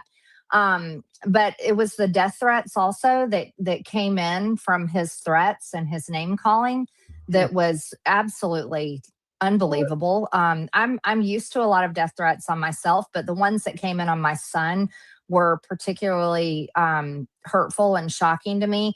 And this was only 2 months after Charlie Kirk had been assassinated. And you have to be very, in today's political environment, after seeing Charlie Kirk assassinated, especially after we saw President Trump shot on the stage in Butler, I'm too aware of what can happen, what can and possibly would have happened. But it was also a matter of my own integrity and saying, my goodness, after all I've done for this man, after all I've done for Republicans as a whole, paying all of my dues. Well, but here's the thing, Marjorie. Like this where's you effed up. One, you went on CNN and you went to all the adversarial news stations to make your argument, which you knew you wasn't going to get no pushback on. You didn't go to Fox News where they were going to give you pushback and give you facts. No, you went on CNN. They gave you no pushback. And then you turned around and said, well, I'm in construction and we kind of need illegals too. But you out here fighting. But, you're out here going like, oh, yeah, we need to deport all the illegals. Now that Trump pissed you off, you're kind of like, oh, well, I need illegals for my construction company. That turned a lot of people off towards you. And then you want to stick to H-1B visas and just like, okay, yeah, cool. But let's talk about the construction job that Americans can have as well if you weren't hiring illegal immigrants. That she kind of just admitted to on CNN, which was crazy. To the NRCC. I mean, I went in and was doing my best to be a team player, support the party. And that's something that most Republicans never pay all of their dues to the NRCC. They just don't. They either pay partial dues, a few do finish paying them out, and some never pay them all together. But I did. I paid them all. And but to be cast aside like that over the Epstein files, it was too much of a demand. No, that's not really true. You weren't cast aside because of the Epstein files. You were cast aside because a lot more than just that. It was more than just the Epstein files.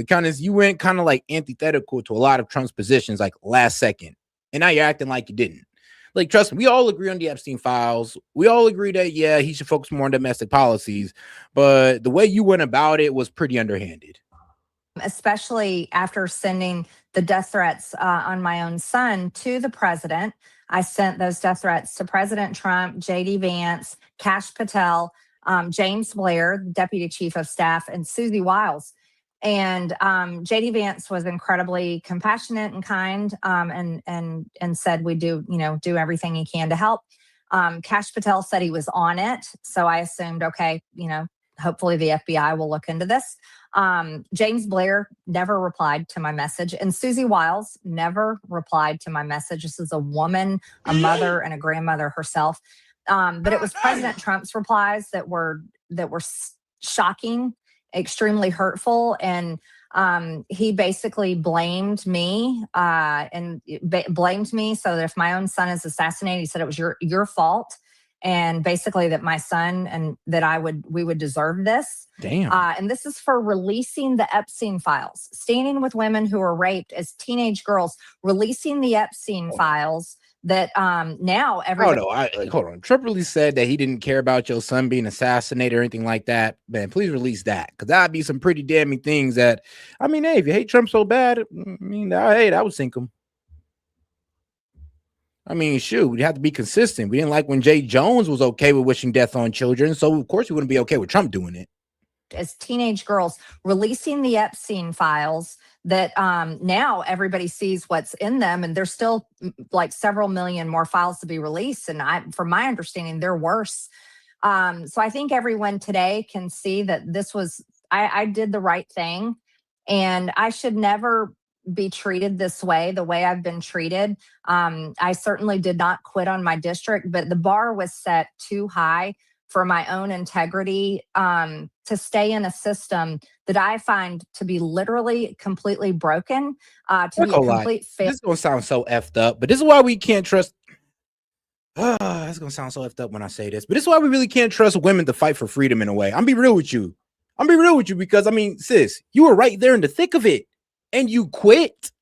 I mean, you were talking to the victims. You had all the power to keep on fighting for these women, and you quit.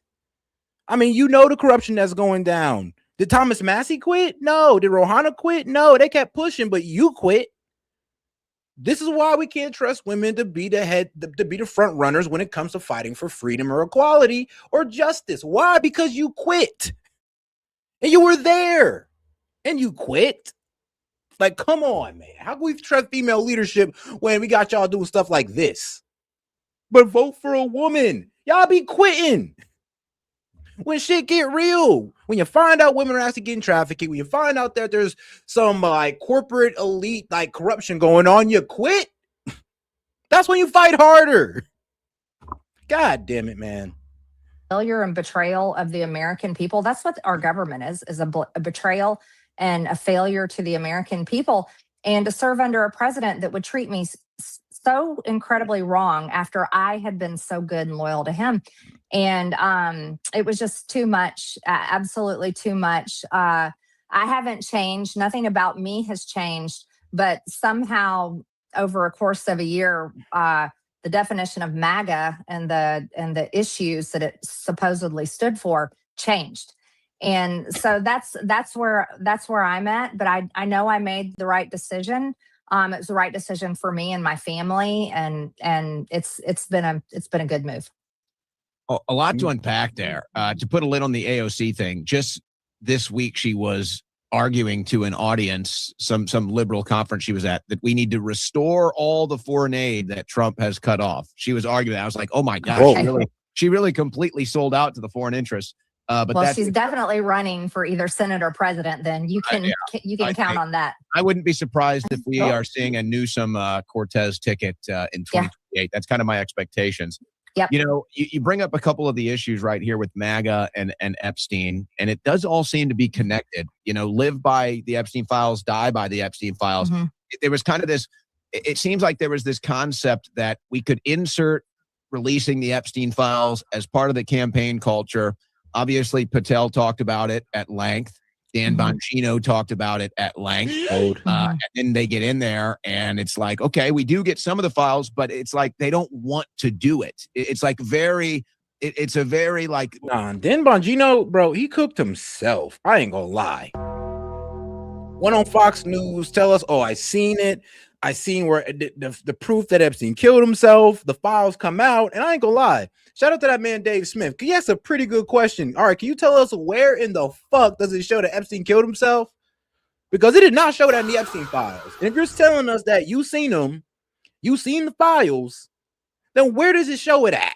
Because even the video that they have inside of his cell, it doesn't even show him hanging himself or completely hanging himself. It didn't even show that. So please tell us where in the files does it show that this man killed himself? Because that's what you told us. You said it was in there, and now they all been released. I'm looking and I can't find nothing. We're begging and pleading, like, hey, you said they would. They don't really seem interested in doing it. It feels like it's a struggle session, and quite frankly, I don't even think it's up to them. To me, it looks like the DOJ is not even in Trump's control. I think the Epstein files are all about attacking Iran. I think this is a public blackmail campaign on Trump or his administration to get them to strike Iran. Now we see there's more military personnel surrounding Iran, so it could be inevitable any day now. Maybe I ain't gonna lie though, the propaganda to go to war with Iran, bro, that is a chef kiss elite propaganda they got going on right there. Like, mwah, chef's kiss, because like, bro, I remember the Iranian people started burning that Bali statue. Bro, there was literally people on there saying that they were worshiping the statue, and Muslims are the complete monotheists. They're so monotheist they don't even recognize Jesus. That's how monotheist they are. So to sit there and say that they were worshiping Bali was crazy. Burning the statue, by the way, not bowing to it, but burning it. And people try to sit there and say that they were worshiping it. People would sit there and will say that, oh, the people of Iran aren't Islam, they're Persian, they don't want this. You know what? There are people in Iran who don't want the Ayatollah to be in power, but it ain't 90%. I'm gonna be real with you, it's not. And I had to sit there and think about that. If it was really 90%, it don't matter if that 10% got guns. I mean, shoot, the Mossad and the CIA was funding these protesters with guns and it still didn't work out in their favor. What does that tell you? That 90% is not true. It might be like, what, 60-40? Shoot, maybe 55-50, maybe 55-45, but it is not 90-10. And if it was, they'd have been overthrown. And you could say S.E.T, but that 10% got guns. Yeah, but there was intelligence agencies feeding guns to the protesters, and they got rocks. I mean, if they sit there and rush an entire police station, they're going to take it over if it's 90% 10.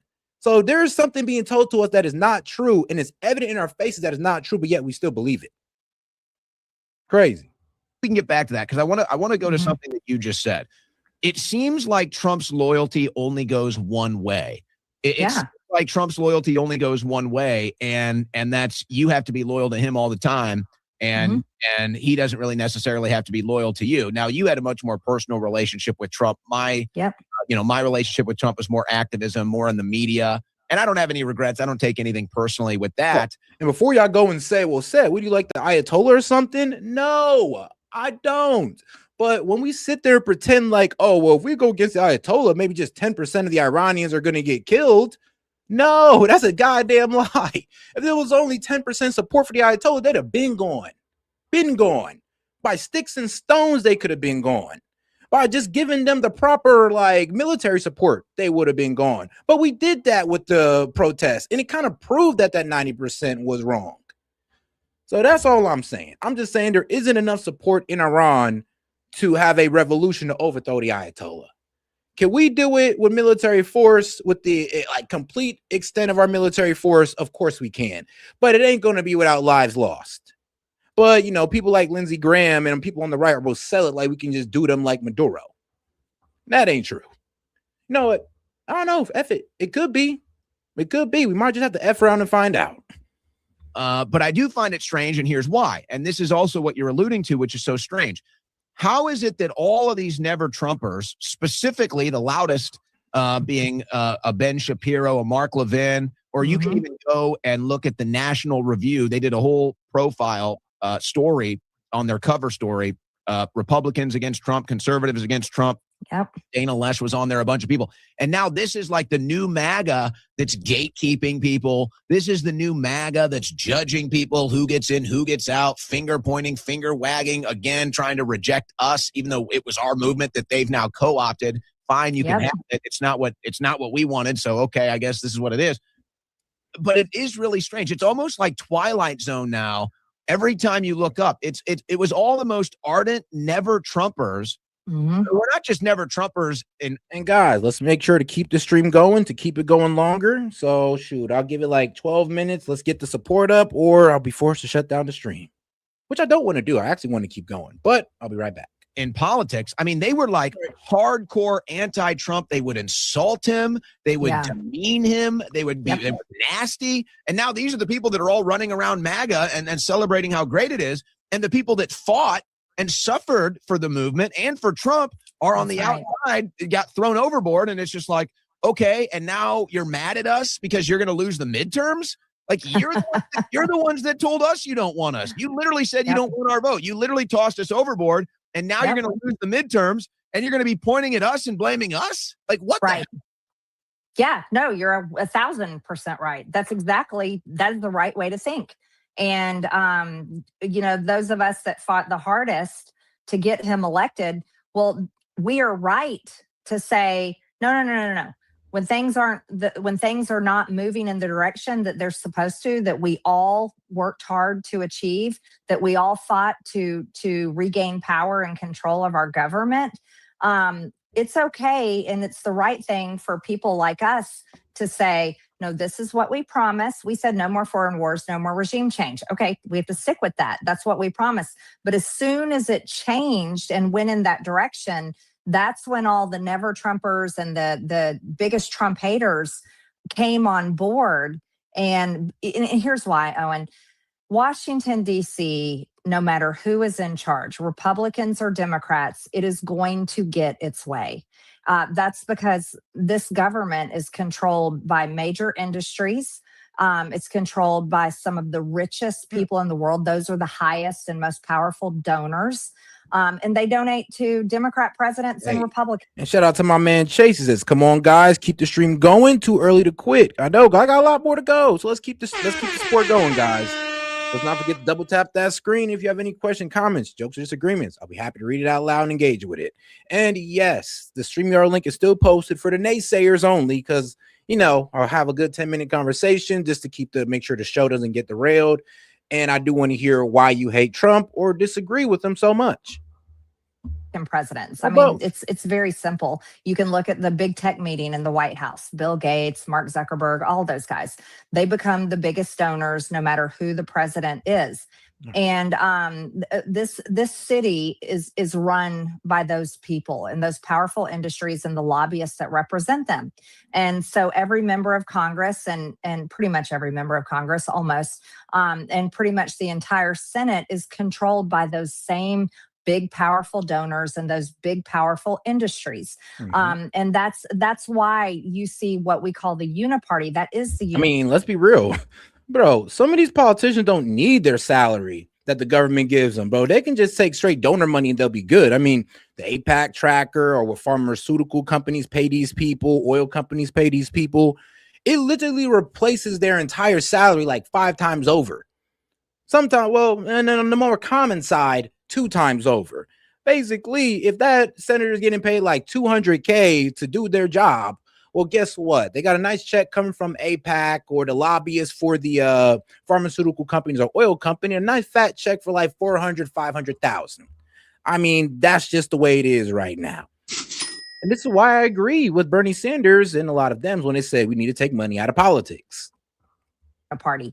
And that's why you see the same result no matter which party is in power. There's always foreign wars. There's always funding of foreign countries. There's always funding for these military industrial complex, big pharma, the big ag. You always see all the same industries receiving exactly what they want in legislation, receiving all the funding that they need, big tech, et cetera, because those are the ones that donate the most money and those are the biggest industries. And those are the people that are in their pockets. And then you've got the media companies that also fall right in line. Fox News is one of the worst. They are literally straight up neocons. No facts though. Nah, Fox News straight up neocons. Like, bro, they're pro-war every hour of the day except when it comes to Ukraine and Russia. That's the only time they'll be like, you know what, maybe Ukraine should chill the F out. But when it comes to Iran, oh man, I mean, no, we can't trust them. We can't trust them to do anything. We have to strike them now. That's how serious they are. So yeah, when it comes to Iran, Fox News, bro, egregious coverage. But everything else, I mean, pretty solid on. Major rhinos, if they're even, and I'm not talking about all of the ones that we see on television. Some of them are some really great people. But as far as the executives and the producers are concerned, they're going to make sure that they are preaching the talking points that they want to spoon fed to their mainly boomer audience every single day, 24/7. And they won't cover certain stories. They won't have certain people. They never had me on. I was the type of Thomas Massey. They'll never have him on. We're the type of Republicans they don't want to have on. They'd rather have on Fetterman every single day. So, all right, if you're telling me that they never wanted to have you on and that's the reason why you never made your arguments to Fox News, okay. Well, I mean, that's on them then. I can't blame that on you. But, I mean, come on now. You didn't try? Because, I don't know. It sounds like she tried and they just told her to F off. Maybe that's why she went to CNN, ABC, and MSNBC. Maybe that's why. And make sure Fetterman never loses an election in Pennsylvania, no matter how hard Scott Pressler tries to flip that Senate seat. They're going to make sure Fetterman stays in power because Fetterman's going to demand that funding goes to Israel. And that's how this. I'm just giving a few examples of how this place works. The people do not control the government because you can't donate enough money. You can't, you don't have a big enough company. You're just a small fish. No, I will give you that one. Like, as soon as a politician is known not to support Israel, they are shunned out of the political party on both sides. On both sides. Democrat and Republican both do the same thing when it comes to Israel. If you do not support them, your ass is gone. Or you will not be supported in your next election, and the person who does support Israel will be. And they're going to put them against you. So it is what it is. In the pond. And now, should any type of country have that type of control over our congressmen and senators? No, but there are actually some people in this country who think that's perfectly fine. As long as it's Israel, though, of course. So they want to continue, and it's a two-party political industrial complex. And so the Democrats and the Republicans feed each other hate and tell you to be afraid of the other side. So they move Americans to get out and vote in these elections. And that's how the system is built. And it's incredibly corrupt. And I think many Americans today got to see a deep look into the nastiness of it and who the players are in these Epstein files. And it revealed exactly what the president told me on the phone when he was very angry at me back in September, yelling at me because I refused to take my name off the discharge petition. And he said, Marjorie, my friends are going to get hurt. Well, lo and behold, look at the Epstein files. My goodness. And it's, I think it's hard for a lot of people because they're so good-hearted, and they have been a believer in Donald Trump for like over 10 years now. I certainly have always been one of those people too. And they have a hard time believing that he would turn his back on them. What?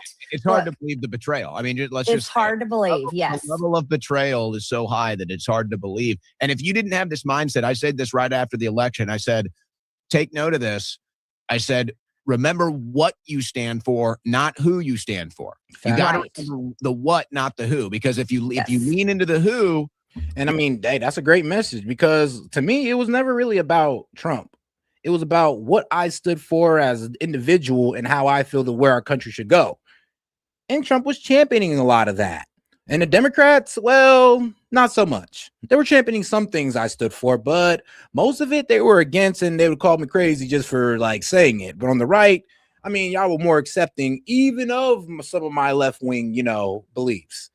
I'll give y'all that one. But I mean, let's be real though.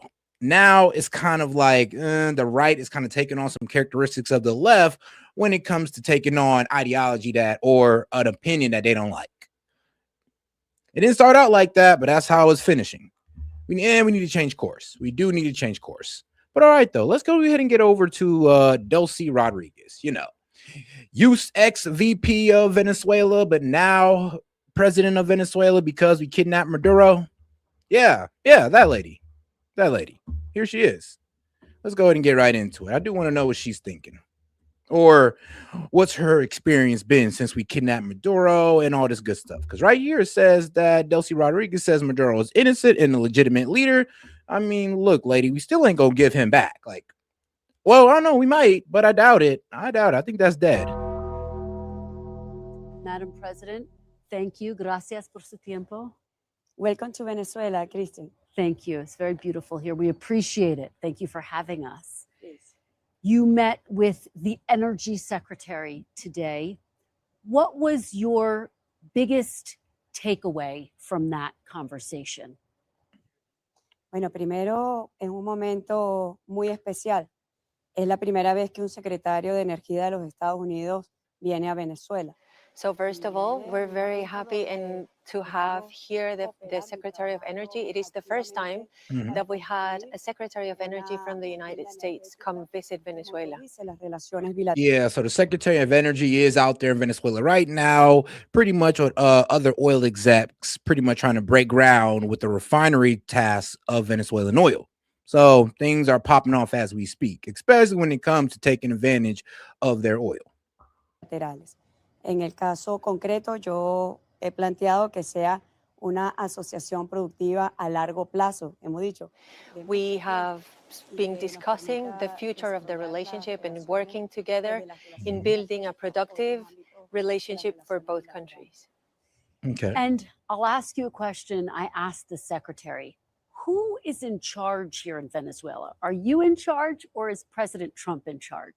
Bueno, yo estoy encargada de la Well, I can tell you I am in charge of the presidency of Venezuela, as it's stated clearly in the Constitution of Venezuela. And from the amount of work that I have, from how busy I am, I can tell you it's very, very hard work, and we're doing it completely day by day. And let me ask. Yeah, the Supreme Court pretty much voted her in to be Supreme Court voted her in to be president because that's just the way their constitution works. You a little just like ours in a way. Except, I don't think we need a Supreme Court to verify the vice president. I think he just steps into the role. A bit about the relationship. President Trump has said that he told your administration, quote, "We'll do whatever you need." That you told the administration that we'll do whatever you need. Are you taking direction from President Trump? Mira, he conversado en 2 oportunidades por teléfono con el presidente Trump. He tenido contacto. So I can tell you I have had 2 phone calls with President Trump and many more with Secretary Rubio. We have, in every single phone call, have had very respectful conversations, and we have kept a high level of cooperation and respect so that we can develop a joint work. And I must really be grateful for this level of cooperation and what we're going to build together. Has he invited you to the United States? Do you anticipate you'll be visiting the United States soon? Mira, considerando estos contactos. Well, yes, I can say that I have been invited to the States and that we're contemplating coming there once we establish this cooperation and we can, move forward with everything we're doing together. And obviously, President Nicolas Maduro is in the United States. This He's is tough. being detained there. It is kind of tough to listen to her because she's trying to skate around the fact that we do run their country now. They're doing everything we said. I mean, if you want to fight back, then I mean, what is our energy secretary doing there with all of our oil executives? I mean, that don't look like fighting back to me. That looks like utter like bending of the knee, complete cooperation, which I'm happy about personally. But I don't know about your, constituents. I don't think they're going to be too happy about that bending of the knee. Do you see Nicolas Maduro as the legitimate leader of Venezuela? Sí, sin duda alguna. Es el presidente legítimo de Venezuela. So yes, I can tell you that President Nicolás Maduro is the legitimate president. I will tell you this as a lawyer that I am. They are both, President Maduro and Cilia Flores, the First Lady, are both innocent.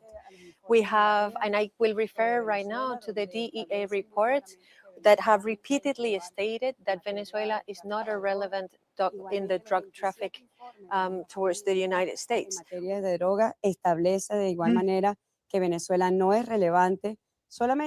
We have also 27 reports from the United Now, look, lady, I don't think you didn't figure this out by now, but it was never really about your drug trafficking potential to the United States or this drug trafficking in general. It was about the fact that you were getting closer to China and Russia, buying weapons, energy, and all that good stuff from them in our hemisphere. That was the main problem, but we did hide it under the shroud of narco trafficking. I ain't gonna lie. But yes, our main objective of taking out Maduro was because he was getting too cozy with the Chinese and the Russians. That's it. And that's all.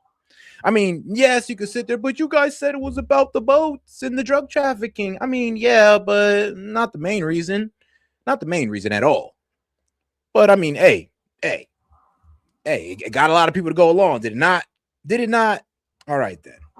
nations stating that Venezuela is not a relevant country when it comes to drug trafficking towards the United States. We know that less than 5% of drugs go through the north of the Caribbean and that 70% come from the equator. que la situación se haya desarrollado de esta manera y creo profundamente en el diálogo diplomático. We regret immensely this situation, and I must say that I believe completely in the peace, in diplomacy of peace, and the dialogue of, diplomacy and political dialogue. I do not believe that the diplomacy of the microphones should be used as a communicating channel. Secretary Wright was very clear. You talked about areas of agreement and areas of disagreement. The United States does not see President Maduro as the legitimate leader of Venezuela. You say he is the legitimate leader of Venezuela. Does that in any way make it more difficult for you to work with the Trump administration, that difference in perspective? No es para nada difícil hacer el trabajo. Por eso he dicho. Not at all. I don't find this a hard work to do. I truly, as I said. Yeah, because you're kind of working for your life here. I'm gonna be real with you. Like, if you don't listen to what Trump says, well, it kind of seems like he would just bomb the shit out of you. I mean, he was able to take Maduro with most likely your help. So yeah, I would definitely want to work with Trump as well too, seeing that he just took the top of our government, just whisked him away, and then made us look completely defenseless doing so. I would want to work with that man as well. Before, I truly believe that diplomatic dialogue is the way forward. Diplomático, político, en este momento energético, permitirá. We believe that political, diplomatical, and also and the dialogue of energy is a channel that will crush all fake news. We know, and I know personally, that President Trump has also suffered about, with regards to fake news. Muchas veces vemos poca claridad y veracidad en lo que se dice sobre Venezuela. Oh, and shout out to O for sending a bronze medal for 50 joules. Appreciate the support, sis. Muchos extranjeros que llegan a Venezuela. We salute actually the fact that NBC is right here with us, seeing and experiencing Venezuela and seeing what the reality of the country is. It has happened to us, and we know foreigners who come to Venezuela, who travel, move around the city, and are surprised about the state of the city, of the country, the development. And this for us is very important. Okay. Do you support the way the United States is carrying out sales of Venezuelan oil and dispersing its proceeds? Do you support the plan that seems to be in place? Mira, lo primero que te tengo que decir es que la venta de petróleo que hizo Venezuela a los Estados Unidos a través de empresas ha sido de justicia comercial en el marco de the sale of oil from Venezuela to the U.S. has been done exclusively and through commercially through PDVSA. A través de canales de venta como cualquier comprador que viene y compra el petróleo en Venezuela, y de allí en adelante lo que se haga con ese petróleo ya no es propiedad de Venezuela. All the prices have been established correctly through mechanisms and normal channels as it's done internationally. And I can tell you that regarding the trade relationship in international terms and mechanisms is, guaranteeing that the income is used in Venezuela correctly. You can guarantee that the did that in the first income place. will go to rebuilding Venezuela and helping the people of Venezuela? Absolutamente, absolutamente. Lo primero es que te tengo que reafirmar que a pocos días de haber jurado como presidenta encargada de Venezuela. So, absolutely, yes. I can tell you that a few days after I was sworn in as president, I set up 2 sovereign funds. The first fund is to guarantee the social protections for the people of Venezuela regarding health, education, and such. And the second fund, the second sovereign fund. If you'd have did that in the well, actually, no, I'm not seeing that they're a socialist government. They may have already did that in the first place, but it was failed because, they can never really get enough money into it to support all the people. Let's see, though, how this plays out for them now that there's going to be more money coming into the Venezuelan government. Let's see if that works out for them. It will Because I was about to say, well, y'all should have been doing that or y'all wouldn't be here, helping out y'all people. But they might have been doing it, but they never really had enough money to, fulfill the promise. Just like I don't think that we have enough money to fulfill that promise of universal health care. Infrastructure, viality, electricity, and also we have started a new app where people can log in and see exactly where the funds are going to and how they're being used. Nuevos acuerdos en materia de hidrocarburos empiecen a llegar al país. How do you respond to President Trump's accusations that Venezuela stole U.S. oil decades ago and what he's doing is taking it back? No, yo había dicho que hay desinformación al respecto. Venezuela está en un proceso de revisión. So, no, I believe there's been a lot of misinformation. We are currently in a process of reviewing contracts and clarifying exactly who owes money to who owes money to PDVSA, who PDVSA owes money to, and we are currently doing that and going to do everything to clarify exactly this situation. Let me ask. Yeah, when we pretty much took all your money that you were supposed to pay your, financiers with, like China. Yeah, when we took all that money and put it in Qatar, that's pretty tough. They are in a pretty tough situation because they have, debtors, debt collectors that are coming to collect their debt and they ain't got nothing in their accounts. It was taken out by us and put into Qatar. Because you have a new petroleum law that basically tries to reverse the damage that was done by nationalizing the oil industry. Is that effectively an acknowledgement that nationalizing oil assets was a mistake? Es que hay conceptos erróneos sobre la ley. Fíjate, durante todo este tiempo de economía bloqueada, nosotros establecimos. So, yeah, the thing is, there's a lot of misconception about the law. We used to have, and we established, during the blockade, we established what we call the anti-blockade law, which establishes a very specific business model where the firms, the companies can ayudar a la can produce and can take the management and can trading also. This is the difference. And now we take this model to the new law. But it's a step away from nationalizing. No, porque... Hey, and shout out to my man, Mr. Paramedic. I appreciate the support and the baller alert. Well, Well, Monty, you got me going into overtime. All right, guys. Well, the call-in line is open for all. We're doing conspiracy hour. We're going in for the long run.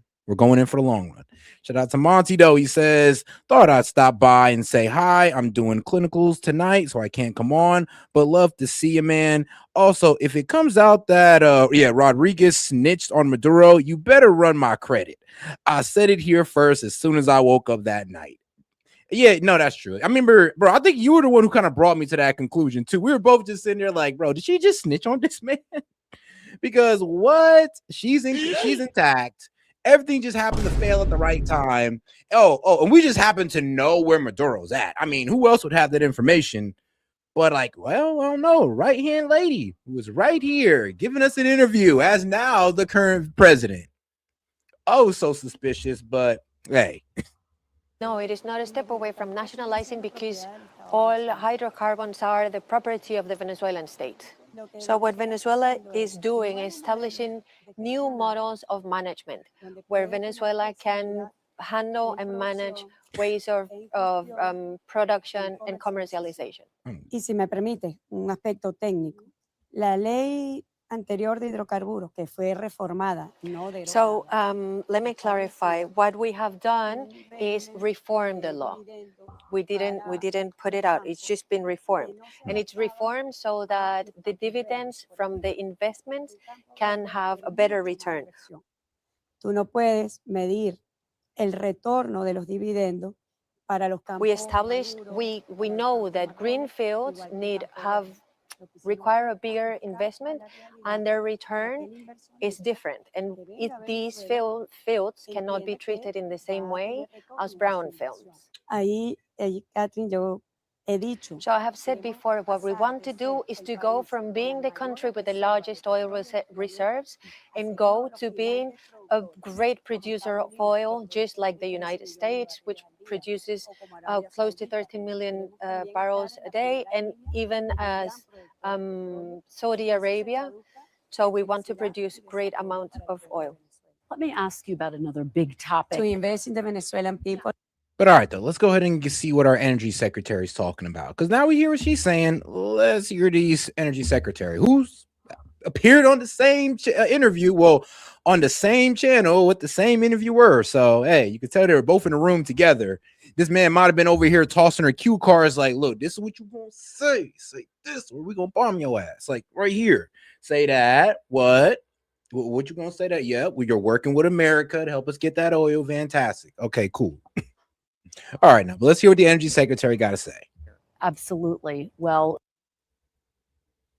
we appreciate the conversation. Let's dive right in with the big picture. If you are sitting at home in the United States, why should people in America care about what you're doing here in Venezuela? Yeah, I think it's a great example of this groundbreaking diplomacy of President Trump. You know, Venezuela has been spiraling downhill for 25 years. Traditional efforts have really led to no progress. And in fact, the problems for Americans in crime and drugs, illegal immigration, increased risks in the Caribbean neighborhood, a lot of downsides to that. And President Trump's entirely unconventional way, here we are at a pivot point of history, a dramatic transformation of the condition in Venezuela. No American troops here, no taxpayer dollars being spent. Like, I think it's a first of the kind. And how is being heavily engaged in Venezuela consistent with an America First vision and foreign policy? Because this is the Americas. This is Venezuela. This is our hemisphere. What happens in our hemisphere is much more important to American lives than something halfway around the world. Yeah. Not that something halfway around the world doesn't matter. This matters a lot. 8 million people have fled Venezuela. 8 million. It's the first time in history millions of people have migrated away from a low-income country into lower-income countries. And of course, a lot of those have come to the United States, and particularly a lot of the criminal elements were sent intentionally to the United States, growing gang activity into the United States. I mean, shoot, yeah, when you can't afford to take care of your prisoners and you don't want to take care of your prisoners, what do? You just dump them into other countries. I mean, it's that easy. Not recommended, not good for other countries, but I mean, It does handle your prison population that you do got to take care of. I mean, we got to take care of our prison population. We spend they make us money, but we also spend money on these guys as well. And of course, to have a major oil producer have its oil production collapse, that's an upward pressure on prices, on gasoline prices, on diesel prices, on jet fuel vacation prices. I think everyone felt that during the Biden administration. And President Trump, of course, has an across-the-board agenda to drive down energy prices. I'm proud of where we've gotten there. Gasoline prices are quite low today, but there's always more we can do. There's always more energy you can bring to the world to lift up people's standards of living and grow job opportunities. And we are going to delve into your efforts to rebuild the energy sector in just a moment. But let me ask you big picture, Mr. Secretary. Who is in charge here in Venezuela? Is it the United States or the Venezuelans? So the Venezuelans are in charge here in Venezuela, but the United States has enormous leverage over the interim authorities in Venezuela. The largest revenue source that funds the government of Venezuela is now controlled by the United States. If they're driving positive change that benefits Americans and is improving the life opportunities of people in Venezuela, that money will flow. If they steer off that path, we have just simply tremendous leverage. Again, tremendous leverage with no soldiers on the ground, no taxpayer money being spent. And within that framework, does President Trump have the final say? Oh, yeah. I mean, they are completely bending over for us. We don't got to put no soldiers on the ground. I mean, the only money that's, being spent, is their own resources. So far, so good, though. So shout out to my man, Gaming. Brother, how you doing? I'm doing pretty good, man. Man, same here. So what's your thoughts so far, man? Shoot, about what? First of all, I stopped picking sides a while ago. I'm gonna skip back to what I said before, and I do remember saying this. I got high school friends that can back me up on this. Never liked Trump as a person. Not since The Apprentice in 2005. Okay? Never liked Trump then. However, he is a good businessman. What I'm sick of is foreign influence in our country elections, country's elections, because we don't get a say, and that's messed up. That we have to pay for everything, but we don't get a say in anything. And I'm not trying to go full regalia. I know I'm the classical, racist, if you will. I try to keep things light. I try to keep things lighthearted, so we can all have some laughs. But on a serious note, what's happening now is exactly why we have the Second Amendment. True. It says it in black and white. The comma argument doesn't hold up. Marjorie Taylor Greene, if she wasn't afforded the ability to speak up, when she was going on different news organizations. She never got the chance to go on Fox. Then I'm be real with you, I kind of got to take back some of the statements. Right, because that's not fair for her. If that's the only place she can have her voice heard, and then doxing her children, that's crazy. Out of line. And if you're saying that you have proof that Trump allowed that, please release it, because I don't support that not one bit. Now, so I get it. Now, as far as this whole Venezuela thing, I mean, she talking about how she's got influence and all this other stuff, and she's gonna give back the money that she's gonna divvy out the money to the right people. Need I remind you that historically under Che Guevara, Chevron was an American company that invested, in today's standard, $500 billion into Venezuelan oil, and Che Guevara was so reckless with the money that he almost single-handedly collapsed Venezuela's economy Yeah, and that's why And we learned from that mistake. That's why we got our own U.S. fund that things go. Well, a U.S. Monitored fund that things go into. yeah, I'm reminding the people in the chat. So when she says this, take this with lots of grains of salt, that there is a lot of history that was omitted here. All right, I agree with you on that one. But all right, though, I do want to get to this one video real quick because let's get over to the grilling of Pam. By the way, I got a question. Did anybody else lose access to X for a while today? Yeah, that was a bit weird. And then it gave me like a weird little thing on my StreamYard saying that, oh, we've having trouble posting lives to X. Make sure you share it because we don't trust it to show on X. And I looked, and yeah, my live wasn't found on anywhere on my posts, and I had to literally post my live on X. But if you go to X right now, you won't be able to find it. But if I go to my live on X, which I have the direct link to it, I'll go straight to it. So it's like it exists, but it don't. Right, because like today I thought I was shadow banned because I tried to refresh my X page and like nothing was refreshing at all. In fact, I couldn't even get comments or anything. When it comes to X, I've been shadow banned. Yeah, but I was just wondering if I wasn't the only one. I know you're not alone, brother. You're not alone. All right. Let's get into the Steven Crowder grilling of Pam Bondi because I think we gave her enough last time. Let's hear somebody else do it. I didn't give her enough. Garland, I did not give her enough. Years, one word about Jeffrey Epstein. How ironic is that? You know why? Because Donald Trump, the Dow right now is over. Checks notes. The Dow is over. It sounded like she was about to make a decent point, and then she forgot and said, well, F it, man. The Dow's up. So who cares about child trafficking? It's like, whoa. That's not what we wanted to hear. $50,000. Oh, you must think you're like Treasury Secretary. I thought her department was DOJ. Yeah. So they were asking, here's the thing. They were asking you appropriate questions for the DOJ.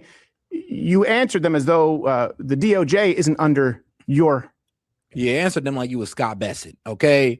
I mean, but I ain't gonna lie. They were asking her questions like she was Christy Gnomes as well. And they do happen to do that. But a shout out to my man Monty said if the Epstein files don't turn into the Epstein trials, we're gonna see some real right-wing extremism. Yeah, I mean, bro, some of us are gonna turn into like Luigi Mangione. And I damn near respect it. I'm like, yeah, you did just see how this guy's getting away with, getting involved with child pedophilia, trafficking children, buying children. He's just walking the streets because we refuse to prosecute. Yeah, you're going to see a lot of right-wing Luigi Mangionis out there doing their thing, sadly. A lot of the vigilantism is about to happen. Control Jeffrey Epstein and his complicit. For a while, unfortunately. Nice segue. Look, here's the thing with Jeffrey Epstein, because you guys have asked us to, and we have covered it, and hopefully that segment that was the beginning, middle, and end, everything that we know was helpful. Please go check it out. What I don't want to do is exactly what these people, those who I'm about to present, are doing. If you have information, if you have names, if there is something shocking, then provide it.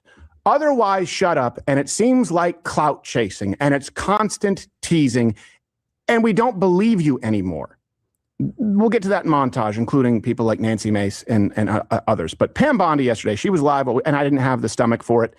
Let me be really clear I've never been a fan. We didn't cover her hearing, because before any of this went down, I thought she was going to be a disaster. Pam Bondi is unintelligent, she's unprincipled, and she should be fired. Should have been gay.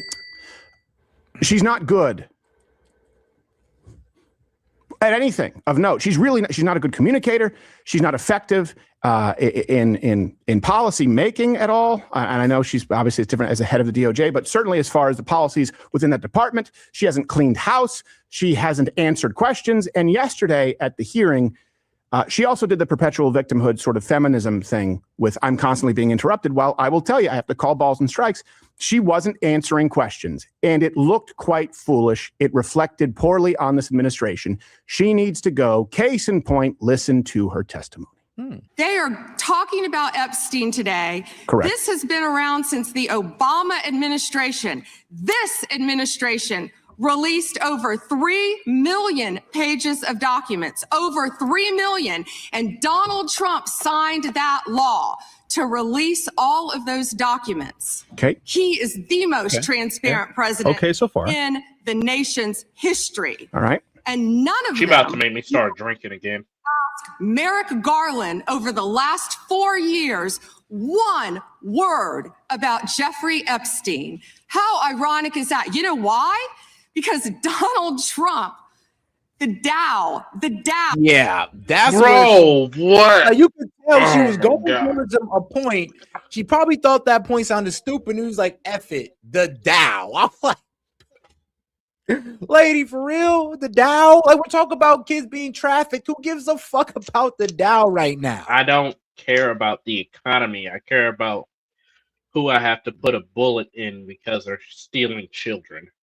Bro, like, we all know who she was getting, where she was getting at. Well, you guys didn't want to go after this under Biden or when this person was in charge, but you kind of missed that argument. You said, well, F it, the Dow. I'm like, oh my God. Like, trust me, nobody cares about the Dow while there's child pedophilia going on. Actually, the people who are most benefiting from the Dow might be the people who's,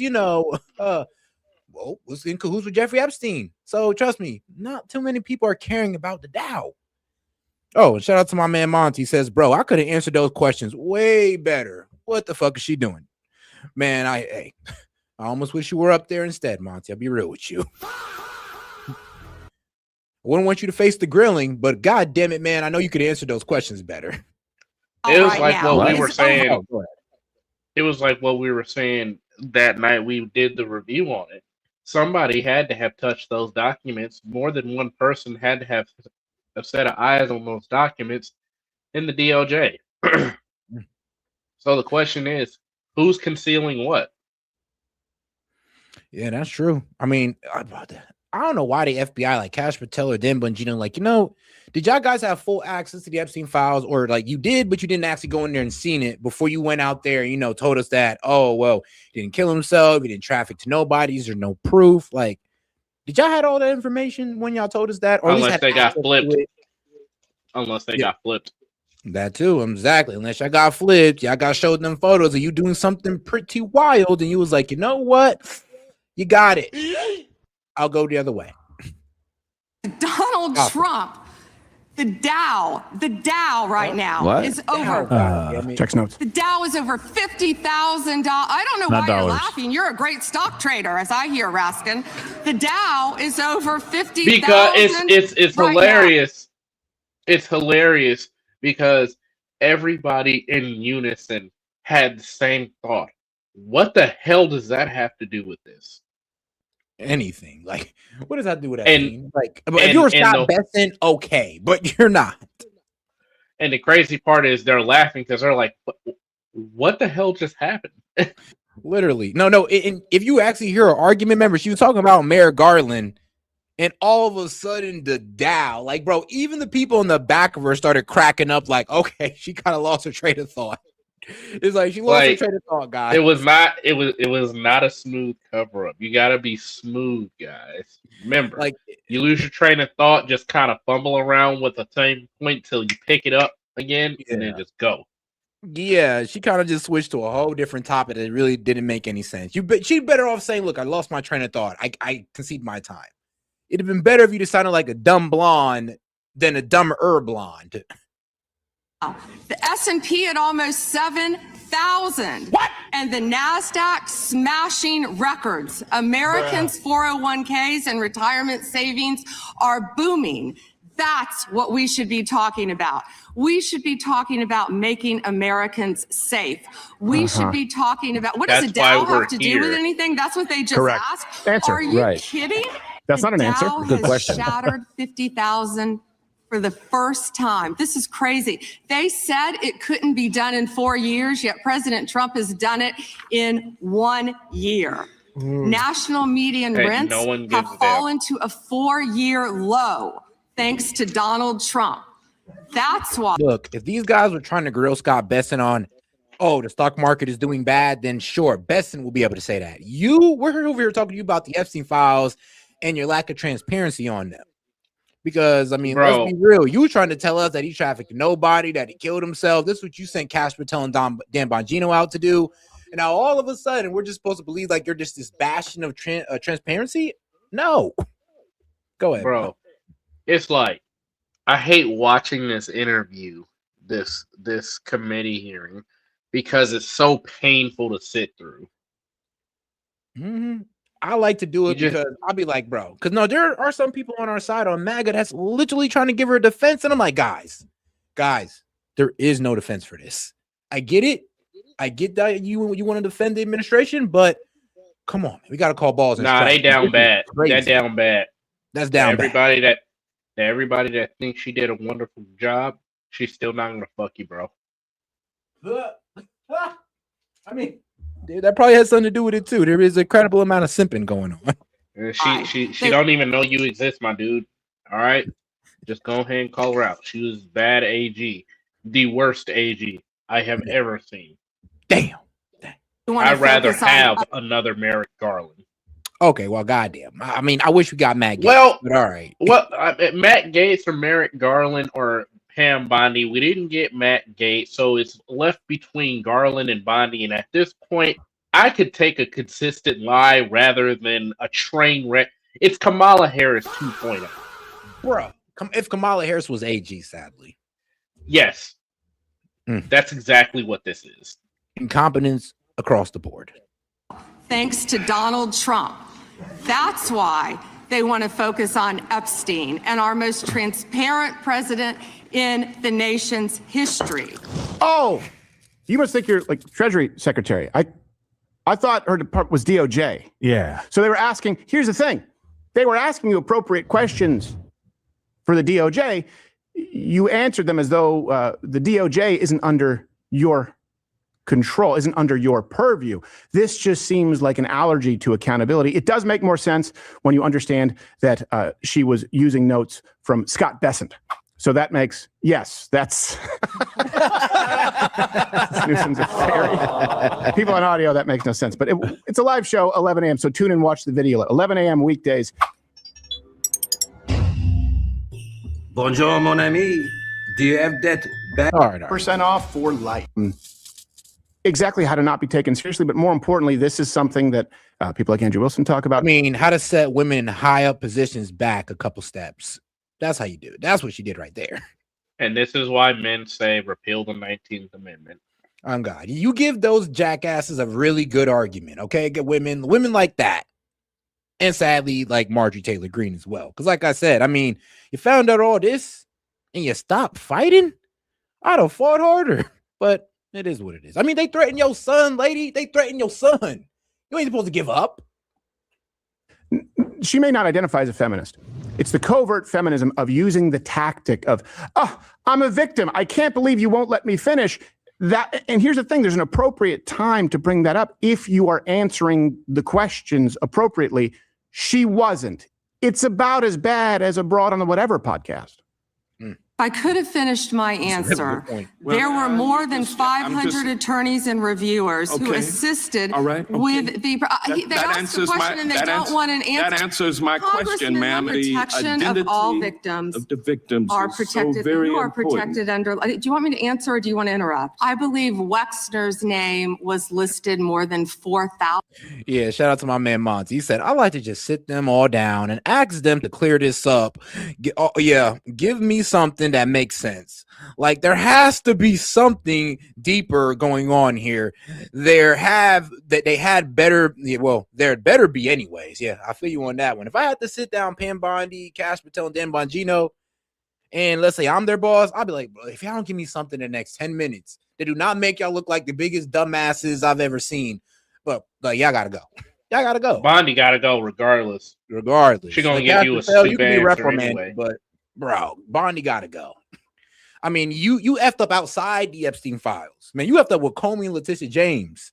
And all you had to do was just give us a prosecutor that was confirmed by the Senate. And you didn't cross your I. You didn't cross your T's and dot your I's. So you done for that one. The Epstein files just make things worse.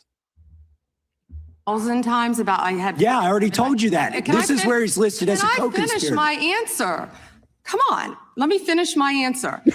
We corrected that within 40 minutes. He was already, you're acting like everybody's trying to cover up Wexner's name. Reclaiming my time. I'm going to answer this question. Reclaiming my time. Mr. Chairman. This is how this works. Chairman, may I give my answer on that? Kind of is how it works. Political joke, and I need to give my answer on that. These are obviously improper redactions. And let me stop for a minute. I'm talking. If they're not privileged, quiet. Don't yell at me. If they're not, Mr. Chairman, you shut the clock. This is on your time. It's not on Mr. Goldman. They're not Even though privileged. you used your I ain't gonna lie, that quiet though would have had anybody heated though. Even I'd have probably went up there like, all right, bro, who you talking to? Like, chill out. You can tell me to quiet down. I'm like, but quiet. Like, I ain't gonna. That'd have had me tripping too. But he had a good reason. You were filibustering a little bit. Saying a bunch of nothing. I mean, bro, come on, man. Hit a girl with the quiet. Let's see how hard she bucks back. Because most girls are gonna. I wonder how her knees look. But damn, man. Now, and I, by the way, it's a valid point to say, yeah, well, there's grandstanding and they're filibustering and talking for a very long time. Sure, but we have a contrast as to how you can deal with that effectively, and it's not. Don't talk to me that way. It's not. Let me go on and discuss the Dow when you asked me about Epstein. Let me show you how you can handle it thoughtfully in a controlled manner that's very effective. I present to you most improved player Marco Rubio.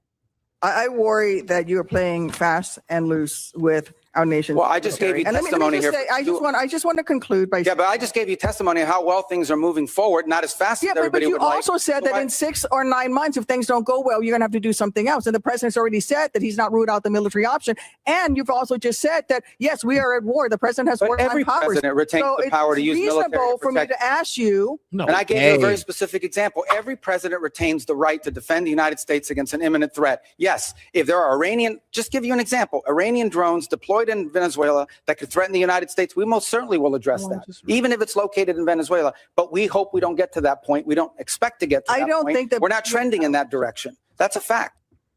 See, perfect. There you go. You answer the question, give a very specific example, and when they try and redirect and you go, no, hold on, I did answer it. Very specific example. Not, hey, don't talk to me that way. Let's talk about the S&P. It just. Hashtag one thing that she said. I mean, there's a different type of intelligence to it. Like, bro, you may not like Marco Rubio, but that man knows how to answer some questions. He's pretty precise when he answers questions as well. Anyway, Seth, besides what you're saying, did you know about the Dow? But the Dow, guys, it's the Dow, bro. That Dow is doing crazy numbers right now. Yeah. What about the arrests that are supposed to be happening? I noticed she did not answer that question at all. Man, like, what are prosecutions? The S&P is like 6,000, bro. What do you mean the prosecutions? The S&P.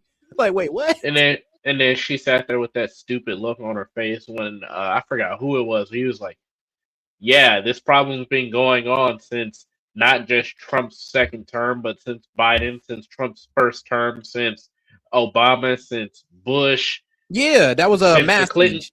He was wrong argument. She was the wrong argument against Massey. I like how Massey shut that down. He was like, yeah, this was going on against Bush. I mean, yeah, but going against Bush, Obama. You're right. But that's why you were voted in, to stop the cycle, not continue it and then be like, well, why are you getting mad at me for continuing the cycle? Because we voted for different. Right. I mean, and the fact that she can't even at least guarantee to the American people that she can conduct an arrest, that tells me everything I need to know, honestly. All right, and shout out Monty, because I went and put up that video, said emergency breaking news in Discord. I got it up there. Oh, and shout out Kimmy West. Hey, sis, how you doing? She says, holla said. Well, appreciate you, Kimmy, for coming through. I ain't seen you in a minute, sis. Even though we're on different political spectrums, hey, thanks for supporting a brother. And shout out to my man Ron. He says, "Set, I owe you money." And hey man, you remember for 10 months, you're paying your dues. I appreciate that, my brother. I truly do. But let's get over to this fraud in California, because we all been waiting for this one. Shout out to Nick Shirley. It would be this man, Nick Shirley. I mean, Lord knows CNN ain't gonna do it. MSNBC, nope. Shit, not even Fox News. Shit, we can even hold the right accountable for kind of being lazy on it. We're just looking for these individuals as they're registered to vote here. John Thomas. They got way more money than Shirley. Let's be real. And Philip Thomas. Is Gloria here by chance? get to it. Because she's 100 years old and she voted last election from here. You see, I said I wasn't. I just want to make sure you're not 126 years old. No, I'm not. And do you think it's possible like illegal migrants could be voting? Not really. Do you know where the ballots might have gone?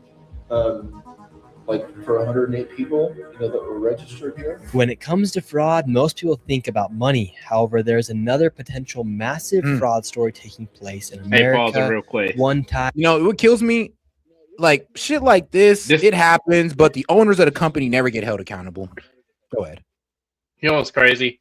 Nick Shirley out here just casually dropping major bombs, just messing up the elite's plan. He's some dude with a camera and a YouTube following, and he's just casually setting the nation ablaze by telling the truth. It's crazy. Yeah, these it's crazy. Elites spend all this time meticulously planning, and then God just says to some random dude trying to make ends meet, "Hey, go do this," and then the entire thing comes crashing down. Yeah, and here's the thing. Nick Shirley started out as that guy who was going into these like No Kings protests and other things like that. He really started out as a prank YouTuber, really. But since he got into this, hey, man, people been attacking him ever since. And it's only because he's exposing something that, well, people don't want to know about or they've been trying to hide. But rather not have out in the public. Yeah, that too. Hey, man, bro, midterms are coming up, man. We can't have this Somali fraud getting out. Let's go. Come on. Don't you know Renee Good, man? Come on. I'm done. Where the ballots might have gone?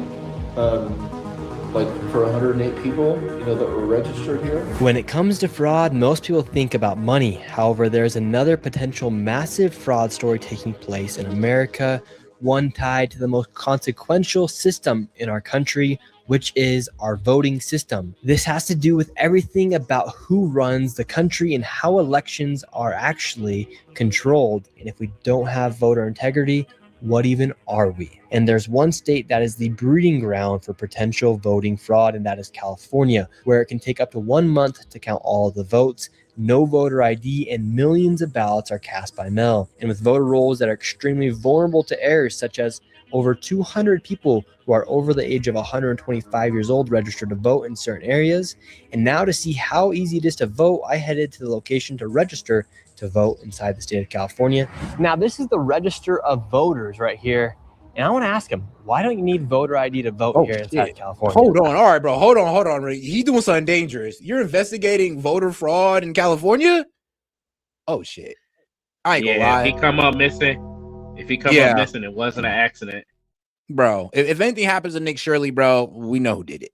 That's all I gotta say. I was curious, how come in California you don't need voter ID to vote? Because when you sign your affidavit, you're swearing that you're telling us the truth, and we compare the signature that you put on your application to the battery 65%. Mm-hmm. Do you think it leaves any room for error with voter ID, or? Yeah, I'm just like curious because I want to make sure that like our elections are as fair and honest as possible. And I feel like voter ID is just something super simple to have. And do you think it's possible? Like, damn. All right. So pretty much what she just laid out there was the list that you can sign instead of voter ID. I mean, of course, Yeah. I guess, And you can got to fake swear a that you're telling the signature. truth, sign this document, and you're ready to go. Basically, hey, Set, Pinky promised me that you'll hold on to my $1 million and won't run off with it. That's basically what they're saying. Bruh, literally. And you're broke and destitute, by the way. illegal migrants could be voting? Not really. How? I mean, what was showing the ID? Yeah, if they don't have their ID and they could just sign on behalf of Richard Sherman, then they could technically vote, right?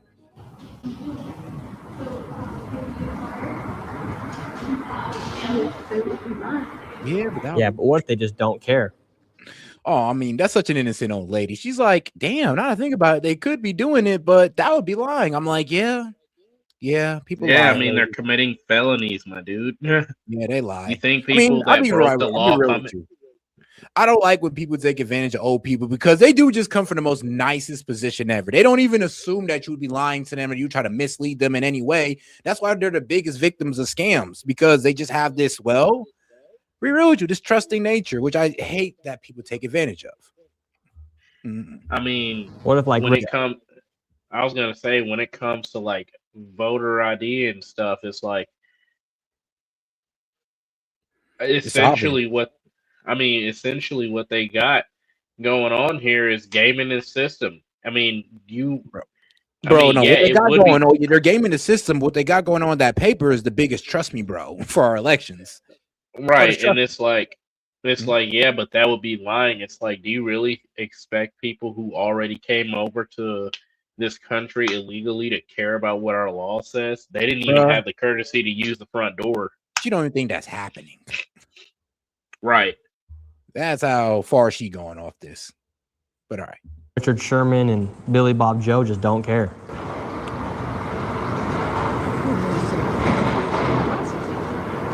But so you don't think illegals would ever vote, would you? I don't think so. No. Man, bless your heart. So instead of showing your ID, you sign your signature and then it is scanned to verify it is you. So technically speaking, anyone could show up saying they are someone, and if the signature is similar, that vote will then count. And with millions of people voting, it leaves room for fraud to occur. Just take these two examples.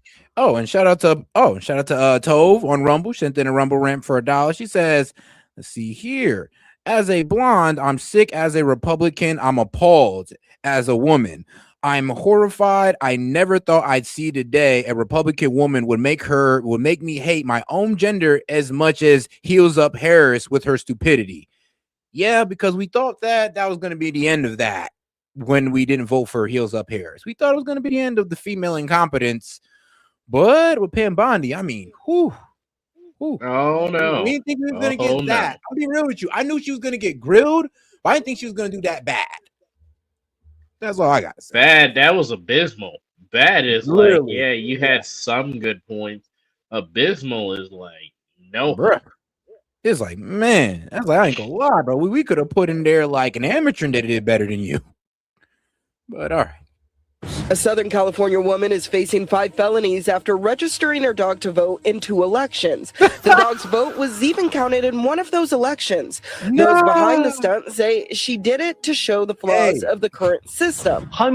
Hey, Fido got rights too, man. Hey, Fido got a voice too. He may not express it too much. He may bark it out there, but he knows what's right too. Dog, I'm telling you, the way that California system is, like, there's so much fraud that takes place. Dude, let me give you a real story. I had 2 letters from the IRS. One of them from the IRS said that I was dead, which was wild. So I had to come up there and verify, and they didn't believe me. And I was like, okay, yeah, I'm shipping out. That was for the other letter. Funny. Yeah, but this is too funny, bro. It's just pretty much saying like, hey, if you got a dog, actual dog, who we voting for next election, okay? It matters, especially if you're in California. The one who gives them the most treats. So yeah, somebody says, but they need to show ID, lady. If that was true, then why we got dogs voting? Unless your dog can have an state ID, like shit, maybe. 2 examples. A Southern California woman is facing 5 felonies after registering her dog to vote in 2 elections. The dog's vote was even counted in one of those elections. Remember, this is NBC. This is NBC News. So this is them saying that. So you're telling me if this is such a secure system, then why do we got dogs being able to vote? Behind the stunt, First of all, she did it to show. It shouldn't even be on the lady. It shouldn't even be on the lady. It should be on the people who was going through and counting the votes, because y'all should have caught that. I mean, yeah, I'm gonna be real with you though. We got to put a little bit on her too. Like, damn, you really try to play us like that. I mean, to be honest, if you have a system that's open and ready to game like that, I mean, don't get mad because people start doing ridiculous crap. Good point. I get that.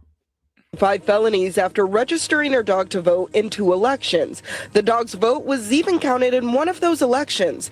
Those behind the stunt say she did it to show the flaws of the current system. Hundreds of people who cast votes. Oh, that's why they went to her. Oh, no, not because she was trying to game the system. She was like, no, this is so easy to game that I can make my dog vote. And once she exposed that, they're like, oh, and now we want to hit you with felonies. Yeah, I mean, for all intents and purposes, I can have a bison, like a bison, on a bicycle arm registered to vote for California. Well, damn. According to state records, but we found they've been dead for years, including a woman who died in 1988, and records show she somehow voted in 2014, 26 years after she passed away. Then there's Julita Abutin. Records show she voted in Norwalk in 2014, 2012, 2010, and 2008. The only problem is she's buried here at Forest Lawn. Abutin died in 2006. Is it possible your mother voted in 2014? There's no way. Abutin's daughter Maravik says it's certain. I mean, you know, they could be out here doing seances and calling upon the dead to cast in their votes.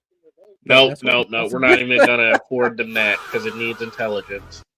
But they're calling upon the spirits, like spirit of my dead grandma. Yeah, Kamala or Trump. Like, bro, for real. Come on, bro. But, I mean, hey, like, you know, I think the most egregious one that I've seen. This was back in 2020. There was a lady that said that worked for one of the like ballot counting places in California. She was like, "Yeah, we ran this one dude's background, and he was a World War II era vet that apparently died KIA storming the beach of Normandy. Like, he was one of the first casualties, and apparently he had voted like twice for Joe Biden." God damn. So The it's like, impossible- come on, Is that bad? It's like, come on, bro. Y'all not even trying. Oh, is that bad out here? Damn. 14. There's no way. Abutin's daughter Maravik says it's certainly impossible that her mother voted, but the LA County Registrar confirms they have signed vote-by-mail envelopes with her mother's name for the 2014 and 2012 election, even though she died 10 years ago. So it's not some crazy conspiracy theory to think that people are illegally voting inside the state of California. And with the state receiving millions of illegal migrants, the opportunities for fraud now are even higher as millions of undocumented people are living inside of the state. Oh, wow. Now let's Yeah, shout out to that slogan right there. They was telling us, I mean, well, F a slogan, that was a straight lie. Most secure election in history, right, guys? Right? Like, Arriba. man, that's pretty secure. You know, dogs voting. The cap. Because Stop the cap. go meet up with a man by the name of Urson who has dedicated years of his life digging through voter rolls, finding fraud and inconsistencies throughout the state. So how bad is the voter fraud here in California? Well, we actually don't know because law enforcement isn't really investigating it, and we don't have people qualified to actually figure that out. And what kind of fraud is taking place? Well, we have voter rolls of about 22 to 23 million people in California. And we have just in Orange County, per se, there's 60 to 70,000 changes a month that happens. So the amount of time and effort to go and follow up with every one of those, we just don't have the resources to do that. And so what information have you been collecting about the voting fraud here in California? We have people that are still in our rolls from 2000. You know what, gaming? This kind of does play into your like your whole little I guess AI takeover, digital ID thing, because what would be the best way to handle this but AI and digital tracking? Like, am I tripping on that? There's a way. No, there is a way to handle it outside of AI and digital tracking. And the way you handle it is you go back to regular pen and paper voting rolls. So like here in Missouri, when I went to go vote or whatever, you know what they had us do? They had us stand outside in the courtroom and provide pieces of our ID. And then we used pen and paper. We signed, there was two-factor authentication. There was no way that we could bypass the system without having information asked for us. True. It's just that when he was talking about it, he kind of seemed like they were like overwhelming the system. And now every time I hear guys talk about, our system being overwhelmed, our system being overwhelmed, is like a selling point for AI. I mean, no, it actually is. And they're going to try to use that to sell it for AI. But you could even go back to simpler methods of what you're saying. We could even do what the military does. So when I was in the military, we had, if you ever seen a military ID, It's called a CAC, a Common Access Card, and it has a chip on there. So whenever you're conducting official business, you pop that bad boy in there, it reads the chip, pulls your information, and only you can do whatever it is you need to do. And if voting really is that big of an issue, we could issue everybody a common access card for voting only. And whenever we go to vote, we just pop that bad boy in the voting machine, or we present it to the people at the voting poll, cast our vote, sign our official signature, use that CAC card to basically authenticate that we submitted the vote, and then just leave. We have the capability to do that. That infrastructure is already in place. And I believe Monty, yep. And Monty agrees. He said, yep, everyone should have an old CAC. We would hope. We would hope. But all right, let's keep it going. 2008 that are still getting ballots mailed to them that haven't voted in 18, 16 years. And so if they haven't voted, what's the problem with them receiving those ballots? Well, sometimes there's votes that happen later on with someone that hasn't lived here for 12 years. And we found several occurrences of that. When we turn that in, those are treated as independent incidences that don't affect the outcome of the election. So they're highly disregarded from our concerns as voters. And what information do we have right here? Well, we got several different pieces that we're looking at today. One thing that's just a simple anomaly for people to understand is there's people that show to be 125 years old in our voter rolls. And that's a simple data flaw. But the issue is it keeps happening over and over again to the tune of hundreds and hundreds and hundreds in every county. That's a large size like where we're at today. Another one is we have a lot of voters that are at central locations, 10, 12, 15 people at a place where what is this business? And another one for Monty. We should have voted the exact same way Congress does. I mean, shoot, yeah, Congress don't make sure no non-congressman votes. I mean, they got some pretty secure votes. I mean, bro, can you imagine if you just walked in there and voted as a congressman and you're not a congressman? Be crazy. Yeah, no. They have common access cards. That's how I know we have the capability to do it. I think that's one thing in there that says, oh, CAC cards aren't as secure as you think. Yeah, because you also have to use personal security and not be an idiot. But it's really hard. It's actually really hard to piggyback off of somebody's CAC card. Okay. The little chip reader, you can plug it into your USB. You can tap in there. They actually make keyboards where you can slide that card into the keyboard and access everything on the computer. Even Congress has them, and I've been to a couple of congressional buildings, which is how I know they have them. So we can use that for voter ID and only voter ID and be perfectly fine. They don't want to. All right, let's keep it going. What is it doing? These people are still going to continue to get ballots. Another one is like a lot of the sororities in the dorm houses, where we have typical turnout, or voter turnout is like in the 50 to 70% range, but it's like 106 out of 108 votes cast. So it doesn't mean that that's fraud, but it means these are out of the normal order of what happens. And so that's what we're going to be going around and looking at today and seeing what's out there and what we can find. We have a system where you can register to vote in California without a driver's license number or social security number. Why do we allow that? That creates 9.6 million records that then the state has to send to the Social Security Administration. And when 75% of those come back with no matching Social Security record, it should make every California wonder, why do we have a system like that? Why do we have a system that's creating work and uncertainty? And so what have you done to get this information about the voter fraud that's taking place here in California? Well, we get our information from the Secretary of State. We get it directly from them. It's a lot of information and it's very complex. And so we get this from the state, we package it up, and we help with our other researchers across the state that go and break it down into their own counties. So we have all this information, and now we're going to go head out into the streets of California and see what fraud we can find. Where's the first place we're going? We're going to the local retirement community, and the reason this one is just kind of particularly odd, you got 45 people registered, and 41 of them actually turned out to vote in the last election. So that's just, again, not typical for 55 to 70% turnout. So it's a mental crisis senior rehabilitation center. So we're just going to go there and see, is there 45 people there? Is there beds? And check it out. Can we speak to a supervisor? Hello, how are you? Yeah, it looks like there was maybe 41 of 45 people that are registered here. Does that seem low or high to you? Like as far as how many patients or residents you have?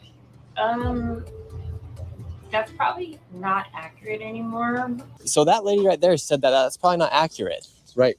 So this could be a huge location where hundreds of votes could be casted from this one location. She said that numbers sound like they're inaccurate, 41 out of 45. Correct. So is there a lot more people that could be registered to vote and could be having their voices expressed? Well, let's move on to the next location. You got it. Now we're here in the University of San Diego because they got lots of voters here. But what's the deal with this location? Oh, shout out my man Monty coming in again. He says every American should be issued a CAC verified with biometrics and two-factor authentication. Yes, I believe it so well. And if you guys don't know what CAC is, a common access card, which is actually a little bit more complicated to get. I mean, sounds easy to get, but it's not. I mean, the only way you can get them is if you're in the military, or you work for the federal government. Yeah, and if you wanted to hand them out on a mass scale to just Americans, we have pretty much everything you need. If you have a passport, the way it was explained to me, I like the point you're making, because instead of just like, voter ID, but what was it, the real ID? Just give everybody a CAC, and everything's good. Because if you have a passport, you can get a CAT card. You can't get a passport from the State Department if you're not a citizen. You cannot get one. I don't care what state you're from, sanctuary city or not, you will not be able to get a passport from the State Department at the federal level if you are not a U.S. citizen. All right, let's get back to it. It's some sort of Institute for Peace and Justice, so it doesn't seem like you'd have a lot of voters like registered at some sort of an administrative office, but it very well could be. I mean, there's students that are all over the place here, so maybe it's some sort of a central mailing house or something like that. You have a conference room, you have Garden of the Sky, the Kroc School, classrooms, conference rooms, anything but dorms. And this is the location where 58 people are registered to vote here inside of the state of California. Is this like a central mailing location, like this building for students and stuff? No, this one is not. So we do have a mail center. Because right here on the John B. Kroc Institute for Peace and Justice, it says we had 58 registered to vote, and 50 people voted from this location. Okay. So it's 5998 Alcala Park. You're saying is the entire university. Is the entire university. So where do the ballots go? I have no clue. Okay. I've never seen them. So far, we're 0 for 2 as far as getting any clarity about where these votes are being cast from here. Yeah, or any sort of real clarity. And at these locations, when there's only around 40 to 50 people registered to vote, in locations where there's hundreds and thousands of people, it leaves lots of room for speculations, especially when nobody actually knows what the real count is and where the votes are being casted from. And just a reminder, all this information from Urson is the most up-to-date information from the Secretary of State of California as far as the voter rolls go. The fraud continues. Now we're outside of a extra space, a storage unit location. Here, 5 people are registered to vote. Correct. Did they cast their votes? 3 of them did in the 24 election. Then we had 1 that cast a ballot in the 2020 election and 1 that's never voted. The point is that unless this is a primary residence, right, or where you can sleep, right, which no one's supposed to by law allowed to sleep in their public storage unit, then this is not a legal registration. And these are the things that the county continues to let slip through the cracks. Let's see if they're here. We have the names of all 5 people. Let's see if they're here. How's it going, sir? How are you doing today? Good. We're just looking for a few people here. We have Lily Morey, Philip Thomas, Sydney Thomas, Robert Thomas. We're just looking for these individuals as they're registered to vote here. Do you have people that live here at Extra Space? Are you extra space? Robert Thomas? Oh, okay. Okay, so who gave you this list real quick? Oh, from the Secretary of State. Yeah, it's publicly available information. What about Robert, Sidney, Philip, and Lily Thomas? What about them? Do they also get their ballots here? Robert Thomas, Sidney Thomas, John Thomas, and Philip Thomas. Do you know where any of those individuals are? Any of the Thomases? No, they're not here right now. There's no one living in storage facilities, right? That's No, really right? the question, right? Just wondering if people are actually living in storage facilities. So 5 people never know. are registered to vote here. They confirm that You know nobody they lives probably here. are. They beans. Yes, I'm saying. I mean, like, come on now. You never know if people living in storage containers, and sometimes these people are cool enough to let you do so and not tell. So I don't know about all that. They beans, bro. You know they probably is. God They damn. can fit 80. If they can fit 80 of them in a car, you know they can fit 50 of them in a storage unit. Bruh. Well, damn. A little fishy. California's got some weird things going on. So 5 people, and they didn't know where any of the Thomases were, but this is their primary location. Well, if those 2 people actually live here and this is where they stay, their primary residence, right? They get their driver's license here, their tax stuff comes here. It's completely legal. But the other people that are here that they didn't know or do know or so forth, right? Are they someone that was just getting something in a storage facility? I mean, yeah. So just to be fair, they could be there. They're just not allowed to tell them because you're not allowed to be staying in these storage facilities. Just to be fair. Well, But this is a also story. you can, and I've seen this trick done many times before with homeless people.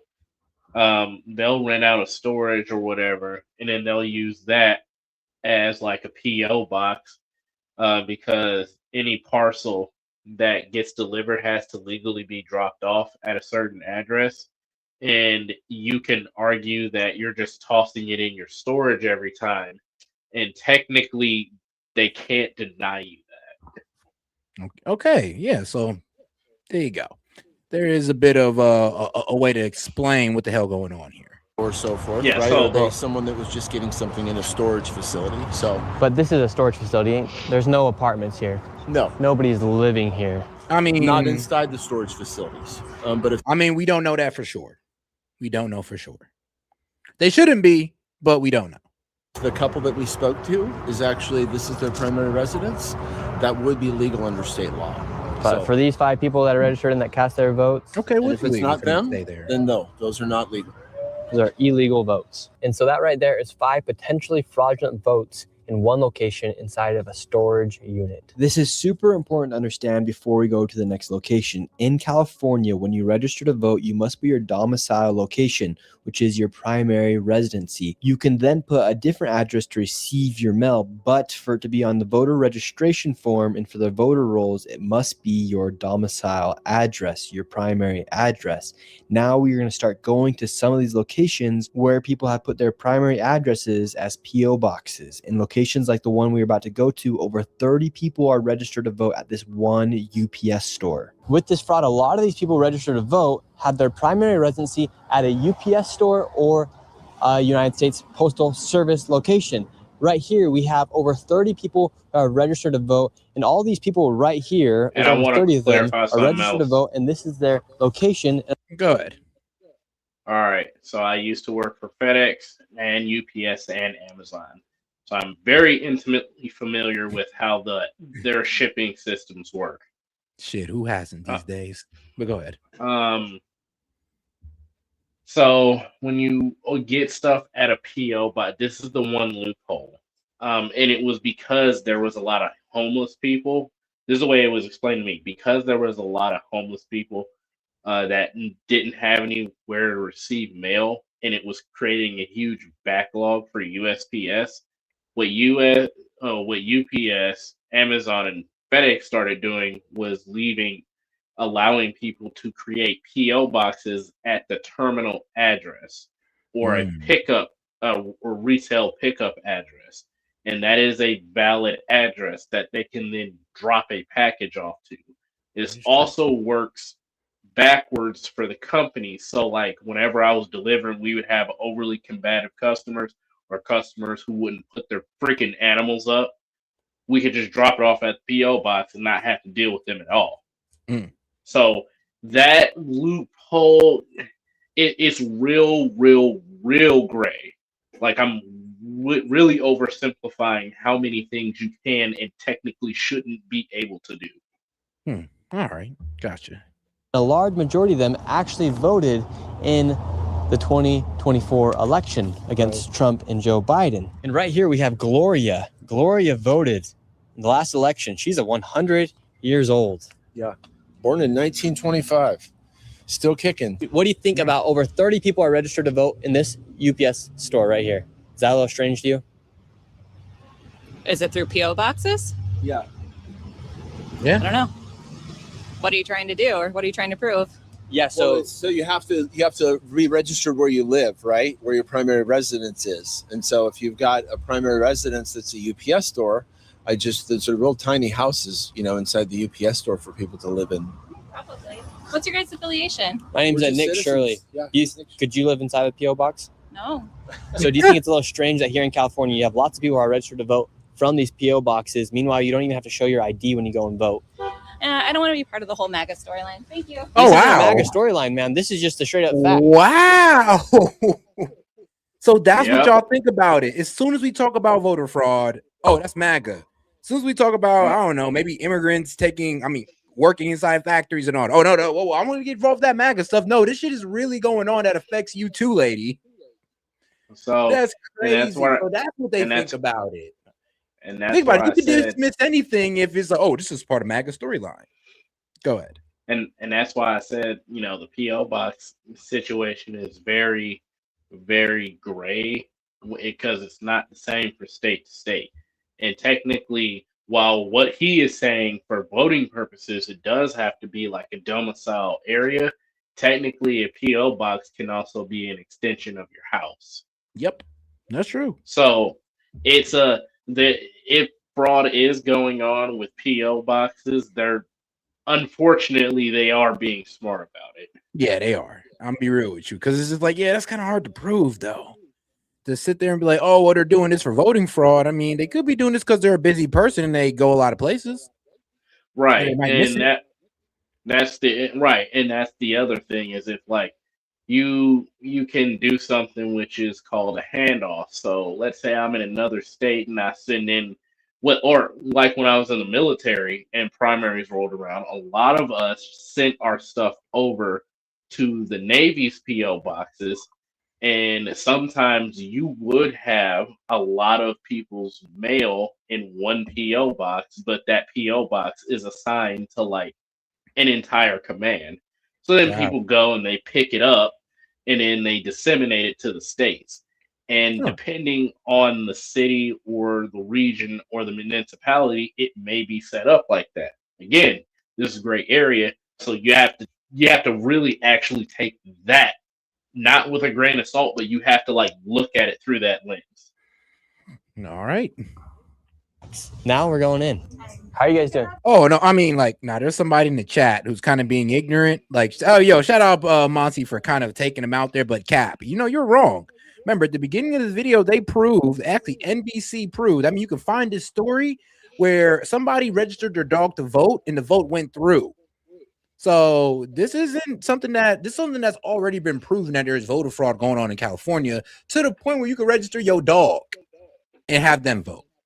So no, Right. This has already been proven, my friend. And you can go to NBC News and look up the story and they'll be able to show you it. Yeah.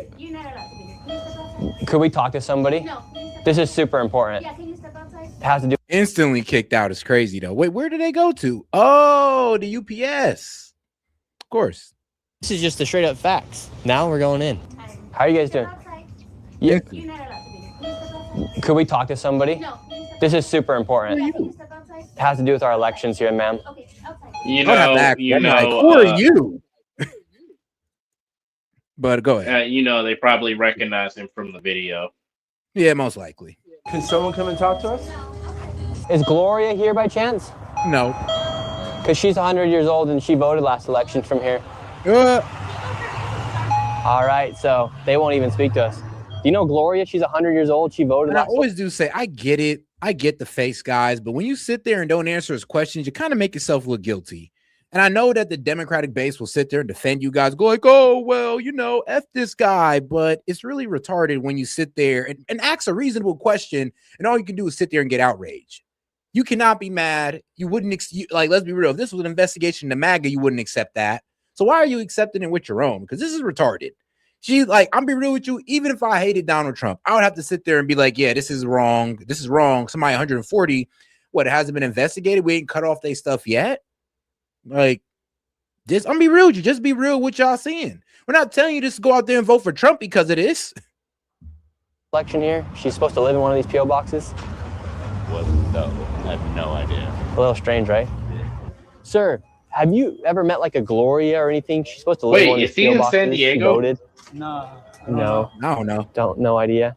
And another thing that's super concerning about all this fraud taking place is right now the governor of California, Gavin Newsom, is also leading the way on Polymarket as to who's going to be the Democrat nominee in 2028. What do you think it says about states that don't require people to have voter ID? It's like inconsistent, so people. I'm weak. Chase is like, nah, that lady went and told him. I could see that. She did go into that building as well. They got a bunch of MAGA guys out there, and they're gonna come in here and ask you guys some weird questions. So, you know, I just gotta inform you about the weird MAGA guys outside. And then she left. And kind of like tweak it however they want. So I don't know. I don't trust it. That's why. Should states require people to show voter ID when they go and vote? 100%. Like I think people should be verified that that's them voting and that's like them as a person. Like that needs to be like a face-to-face action. If they can't, there needs to be another way of verification. And what makes you think that way? A lot of people don't think that way about voter ID. I don't know. I think it's just like a common sense thing. Like it should be you that's voting and like your vote that's going through. So it's not just like anybody. Do you think people would pass you off for Ralph Saucedo if you just said you're Ralph Saucedo? No. Like if I said that to me, they'd be like, really? Sure. If I walked up and like I said, oh yeah, I'm 100 years old, they'd be like, what? You can't like fake age. So this building here in downtown San Diego, there's over 16 people who are registered to vote at this address right here. I know that building. Would it surprise you if inside of this building alone, there's 15 people registered to vote, yet all the windows are boarded up. Oh, one of the business was Ducats, and I never saw anybody go in or out of there. 15 people are registered to vote, and a lot of them voted in the 2024 election. Doesn't surprise me. This is California. Yeah, that's around that's around Point Loma Annex. I know exactly where that building is. Yeah, you're right. But no, wait, look, man, when you got a resident who just say outright, like, yeah, that don't surprise me, man. We do be scamming around here when it comes to the elections. And like I said, you know, there's gonna be people in our chat that be like, no, this is all fraud. Just because he says it's not real. He's the fraudulent one here. No, he's the one exposing the fraud. He's the one asking questions, and you guys defend the fraudsters. That's all you've done has been doing is defending fraudsters every time Nick Shirley comes out. He points out something crazy, and you have no debate about it. There's no argument for it. Just, oh, F him. He's the one. He's the real fraudulent guy. And it's like, no, you actually got to have an answer for this because this is actually funny. This looks crazy. And this shows your TDS if you can't sit there and be like, okay, yeah, I ain't gonna lie. This is wild set. Even as a Dem, this is wild. And then you can go into your F Trump agenda. Place here in California? 100%. And do you trust Gavin Newsom? No, not at all. You could tell by the way he talks. He never wants to answer a real question. Let's see. He calls ICE, basically calls them out, calls them terrorists. In some ways, I kind of hope he runs for president. That means someone else is going to get governor, and if he doesn't make it as president, his political career is done. I don't see him winning. I really don't. Right now in Polymarket, he's leading for the Democrats as far as who's going to be the next nominee. Yeah, Kamala was leading. Look how that went. Yep. Do you think California should require voter ID? Do I think that voters should require voter ID? Yes. No. Why not? Why? How come you need an ID when you go to the airport?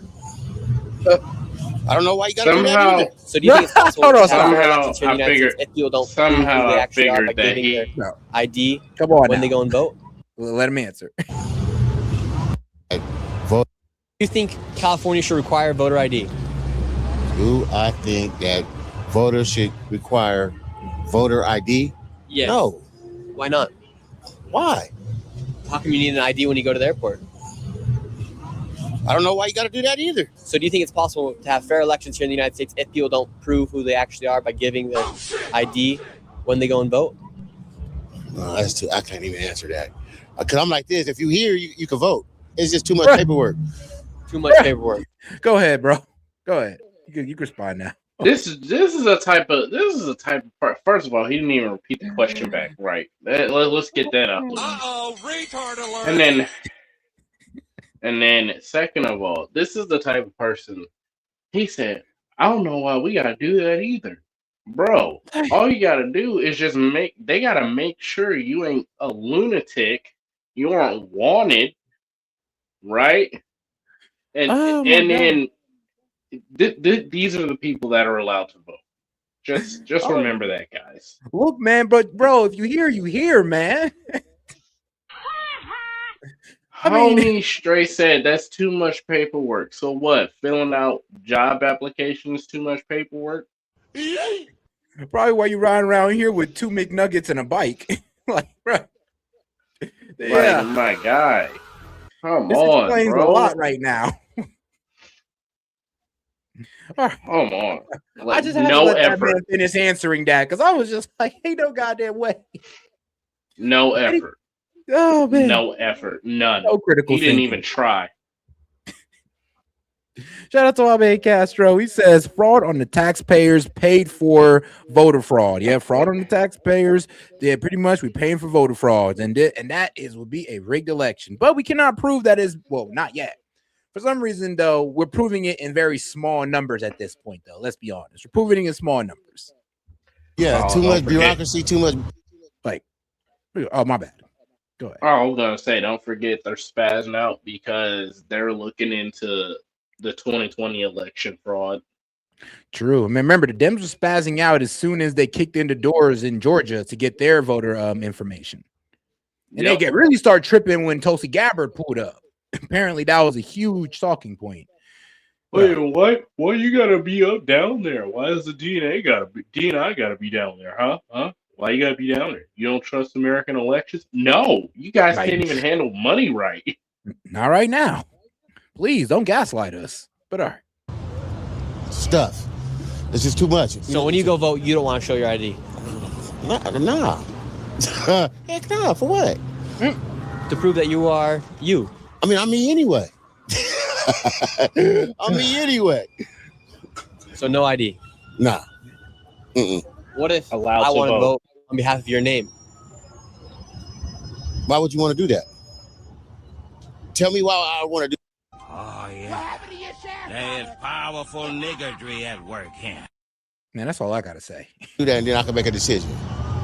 What if I wanted you to vote Democrat and you're a Republican? Oh, okay. All right. Okay, yeah, that's a point. But I still ain't approving of it. We headed to the next location, and it Not was a the single exact same thought. thing where tons of Upstairs. people were registered to receive votes from a PO box. So we were wondering, do these people live here? I don't know. Yeah.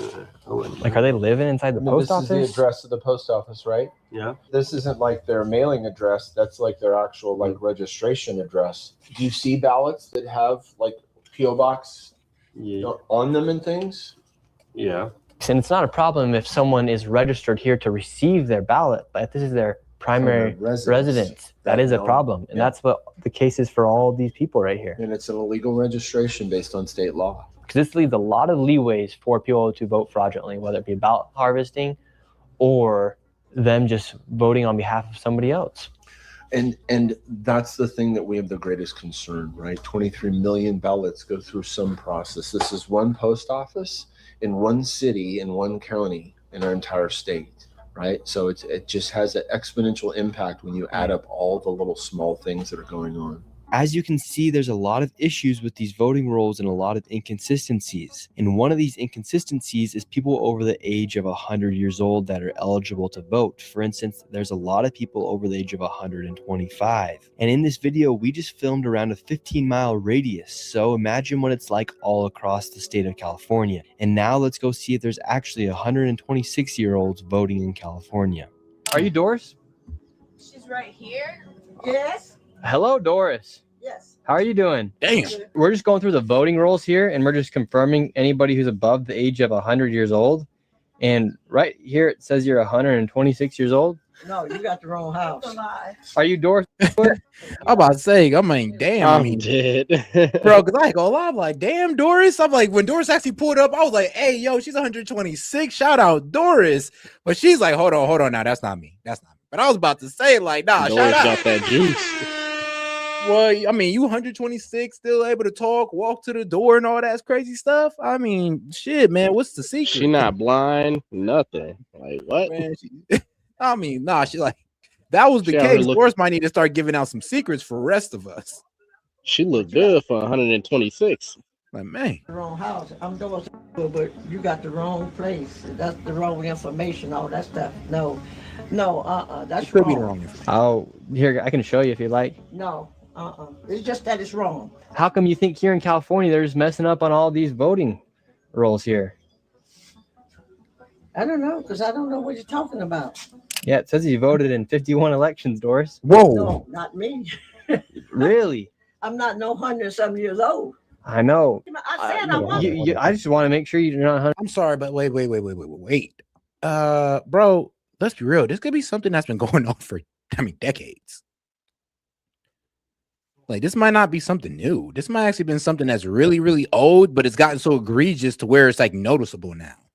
Like, if they were doing this in your local elections, district, like, I don't know, like for your judges and sheriffs, this would be some pretty unnoticeable cheating.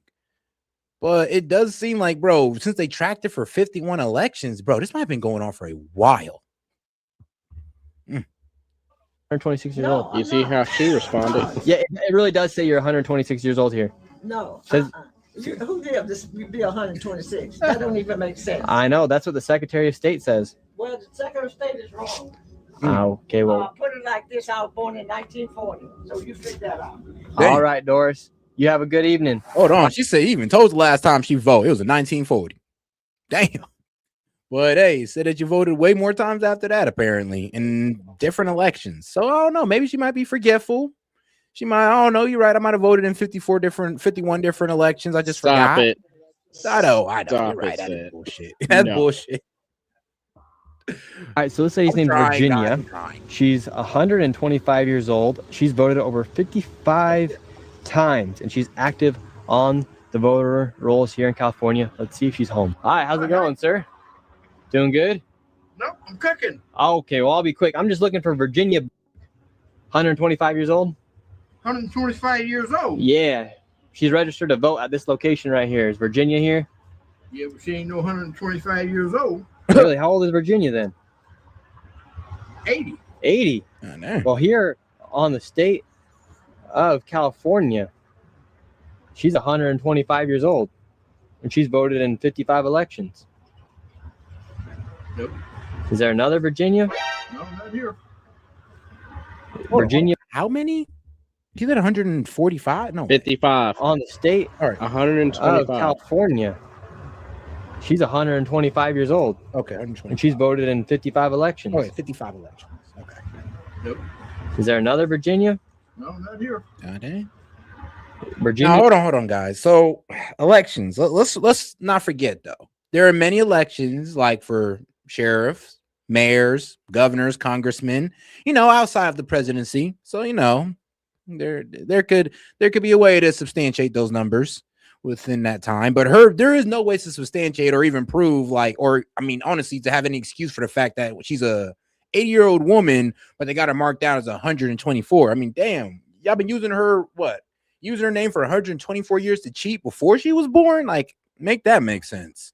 Or they're just terrible at their jobs and they just like effing up all these ages left and right. All are possibilities. 10-4. It's only one in the whole world. Only one in the whole world. Well, I hope she's voting good, so she's not 125? No. Well, is Virginia doing good at least? So, well, she's a year younger than me, and I'm 82.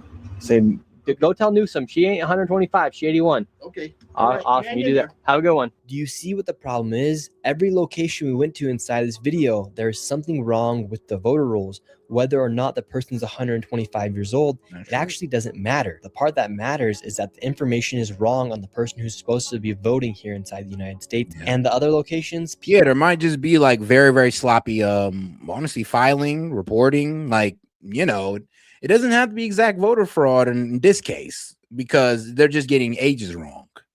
And I mean, that happens all the time. I mean, it doesn't really mean voter fraud, but it is suspicious, though. people aren't supposed to be living inside of PO boxes, yet they are registering to vote out of PO boxes, making it impossible to track back who that person is to see who actually cast that vote. This leads to lots of fraud, and everyone should be concerned about the integrity of our elections when people cannot show their own ID when they show up to vote. Well, that's actually a really good question, though. I mean, he makes some good points, and he did show us some pretty, I'm real with you, some pretty compelling things. I would want us to ask more questions. Now, can we sit there and say, oh, these are all outright fraudulent cases, each and every one of them? No, because they could be explained, but they do got to be explained. That's the problem. There's no explanation. We're just supposed to sit there and come up with it ourselves when the government should be coming up with this for us, not us. But hey, I guess they want us to do all the work. That's why they're leaving this YouTuber out here to investigate it instead of CNN, MSNBC, Fox News, etc. I guess they're just too busy. It is what it is. But all right, let's get over to our guy here in Pierce Morgan and let's get into, well, a very valuable asset, Epstein links. Despicable. Whoops. Well, hold up. I'm about to head out because I gotta get up early in the morning. All right, big dog. All right, man. I'll see you. All right, man. Peace out, gaming. Shout out. All right, guys. Probably keep on going for another 15:30. Did he work for Mossad? It's more like Mossad was working for Epstein. I could have gotten him no jail time. If he had told me he was an intelligence source, it would have been a slam dunk for me. Hang on a second. If he'd said he was working with the Mossad, then he would get off being a pedophile. You have the FBI, you have the DOJ, you have unlimited resources, and the US government responds like, hey guys, let the internet figure it out. You want some guy on Reddit cross-referencing flight logs at 2 a.m. while he's eating Cheetos? You're lying. You're defaming me. You are now going to be sued. You are now going to be sued. The latest release of the Epstein Files has shone an unforgiving light on the shocking judgment and tawdry behavior of many VIP men. We've covered the revelations extensively, not least as they've plunged the British government and royal family into historic crisis. But many regular contributors to this show and many of our viewers say the media is missing or willfully ignoring the big story, that Epstein was an Israeli operation. That's what Cenk Uygur said. Why is the media not touching Jeffrey Epstein's clear connection to Israel, asked Mehdi Hassan. Without question, the theory that Epstein was an intelligence asset makes a lot of sense. He had a vast and mostly unexplained wealth. He kept meticulous and exhaustive records. He obsessively curated VIP friends who he invited to luxury properties wired for surveillance. He got an implausibly generous legal reprieve after the district attorney in Florida was told, quote, Epstein belongs to intelligence. And the files certainly do reveal many ties to Israel. We know that former PM Ehud Barak stayed with Epstein frequently, long after his conviction. And the connection certainly didn't end there. But the current Israeli Prime Minister, Benjamin Netanyahu, says it's a red herring. Epstein's unusual close relationship with Barak doesn't suggest Epstein worked for Israel, he posted. It proves the opposite. So what do the files prove? In a moment, we'll debate this with Bassem Youssef and Alan Dershowitz. But first, here to help answer that question is Ryan Grimm. He's an investigative journalist and co-founder of Dropsite News. Ryan Grimm, welcome back to Uncensored.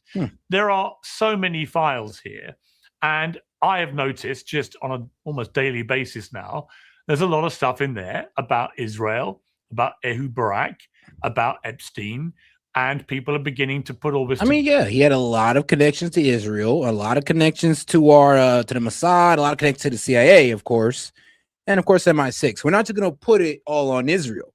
The problem is, though, as soon as you talk about Israel, they want to talk about, oh no, wait, he actually was an agent for Russia, and we're just like, All right, so what? Were the Russian agents stayed at his house? Wasn't he having like some pretty frequent meetups? What with the ex-Russian president, or was it Israel? Like, come on now, let's be real. Yeah, and saying that actually, don't gaslight. what initially was dismissed as a kind of outlandish conspiracy theory may well be closer to the truth. That Epstein may well have been some kind of Israeli agent, but potentially working with Mossad. But you've studied these files in a lot more detail than most. Mm-hmm. What is your assessment of that?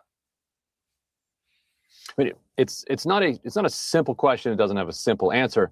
What I would first tell people is just Google or use a search engine that functions, drop site news, Epstein, Israel, and you'll find a series of stories that we have published already and that we're consistently adding to. But then you can also ask yourself just some basic questions. All right, how did he get an Austrian fake passport? I mean, a real passport with a fake name in 1982. Like there aren't many regular people that can get, fake passports. I mean, there ain't that many people who could get that pulled off. It's like a real passport with a fake name. So you're gonna go through, but let's be real, nobody knows really who the F you are. To help them travel around. As far as they're concerned, you're whose name is on the passport, but you're not. And Jeffrey Epstein had that type of access, or he had that type of privilege, which is crazy. On the world. Another important thing to understand is that three of the people that he is very closely associated with in the 1980s are Stan Pottinger, who is a attorney who is known to have moved money for the CIA during Iran-Contra, Adnan Khashoggi, who is like the banker during Iran-Contra. He's moving money and weapons, a Saudi figure, and Douglas Lease, a weapons contractor. He was a protege to Douglas Lease. He was a business partner to Stan Pottinger at the time that Stan Pottinger was heavily involved in Iran-Contra, and he was he knew and he ran in the same circle as Adnan Khashoggi, and he has somebody said you're like he wasn't a billionaire with the highest. Yeah, okay, I'm about to say, okay, cool, with the highest connections part. You got to add the highest connections part, because you being a billionaire don't mean you can move like Jeffrey Epstein. You got to have the highest connections. A fake. Not every billionaire comes with the highest connections to be able to get a fake passport, or a real passport with a fake name. That is not how it works, my friend. Passport. So, and then he emerges out of Iran-Contra, with enormous amounts of, wealth and power and connections. So and then of course there's the Robert Maxwell connection, Ari Ben-Menashe, who, I don't know if you've had him on your program. You should, if you haven't. Former Israeli intelligence official himself has said that, Epstein knew Maxwell.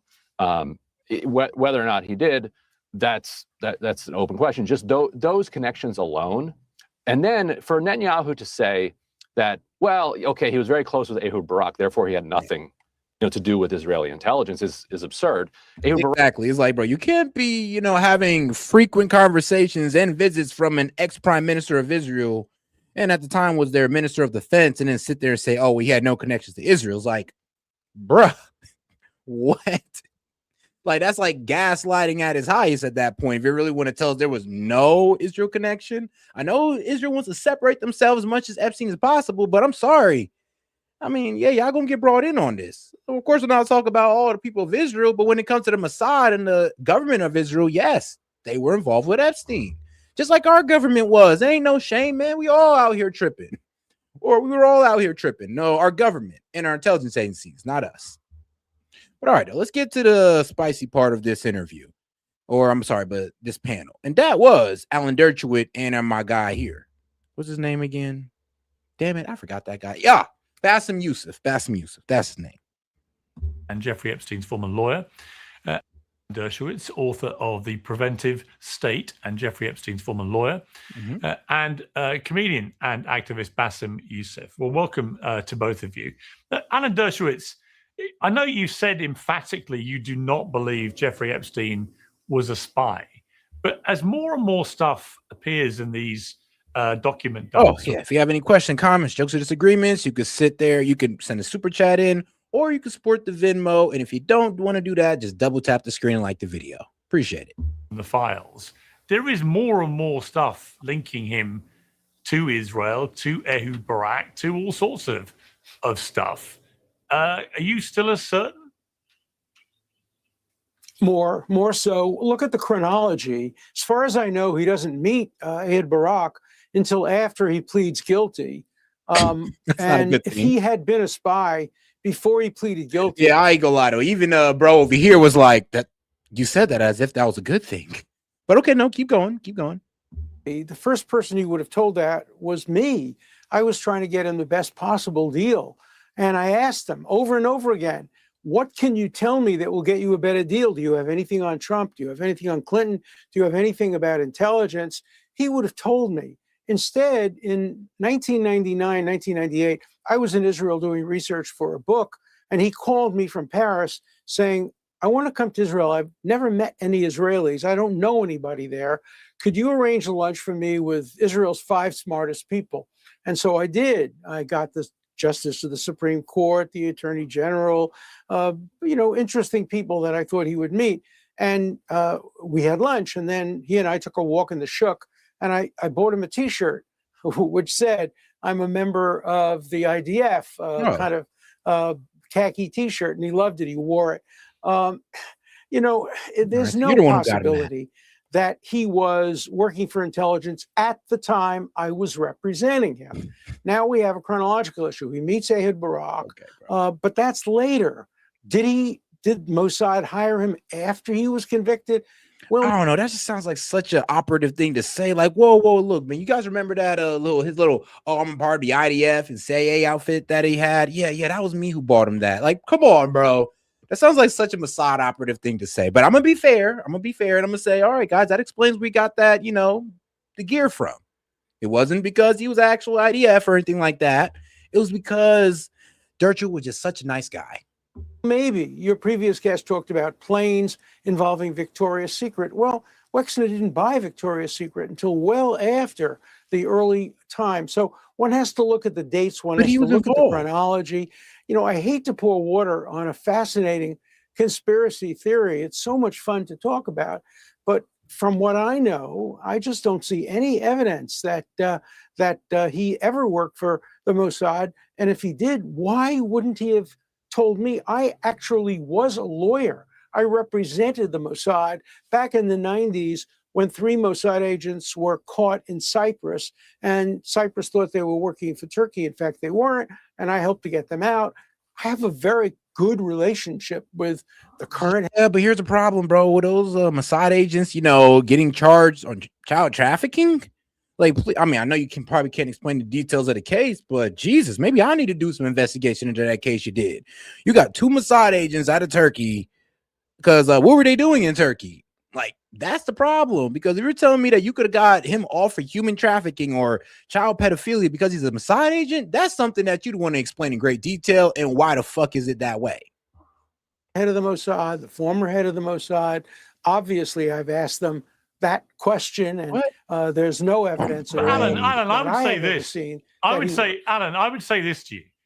If I was to ask you about all the despicable crimes that Epstein was committing, right, you would say, because I think you said it publicly, you didn't know about any of that, right? So, of course, could it be that Jeffrey Epstein just had a completely different life that he just did not tell you about, and that included despicable human sex trafficking, and it may also have included being a spy. I mean, clearly, if he wasn't telling you about all the sex trafficking, which was a huge amount of his life, then why is it surprising if he kept the rest of it from you?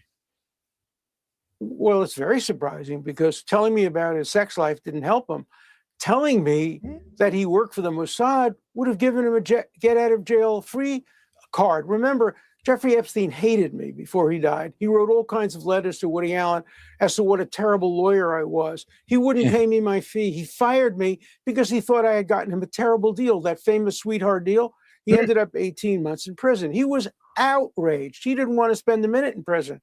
I could have gotten him no jail time. If he had told me he worked for the Mossad, for the CIA, he was an intelligence source, it would have been a slam dunk for me to go to whoever I had to go to. Bro, and that's not weird at all, bro.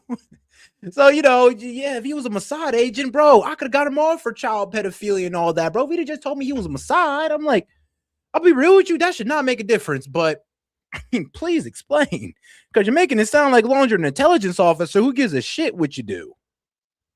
even up to the president of the United States, and I would have gotten him a deal with no time at all. Epstein was a selfish SOB.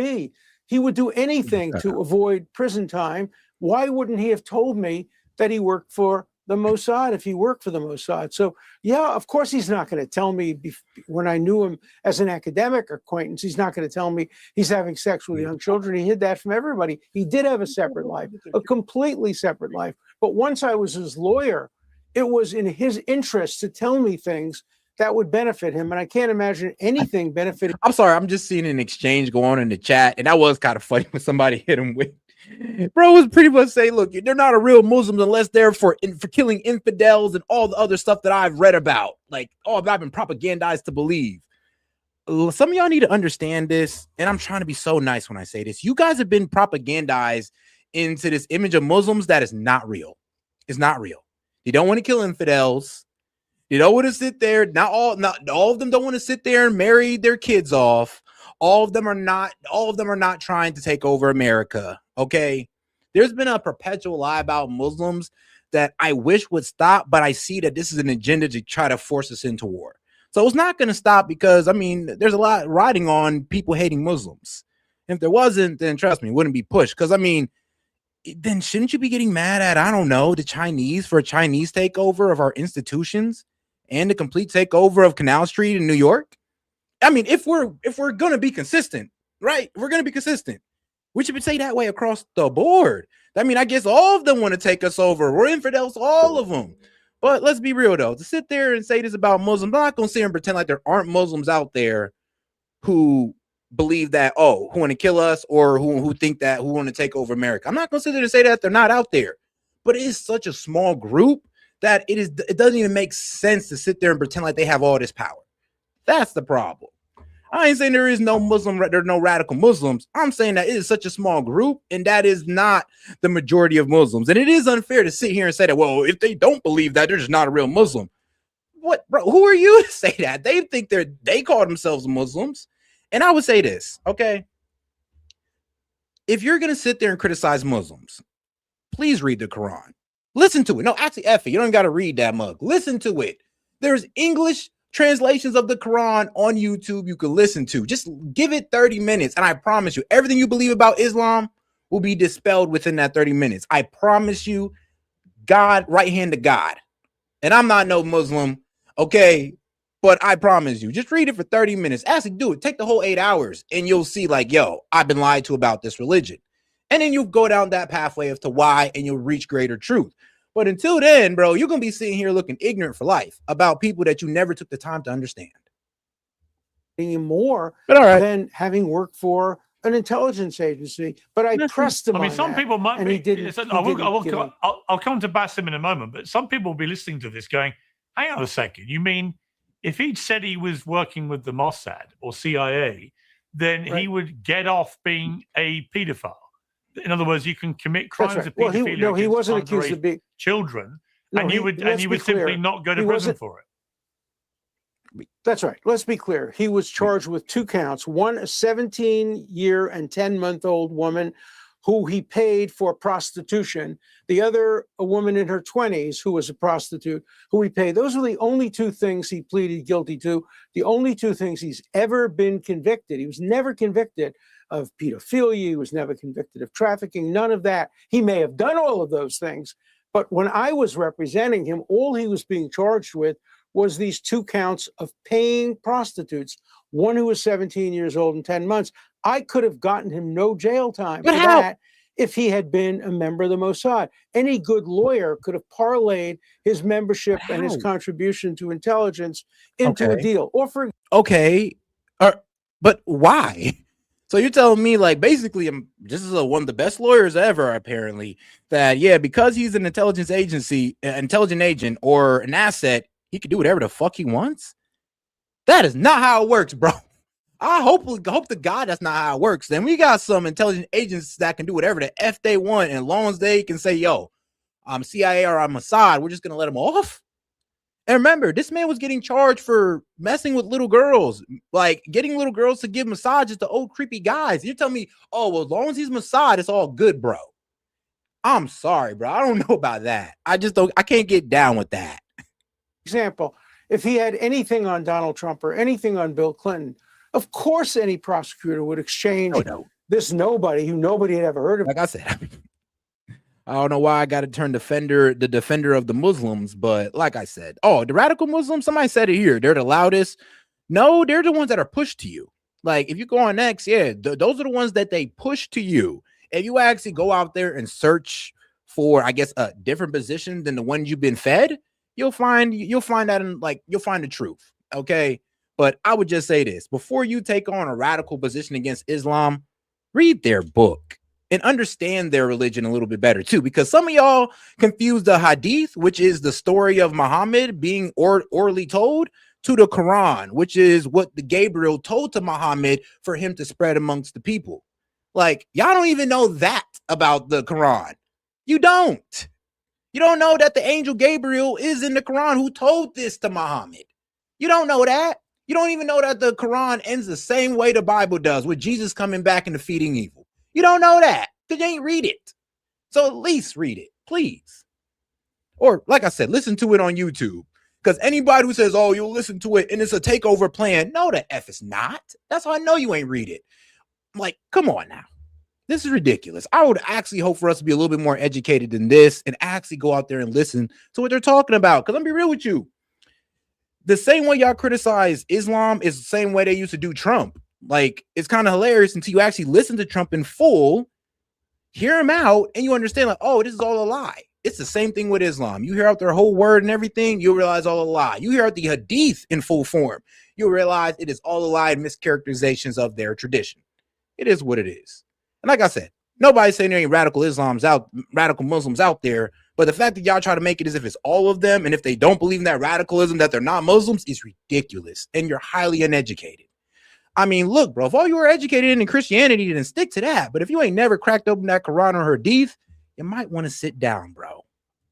For the time, getting free from prison for, my God, the president, former president, future president. No, the best evidence is that he never, ever tried to tell me anything that would help. Great. Then don't comment on Islam if you're not going to read the Quran and you're just going to go off what somebody tells you online, because you're no different than the Dems.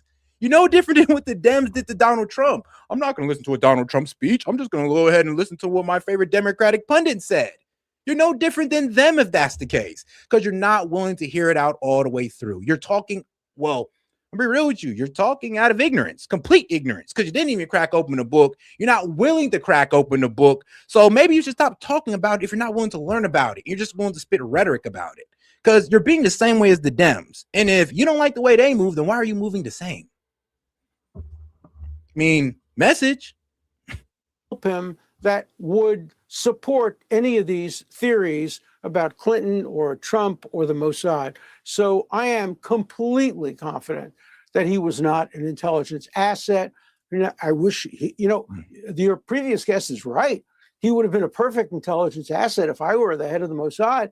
I would say, oh my God, now that I know who he knew, Bill Gates, everybody, the Sultan of this, the Sultan of that, sure, we try to recruit him, but they didn't know that at the time because he didn't have many of those friends back in the 1980s and 1990s. Many of them became his friends, ironically, after he got out of prison. Man, even in death, you're still his lawyer. Okay, Bassem Youssef, you've been waiting patiently. Welcome back to Uncensored. What is your response to Alan Dershowitz? Well, I think that what Mr. Alan Dershowitz just said is the best recruitment video for Mossad. Basically, they're telling people, if you're Mossad, you can get away with anything. The same thing that will happen with Tom Alexandrovich, the cybersecurity guy from Netanyahu's government who was arrested in Nevada for trying to lure a minor in an FBI stint operation, and he got off the hook. He traveled. He didn't even have to attend his trial. He did Zoom from Israel. And like Ori Solomon, just a couple of days ago, there was a biolab in Nevada that nobody is actually talking about. Actually, as a matter of fact, the mainstream media, they reported it, but they never mentioned his nationality as an Israeli who was running a biolab in Nevada that includes deadly viruses. If that was a Muslim, it would be like all over the news. So basically, Mr. Dershowitz is telling us, if you're Mossad, you have like an out of jail card. And you know what? Maybe he's right. Or a CIA, I'm or a actually CIA watching, agent. That's true. Mr. Allen, Mr. Dershowitz, I did not interrupt you a single second when you talked. So, I just wanted to after correct you're you. done with the gaslighting, please let me finish. You gaslight. First of all, I think I'm now kind of leaning towards believing mainstream media, especially CBS and CNN under Barry Weiss and Larry Ellison. I mean, the evidence is there that he is actually a Russian asset. His girlfriend, Ghislaine Maxwell, was the daughter of a Mossad super spy.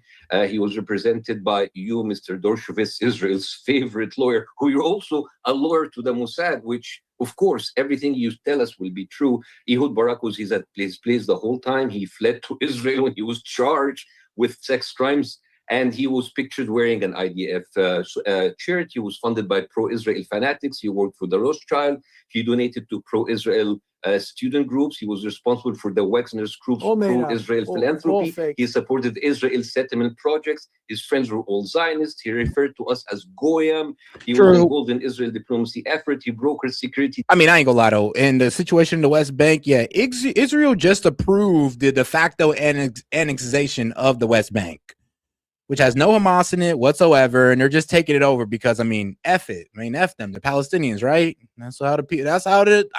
That's what they think of them. I personally think they are humans and they deserve human rights. But according to the government of Israel, it's F those guys, and we're taking their land.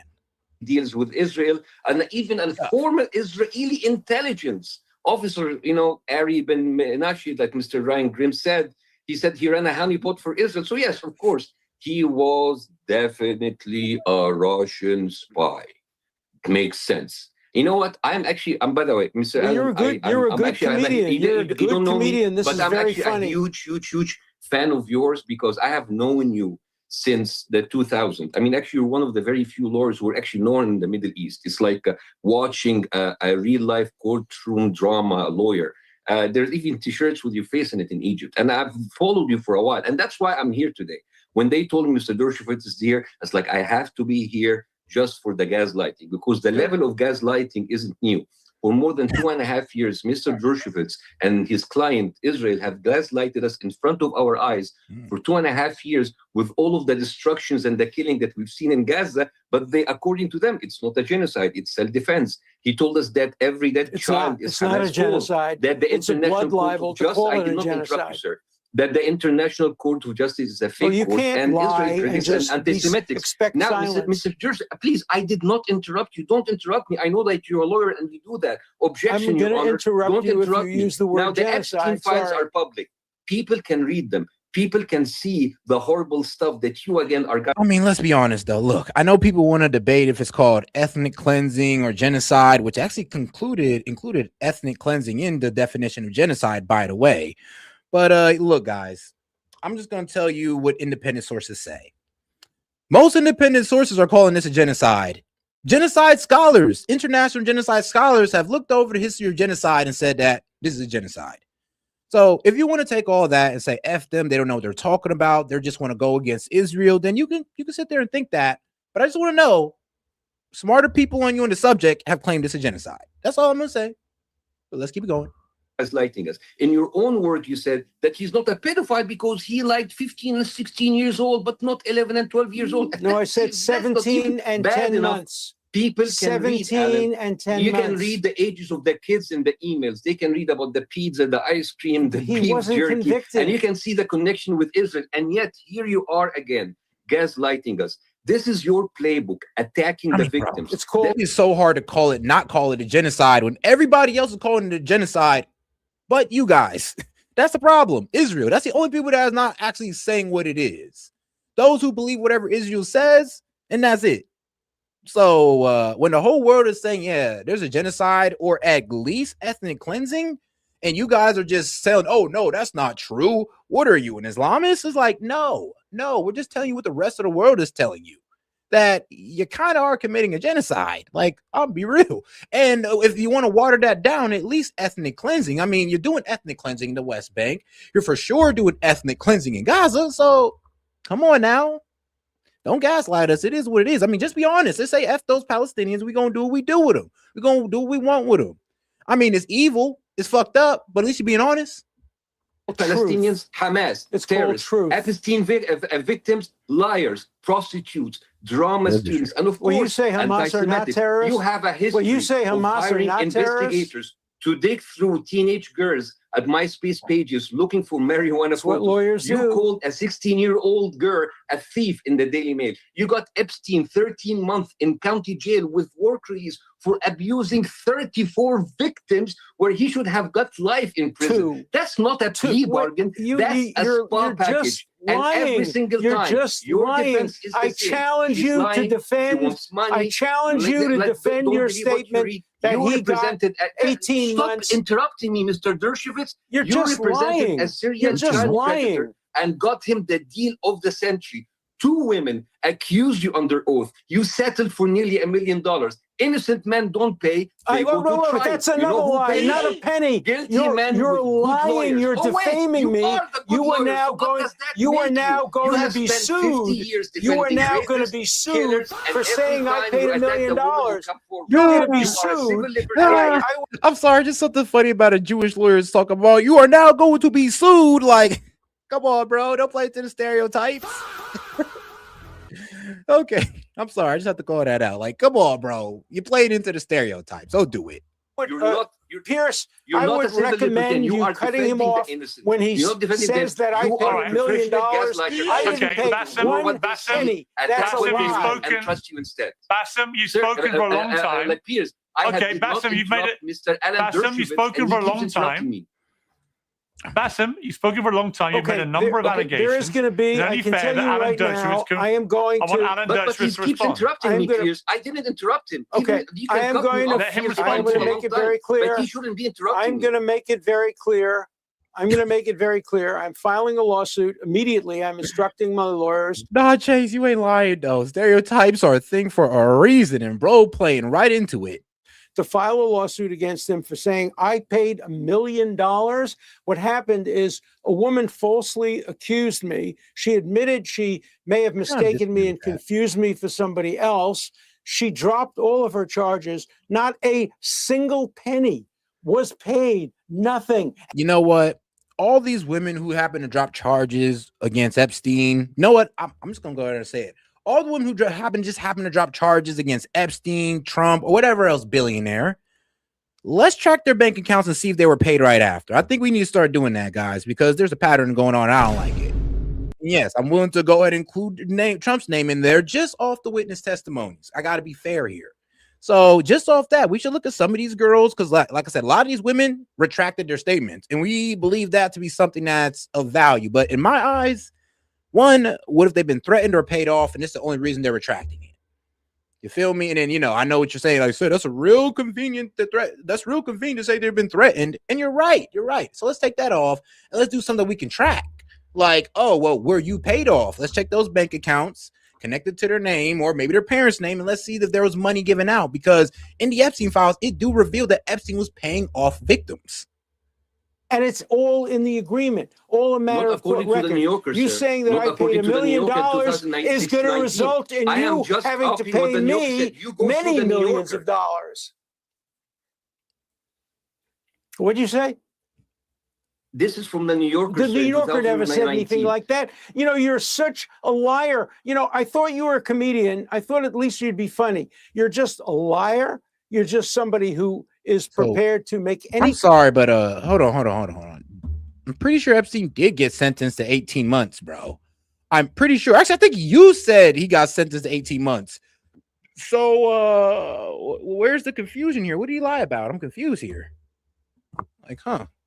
Maybe I'm missing something. Let's see here. In 2018, financial Jeffrey Epstein pled guilty to state charges of soliciting prostitution from a minor under the age of 18. As a result of controversial non-prosecution agreement, here he received a lenient 18-month sentence in Palm Beach County Jail. So remember, and Dershowitz was hounding him on that. Oh, say it was 18 months. I dare you to prove that it was 18 months. I'm like, we all can prove that it was 18 months with simple Google search. Like all of us. What are you talking about? You better not be suing him for that. kind of anti-Semitic, anti-Israel Did I miss statement, something? Oh, and you're anti-Semitic. willing Please to stop lie with that, about it. Mr. Now I Dershowitz. want you to Stop with justify that. the million. Please, you I have want to you stop to with that. justify Nobody that I believes paid $1 million. anti-Semitism anymore. I want Nobody you to believes these justify accusations, that. sir. Will you justify it? Okay, about him Will you paying $1 million. justify that I paid $1 million? Where'd you get Okay, that piece okay, of? that's where I got it from. All right, so that's why I missed. He said, well, did he pay $1 million to said victims in that case? 2 months, and let's see, was there $1 million payout? Because you know what? Let's see. I mean, maybe there was, and maybe there was. I get that for y'all. Nonsense. Where did you The make New that Yorker, up? sir. You said Hamas is not a terrorist organization? If you want to sue someone, You sue show the me the New Yorker and I'll pay you $1 million. You're a liar. The New Yorker didn't print that. You're lying. Okay, why don't we let's take a talk time about- out now? Go online, get the New Yorker, and show the people that are listening, the good people, the New Yorker. You're lying through your teeth. You're a despicable liar, and if you said it under oath, you'd be a perjurer. I don't know about that, dog, because now let me just take you to the website right here. This is Sokolov Law, right? So personal injury and sexual abuse lawyer right here. It says it here. What did Jeffrey Epstein do? Right. Now it goes over the whole 2019 financier arrested for sexual abuse and trafficking of underage girls, reportedly harmed more than 1,000 victims over the course of multiple decades. According to the U.S. State Department of Justice, some survivors have gone to file Jeffrey Epstein's sex trafficking lawsuit to seek justice and compensation for the harm they endured. So, I mean, this doesn't really prove that, he paid out $1 million, but it does prove that there were people looking for compensation. So, I mean, yeah, we can't prove the $1 million, but we can prove compensation was people were seeking compensation. There you go. No truth to what you've said, period, and I'm going to sue you. Oh, come on. You do. Is that what you Finally, do? I shut him up. No, I you sue didn't shut liars up. You're and just like defamers, yes. cutting me. Mr. Allen, you went from I never got a massage on Epstein to I got a massage from a 50-year-old Russian woman named Olga. But I kept my wife underwear and on. I both received therapeutic. I received a neck massage back in the 1990s. I have never received an erotic massage in my life. I mean, hold on now, Dershowitz. You said something different. You said something different during your deposition. You said that, you did, but you kept your underwear on. So, I mean, that's not true. You gave a very different statement when you had your deposition. You was questioned on it. But all right here. So shout out to CNBC. So they're saying a fund was set up to compensate victims of late sex trafficker or sex offender, Jeffrey Epstein, awarded almost $125 million to about 150 individuals. So, okay, Epstein was found dead in Manhattan in August 2019. Let's see here. Former friend Donald Trump, Bill Clinton. So, yeah, that's all I can find is people were seeking compensation. But let's see here. A fund set up to compensate Jeffrey Epstein's victims awarded almost $125 million to about 150 victims. So, could these victims got that $1 million? I mean, yeah. I mean, that's like it's really hard to tell. Because there was compensation was got, but I mean, the accent might be true right there. Yeah, $1 million might have been paid out to one of the 150 victims that were in that class action lawsuit. I have never told a misstatement about this, and I want you to show everybody the New Yorker the claim that the New Yorker said I paid $1 million. It's an outright lie. You can look it up right now while we're talking. Then played a what? $1 million. You to show everybody the New Yorker the claim that the New Yorker said I paid $1 million. It's an outright lie. Oh, you paid or Jeffrey Epstein paid? Because now I'm confused. I'm confused of what the claim is because I got it right here. CNBC, like it's right here. A fund to set up to compensate victims of the late sex offender Jeffrey Epstein awarded almost $125 million to about 150 individuals. But if you're saying that, they said you paid $1 million, Alan Dershowitz, to a victim, then okay, I'm gonna have to look that one up again. Because all right. That's the claim, then I don't know about that. You can look it up right now while we're talking. Maybe Show I'll look it up show for them you, what sir. you say the New Yorker said. It Okay, I'm is waiting. under the I'm New waiting. Yorker. Look it up. Yeah, I'm looking at it right now. It is called for people to Okay, search let's it. see it. Let's see it. Everybody can see it. It's called You're Alan gonna have to admit Dershowitz, your lie Devil's now. Advocate Maybe it'll mitigate your by Coney damages. Brock, July 29, 2019. You can read there. It's there. Read me the quote. Read me the quote about $1 million. Yeah, okay. So I looked it up. Alan Dershowitz paid $1 million to anyone during the settlement, and it says no, Alan Dershowitz did not pay $1 million or any money to settle the defamation lawsuit filed against him by Virginia Dufresne in 2019. The 2022 settlement involved a public acknowledgement from Dufresne that she may have made a mistake in identifying him with no monetary exchange. So yeah, if we're talking about Alan Dershowitz, then yeah, that would be a lie. He never paid any type of money to Virginia Dufresne for her claims. Yeah, the federal civil lawsuit was dismissed with no fees awarded to either side. So he didn't get no money back for lawyer fees, and she didn't get no compensation.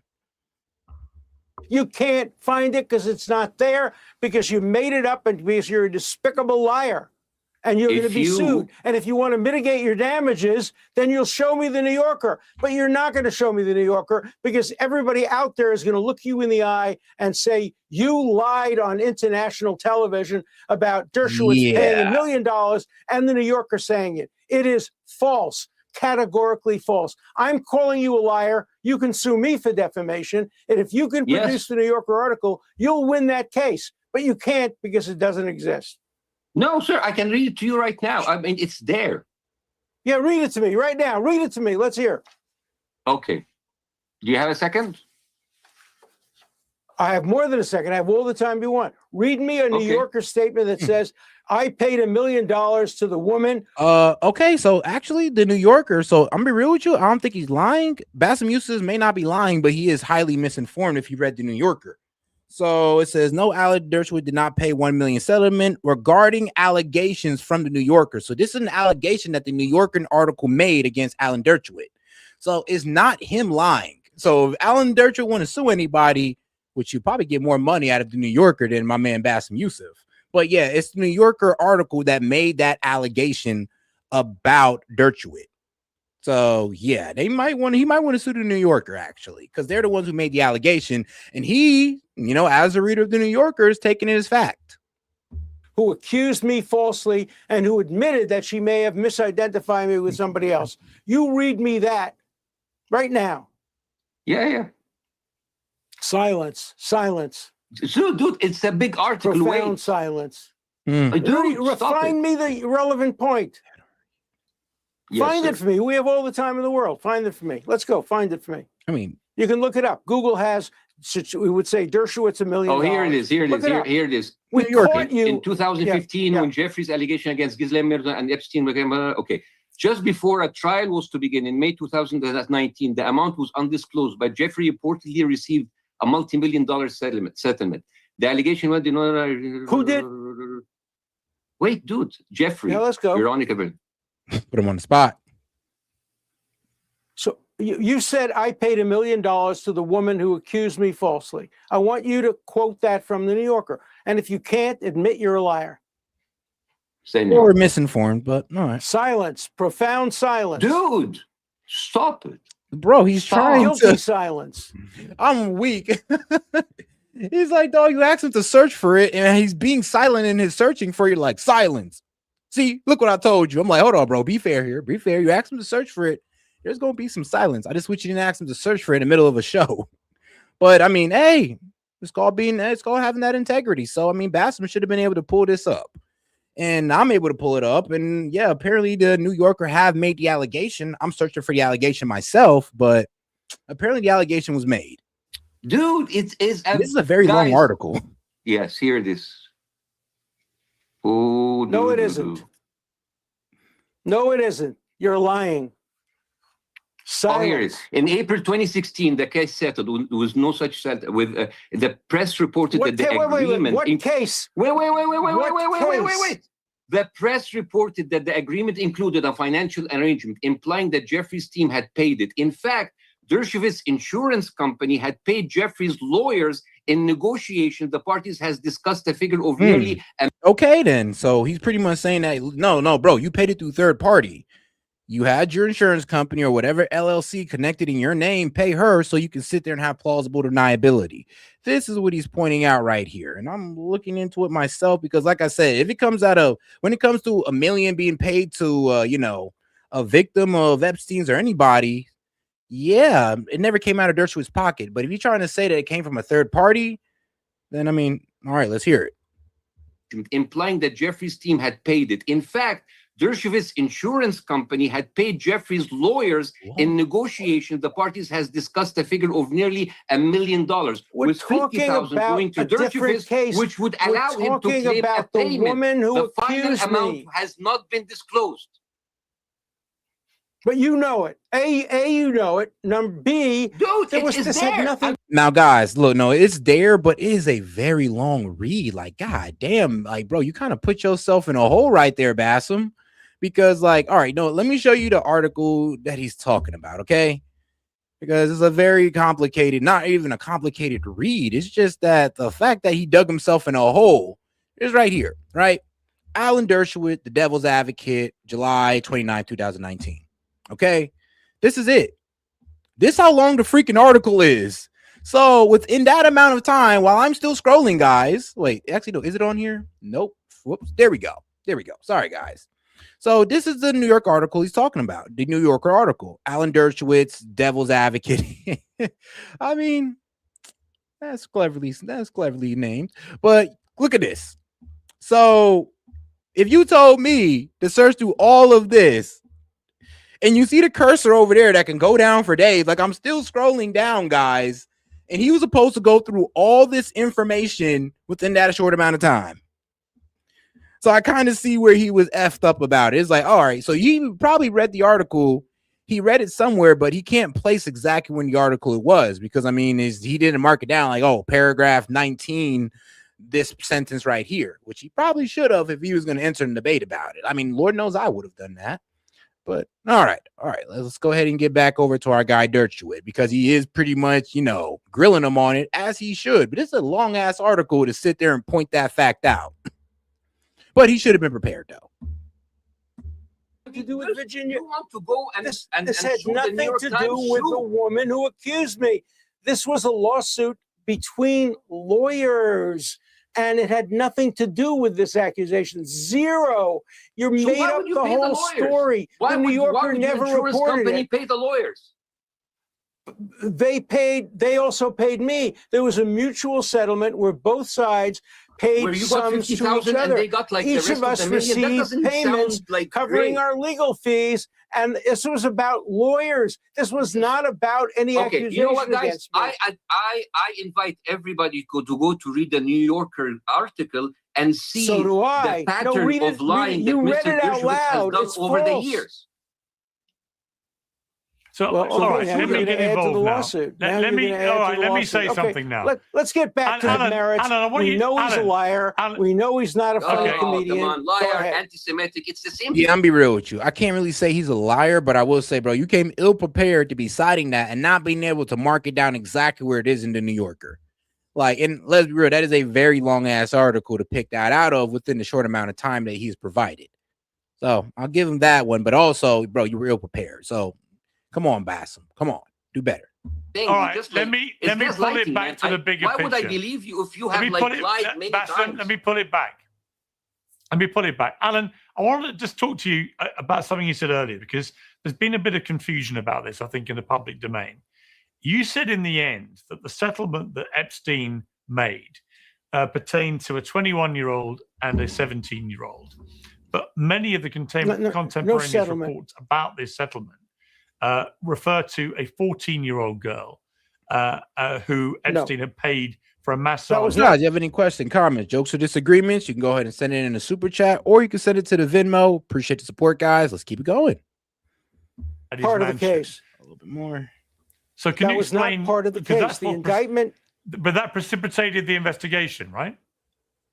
All right. Let me tell you what happened. A 14-year-old girl was heard over the phone talking to another friend about whether or not she could get a massage from an older man. That precipitated the investigation. But the investigation culminated not in any kind of an indictment regarding that 14-year-old. There was no evidence of it. And so in the end, the 14-year-old claim disappeared. The only evidence that they were able to prove to get a grand jury indictment was a 17-year-old and 10-month person and a woman in her 20s, an adult who has agency. Both of them in the indictment were called prostitutes. And he was indicted for paying money to soliciting two prostitutes, one of whom was 17 years old and 10 months. The 14-year-old was right. So never the 17-year-old, but to be clear, clear, legally, okay. But Alan, to be clear, the 17-year-old was a legal minor. Of course, and that's why he pleaded guilty to it and went to jail for it. He deserved to go to jail. And do you for believe? 17 and 10 Do you month believe? Old. Yeah. So I interviewed one of the legal team on behalf of some of these girls involved in that case, who said that he was offended about the characterization of any minor as a prostitute. I should read that out. Let me see here. Well, then he should complain to the prosecution. It's what the prosecution put in the indictment. We didn't write the indictment. The prosecution put it in the indictment. They did an investigation. They found out that these were young women who were coming for pay, were being paid money to give massages. They defined that as prostitution. It wasn't us who did that. That was the prosecutors who did that. So that's all. But when you say he wasn't convicted, okay. But when you say he wasn't convicted as a paedophile, he was though. If you do a deal that involves a minor, look, you can quibble over words, but medical definition of pedophile. Well, no, it's a legal definition, isn't it? He pleaded. No, that's not the legal definition. The legal definition is underage. The word pedophile is never used legally for anybody who's 17 and 10 months. But we're quibbling. He pleaded guilty to 17 and 10 months. He was guilty of that. It's a despicable, terrible thing. He may have had sex with even younger people, but he was never convicted of that. He was never charged with that. He probably would have been charged with it had he stayed alive, but he wasn't. But let's stick to the facts. He pleaded guilty only to 2 charges of soliciting a 17, 10-month-old and a above age person for prostitution. That's what the state charged him with. That's what he pleaded guilty to. That's what the federal government agreed would be the deal that would terminate the federal prosecution. That's what happened. He hated me for that if you deal. have any He thought I sexual was a relations terrible with lawyer. a minor, yeah, but Alan, if you, I mean, talk about quibbling, but if you have sexual relations with a minor, you're a pedophile. No, I don't want to fight with that because you can call him whatever you want. That's fine. You call him a pedophile, but no medical doctor, no psychologist will tell you that a 17-year-old, 10-month woman who's taking money to give massages is subject to the other person being called a pedophile. But let's not get into that. Call him a pedophile. That's fine. He pleaded guilty to charges of having sex for money with a minor. Yes, he did that. And he did much worse than that. And he was a despicable human being who deserves no pity whatsoever. But that doesn't give anybody license to simply lie about what happened. For example, one of the papers in Israel, when talking about Ehud Barak, said he was convicted of having sex with a 14-year-old. No, he wasn't. He was investigated for that. And the investigation terminated with no prosecution for a 14-year-old. Did he have sex with a 14-year-old? I have no idea. Maybe the prosecution has an idea. Maybe it's true. Maybe it's not. But it's not true that he was convicted of that. Never. Okay. So what is your assessment, Alan Dershowitz, now of what Jeffrey Epstein did? And why is it that no really high-profile American men in particular have been brought to account for what was going on? Well, one name has been. One of the names that was recently disclosed by Congress people yesterday was Leslie Wexner. And I think it's very appropriate to investigate Leslie Wexner. He went back to Jeffrey Epstein many years. Let me give you my assessment of what happened. Look, there were real victims, horrible victims, people who should never have been put through this, people who are underage. And I have tremendous compassion for these victims. But then there's another category of people, women who are 25, who came back over and over again and received $150, $200. Then they went and they recruited 14 and 15-year-olds for Epstein, and they were paid to recruit for Epstein. Yeah, and they need to get locked up too. I ain't gonna lie though. They need to get locked up too, because we're actually protecting. I mean, well, the DOJ is protecting those young ladies, by the way. So he's bringing up a good point. These people should also be investigated. They may have been victims, but they were also perpetrators. It's a lot grayer than the black and white of victimization and survivalization and all of that. It's much more complex than that. But there's no justifying what Epstein did. It was terrible. It was awful. I wish I had never laid eyes on that SOB. He's an awful, awful human being. That's the job of a criminal defense lawyer, to defend and get the best deal. I thought I got the best deal. He thought I got a terrible deal. Bassem Youssef, what is your wider view about the Epstein scandal and the... I mean, Epstein was so confident in his connections, he thought he should got a better deal without disclosing that he's an intelligence asset to Dershowitz. I mean, that's how cocky he was about his influence. So far, very limited accountability for other people involved.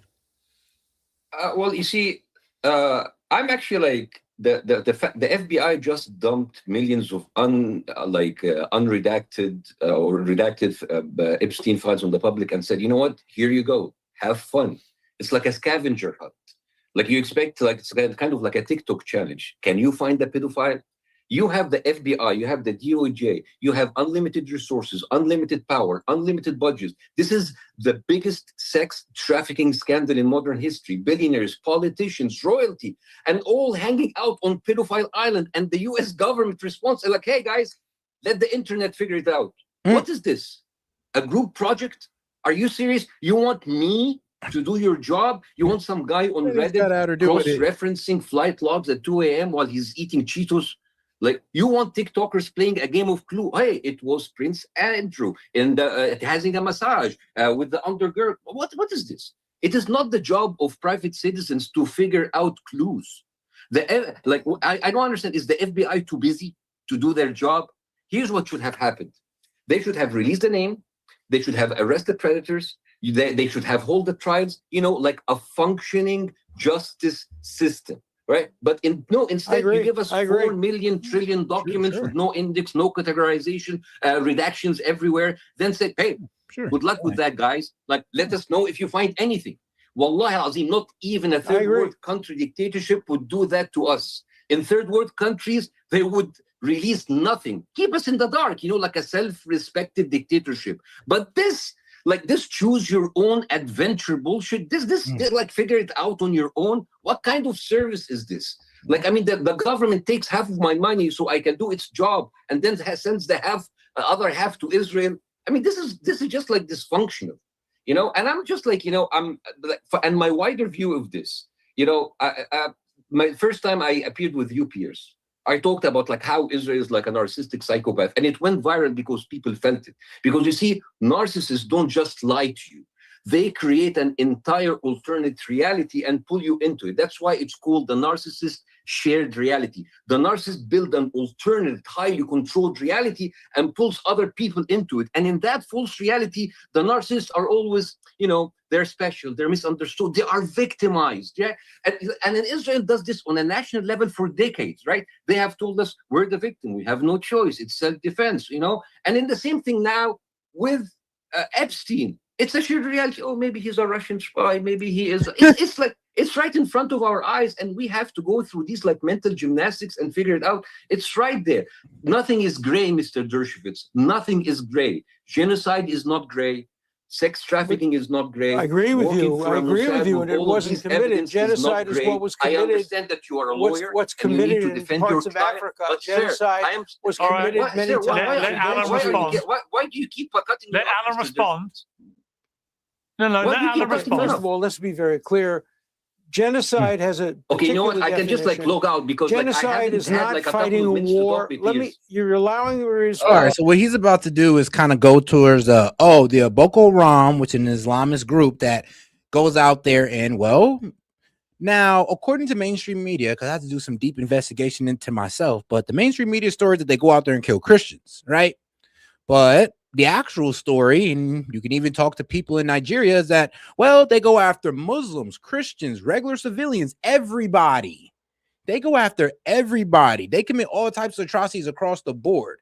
So when I talk to people in Nigeria, they kind of look at me weird, like, no, they go after everybody. Anybody who don't agree with them, even the Muslims, they've attacked the Muslims before, apparently. But for some reason, we only focus on when they attack Christians, and that's what they're telling us. So it does seem like this may be a bit manufactured. I know a lot of y'all don't want to hear that, but I mean, hey, man, go talk to actual Nigerians. They're very nice people. Please, genocide is fighting No, you a didn't. war. You responded. and it's my take turn to speak. Let and you me keep cutting me off. let me This is respond, not please. your And then when we bombed Nigeria, yeah, we bombed a bunch of well, I'll be real with you, a bunch of kidnappers and robbers, a bunch of criminals who was a problem to the Nigerian government. We didn't bomb Boko Haram, who actually stays in the woods and the swamps of Nigeria. Mr. Dershowitz. Are you going to let me respond? No, you didn't let me respond. So here's the point. Okay. You're not going to let me You know respond. what? This is just Okay. like it's let me it's respond. useless. No, I will not let you respond because you didn't let me You're not talk. going to let me respond. You're not going to let me respond. And I will not let me talk. It's just like it's just like childish at this So point. well, we can't continue then. If he won't let me talk, we can't continue. You If are he not wants letting me to try to talk. You see- filibuster you see me by what his he's doing lies, here? He I is let you sabotaging talk. the Now he interview wants. by Now consistently the man cutting who me runs off. this show wants to give me an opportunity to respond. Will you give me an opportunity to respond? Let me explain to you what genocide means. Genocide is the willful killing of an entire population in order to wipe out the population. The way the Germans and the Nazis took little babies from the Isle of Rhodes, put them on. I mean, brother, you mean the way Israel is carpet bombed Gaza and put a whole bunch of kids under rubble? They bombed the hospital, which kids were in there, and they said, well, you know, human shields. And then they use the same excuse for what, all 30 plus hospitals? I mean, bro, a lot, you can make the same connections, to be honest with you. It's like they took babies, yes, and you guys put babies under rubble for the whole world to see at that. Trains, transported them to the gas chambers to kill them, unrelated to war efforts. Genocide is not dropping an atomic bomb in Hiroshima. It's not bombing Berlin. It's not bombing Japan. And it's not what Israel did in Gaza when Hamas hid behind civilians. And Israel, notwithstanding that, they had the best ratio of combatants to civilians of any war in recent times. Even if you take all the Hamas figures, it's... No, Dershowitz. That's not even confirmed by Israeli sources. Your own sources don't even say that. Like, bro, in what was it, May of 2025, when the death toll was at 53,000, only 8,900 was Hamas. The rest were civilians. Y'all have an 8-to-1 ratio. That means for every one member of Hamas, you kill 8 citizens. What are you talking about? I'm sorry, that's just not true. And I've been pretty fair with this man. Less than 3-to-1, probably closer to 1-to-1. At worst, it's 2-to-1. Most wars, it's 10-to-1. Come on, bro. That's just blatant cap. Like, bro, your own news sources, bro. Go to Israeli media and they'll tell you that's a lie. I'm sorry. Israelis magazines, media, I mean, Israel Times will sit there and tell you outright that, yeah, they're killing more citizens than Hamas. And I mean, some articles write as if they're proud of it. 8-to-1. So there's not even a plausible claim of genocide. Only anti-Semites and people who are willing to engage in a blood libel are prepared to compare what Israel did defending itself in Gaza with what Nazis... Bro, look, no. Israel had every right to defend themselves, but they didn't have a right to massacre Palestinians. I mean, dog, we were talking about, oh, they took 1,500 of ours, so we took 10,000 of theirs. I'd have still said, damn, but reasonable. Reasonable, bro. We're at 70,000 and 70% of Gaza decimated. And I mean, bro, you still ain't show us that complex tunnel system that goes through 70% of Gaza that y'all been bombing. Still. So please, I mean, spare us. We're just asking every time you guys give us a reason of why you're decimating them, we're asking for proof and you don't really give us it. Not at all. I mean, you still really haven't justified why all 34 hospitals had to have been bombed. But they're saying human shield each time. I'm be real with you. That's just not good enough. And it's still a war crime. Still a war crime, by the way. And the school that you bombed in Rafah, that was a war crime as well. But what did you say for that? Human shields. So it's kind of like they can do whatever they want as long as they say human shields. It's all good with no proof, no nothing. But we'll buy it though. Sadly. did in Germany, killing 6 million Jews, Roma people, people from all countries. Those were genocide. What the Muslims did in Turkey, killing the Armenians, that was genocide. What's going on now in Syria against the Kurdish people, that's genocide. These aren't war fighting defenses, that's genocide. But when a country tries to defend its civilians by killing terrorists who are hiding behind civilians and civilians die, you could call it a lot of things, but the one thing you cannot call it is genocide and maintain your credibility as a decent human being. That is a bloodline to call it genocide. Okay, you've all right. You both made your. All right. I didn't make any points. I really didn't make any points. Yeah, I'm going to come to you, Bassem, for the. Bassem, yeah, I will come to you to respond. I just want to point out that on the Epstein scandal, what is quite telling is that the prediction markets, which people follow closely these days, Polymarket asked, will anyone be jailed over the Epstein disclosures? It reached a high of 48% at the beginning of the month, but it's now down to just 17%. Yeah, I mean, we're losing faith in anyone being really like held accountable because, well, other countries are holding people accountable and we're kind of just letting people ride. We're letting these guys ride off into the wind with this shit while other countries are holding people accountable. It's kind of wild. And the Trump administration did, of course, promise, including on this show, that we'd see many prosecutions. It does seem quite extraordinary that now it's looking more and more likely that nobody will be jailed. You know what, Terry? I'll take on that argument with you. I'll sit there and say, you know what? There probably are cases. Most likely, there are cases of Hamas using human shields. But to level 70% in all 34 hospitals without providing any proof, at a certain point, you just can't keep doing it and just saying human shields, human shields. At a certain point, you got to provide proof while you are basically committing a war crime. If you can sit there and prove to me that Hamas are using these people as human shields in all 34 instances of you bombing hospitals, great. I'll shut the F up and then y'all can keep rolling. But if not, then it kind of sounds like you're just using an excuse because people are just going to buy it blindly. And that's kind of seems like what they're doing. Because, I mean, I ain't seen no Palestinians in ropes protecting Hamas in a circle. Or I ain't really see Hamas in these. Well, I'm gonna be real, it should be kind of hard to prove. I mean, Hamas gets hurt too. They could be taken into a hospital and operated on. We're just gonna bomb the hospital. Like, I mean, let's be real. Like, under what circumstances are we saying that they're being used as human shields? Under what circumstances is Hamas even there? I'm just saying. I mean, shoot, if a terrorist country organization attacked our city, surprisingly enough, if one of them was left on the ground hurt, unable to fight, we would drag their ass to a hospital. So what, we're just gonna bomb one of our own hospitals? Because, hey man, we dragged them in there. It's a human shield situation. Or I don't know, like Dave Smith liked to use, let's say there's a school shooter, right, and your child's in that school. Now, to get the school shooter, we just blow up the entire building and just say, look, man, the shooter was using human shields. What could we do? We had to blow up the fucking building with your kid in it. Don't blame us, blame the shooter. He was using your kid as a human shield, so he blew up the school. Like, would you really buy that? I'm just saying. And maybe you would, maybe you wouldn't. But if you can't provide at a certain point any type of proof that they're using human shields and you just expect us to blindly believe it, I got to call bullshit at a certain point. Because I said, okay, the first time I was surprised and taken back that they bombed the hospital. But when they said, all right, Hamas was hiding in it, I was like, okay. Second or third time, I was like, can we get a little proof first? And then when they just kept going all the way up to hospital 30, 34, 36, now I'm just like, all right, y'all not even giving us any proof. Y'all just using the blind explanation of human shields. And if we're just going to say, oh, well, they can just say human shields that they recklessly bomb civilians, then, I mean, we're in a dark spot here.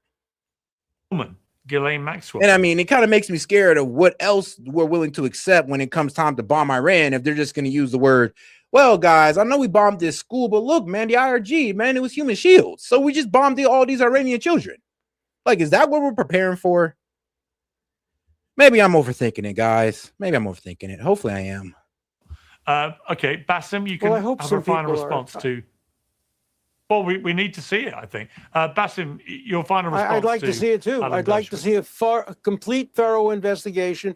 Anybody who committed crimes, including falsely accusing people of crimes. No, yeah, my bad, sis. My bad. But you're right. No. I'm pretty sure Hamas has used people as human shields. I mean, bro, they put their people as human shields the day they attacked on October 7th. I mean, this is keep it 100. They knew what Israel was going to do. They tried to backtrack and say, oh, wait, don't come in here. But at that point, they kind of knew it was too late. So, nah, that is a fact there. There's truth in that. Should be put in jail, and anybody who committed crimes, pedophilia or anything else like it, should be put in jail. And I hope they are. Okay.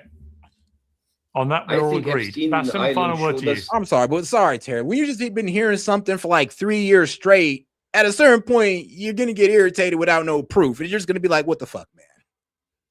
I think that Epstein Island showed us that in order to be powerful, you need first to be compromised. And as long as you're compromised, only then you can stay powerful. This is the conclusion of all of this. None of these people go to jail. There will be like a couple of fall guys, Peter Attia, he will lose his thing, all of this, it's important, but the billionaires, the people in power, they will be untouchable. We will not see a single person that's going to go behind bar unless he's not protected. But they have to be guilty. Mr. Dershowitz, why are you Who are they? Dude, what are I they? didn't even talk about you. Why are you Bassem, come on now. It's so frustrating. I care about innocent people being prosecuted. I care about McCarthyism. I don't want to see a return of McCarthyism. I'm sorry, sir, what did I just say? Association. What did I just say? That how do we know if there are billionaires who are involved? If there are, let's name them. Let's get the evidence and let's prosecute them and let's put them in jail. Bro, that's the problem, Dershowitz. Bro, Rohana and Massey just put out 6 names of some billionaires and they ain't been touched yet. I mean, Lex Wessner is still kicking it. And we know at this point, he was a contributor of Epstein. We know this. Actually, I've knew this for years before the Epstein Files came out and ain't shit been done. So, yeah, this is a problem. This is what he's kind of complaining about is that, there's names out there and not one of them has been brought in for questioning, at least.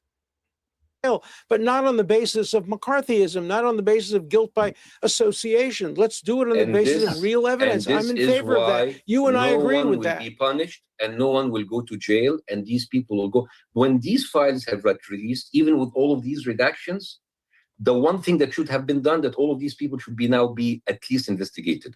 We didn't even, you have like an FBI director and you have an FBI director who came out and said there's no sex trafficking and the email proved otherwise. You have all of the people, there's nothing, and then the emails proved otherwise. And you have like the FBI director, Kash Patel, who said once, America needs to wake up and prioritize Israel. Don Bongino, second man in the FBI, said like, Israel is very close to my heart. How do you expect truth from these people? I think, they are all like working for a different master and they're not working for the American people. So I really don't expect anything. None of these people will see a day of investigation, a day of jail. All I know, all I know is will be people who are useless or unimportant. Yeah, I kind of agree with you, Bassem. I do think that unfortunately, the Trump administration, before and after the election, made it clear they were going to be totally transparent. All the files were going to get released. We've now had 3 million heavily redacted files released, and there's apparently over 3 million more which are never going to see the light of day. That is not transparency. Maybe that might see the light of day. It's not like they just said we're just going to stop, because they said there's 6 million and we only got 3. So it's not like they just hit us with the, oh yeah, but it's all you guys getting, or trust me, the people are going to riot in the streets. Lord knows I'll be out there with them. And that is why the conspiracy theory. They should. I want everything out.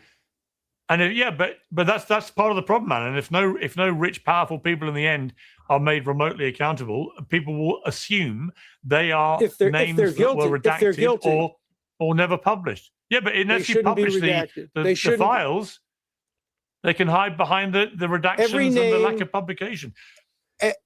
Every name should be published, including the name of those who accuse them, so that if there's a false accusation, the people who have been accused can confront their accusers. Otherwise, it's McCarthyism. That's why from day one, I wanted no redactions. I want everything out there. The only redaction should be for minors, people below the age of consent. Okay. We're going to leave it there. I appreciate you both coming on and debating this, and I appreciate that. Thanks for having me. You're not going to agree about much, but I'm a great. I ain't gonna lie though, man. Dershowitz kind of got him. Dershowitz kind of got Bassem. I don't like the fact that Dershowitz and Loki got him, but he got him when especially came to that New Yorker and prove that this man paid some money. Be honest with you guys, I couldn't find no information on that. The debate. Thank you very much. Oh, by the way, Pierce, Mr. Ryan Grimm, the one that you have hosted in the beginning of the show, First of all, I'm a huge fan of Mr. Ryan Grimm. And as a matter of fact, I want to remind you of something. When I went to you in London a year and a half ago, I brought up to you the fact that Bill Clinton was compromised when Netanyahu told you that we have the tapes of Monica Lewinsky. And at that time, you called me like stupid, conspiracy theories, and you told me that this is ridiculous. Mr. Ryan Grimm has made like a complete investigation about this. So please, if you would like host him again, so we can tell you how Bill Clinton and Monica Lewinsky was actually a Mossad operation. I can believe that. Well, you know what? Bassem, here's what I would say in response to that. I mean, you know what? I've heard that too. I could believe that, but I'd have to see a lot of proof behind it. But I could see that Monica Lewinsky was a Mossad operation used on Israel to, you know, have their way with Bill Clinton. I could see that. I've heard crazier that turned out to be true. Like, you know, pedophile billionaires trafficking kids, possibly running America. You know, I've heard crazier and it turned out to be true. So it is what it is. Vampires. All right, let's go ahead and get into our guy Alex Jones for about a good 15. And if you get some good support on the show, then I'll keep it going. And the young girl that is on record that he actually took his own child, he had a child with a 14-year-old, and he was taking the stem cells from that baby. I think they brought it to term maybe 8 months, I believe. Yeah. And then started taking the cells right from the baby and injecting it into himself. He personally did it. Well, that's when they kept it alive, they told. So he's milking the baby. Yes. All right. And just to go ahead and give you context, we were talking about that guy, Peter Nygard, the one who was in front of a whole bunch of women. You know what, F it. I guess I just catch you guys up. Let's just start from where we were last time with this creepy ass dude. Like, this guy's a real piece of work here, okay, man? He was around women pretty much trying to get them to sell their babies, sell their fetuses for about 60 grand. You know, as long as you just, you know, it's got to be his kid. You got to birth the kid, and then he'll grape it and extract stem cells from it so he could become younger. Oh, shit. Oh, shit. Yeah. That's what he was on. Well, I've done a bunch of reports. I'll type in Peter Nygard, real life vampire. Just put it on X. Peter Nygard, real life vampire. I did a report last week on it. Okay. I did a report 15 years ago before he got arrested. So I know I've got sources. So for those, because we're obviously kind of in this world, so we're listening to her like, yeah, we've heard this before. But for the people out there that might be like, what's going on here? Like, they might not be familiar with this stuff. Can you kind of explain like this whole ritual thing, baby thing? Why do they do it? How do they do it? Because people hear about the conspiracy theories and everything, but they don't really understand it. So if you could kind of like explain it for them. Well, they got a video if you want to watch this. Okay, we can watch this video here. What's with that nigga's face, bro? Hey, that's him without the black blood. Fuck you, Castro. He says Peter Nygard looks a little bit like White said. Fuck you. Blood. Just he went from like looking totally young, like 85, to looking like Count Dracula. Like I know, right? So after he stopped graping babies and taking out their stem cells, he pretty much aged like quickly. So I mean, I know I don't even want to say this either, but there was actually some type of like benefit to what he was doing. Like, man, let's keep it going, bro. Here without the black blood. By the way, I'm not just saying this because a bunch of black folks working there. This is what it is. Like, watch my report. Like, let's play this. Hey, black is beautiful. It is. You can get paid a lot more than that. So how much do you want for it? Let's bid. I bid $500, but you know, I'm prepared to outbid him anyway. Whatever I bid, he's gonna outbid me. I bought about $60,000 worth of eggs. Yeah. If you had an abortion, that's very valuable. If you had an abortion, that's very valuable. I'll pay you $60,000 for your eggs, just so I can once again grape the baby and use its stem cells to maintain youth. Like emotional damage. Man, that's what it gives you when you hear it out loud. Umbilical cord, placenta, even your period blood is so rich with stem cells. Yeah. We regard it as which is true, by the way. I mean, hey, black women, this might be one of the reasons that you don't want to be special for, since apparently there are billionaires out there trying to get your stem cells. But yeah, I mean, y'all do have a certain type of genetic benefit when it do come to the stem cells and the babies y'all produce. So, I mean, hey, man, black women, right? Ooh, wish it wasn't for this reason. I like to appreciate black women for their beauty and not their usefulness when it comes to stem cells. Cord, placenta, even your period blood is so rich with stem cells. Yeah. We regard it as waste, and it actually should be. It should be captured as recycled, and it shouldn't go to waste.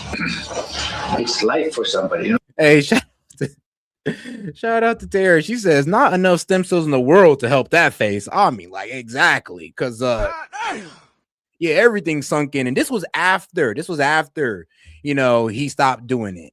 So for a reason, yeah, I think it was when the police was catching up with him, he stopped doing all this wild stuff, like what he's talking about with these young ladies right here, and it dramatically aged him. Because as you see, I mean, look, the man got some color in his face, his hair is still growing. If you actually look at him, like, bro, was actually in decent shape, and as soon as he got off that, everything just went backwards.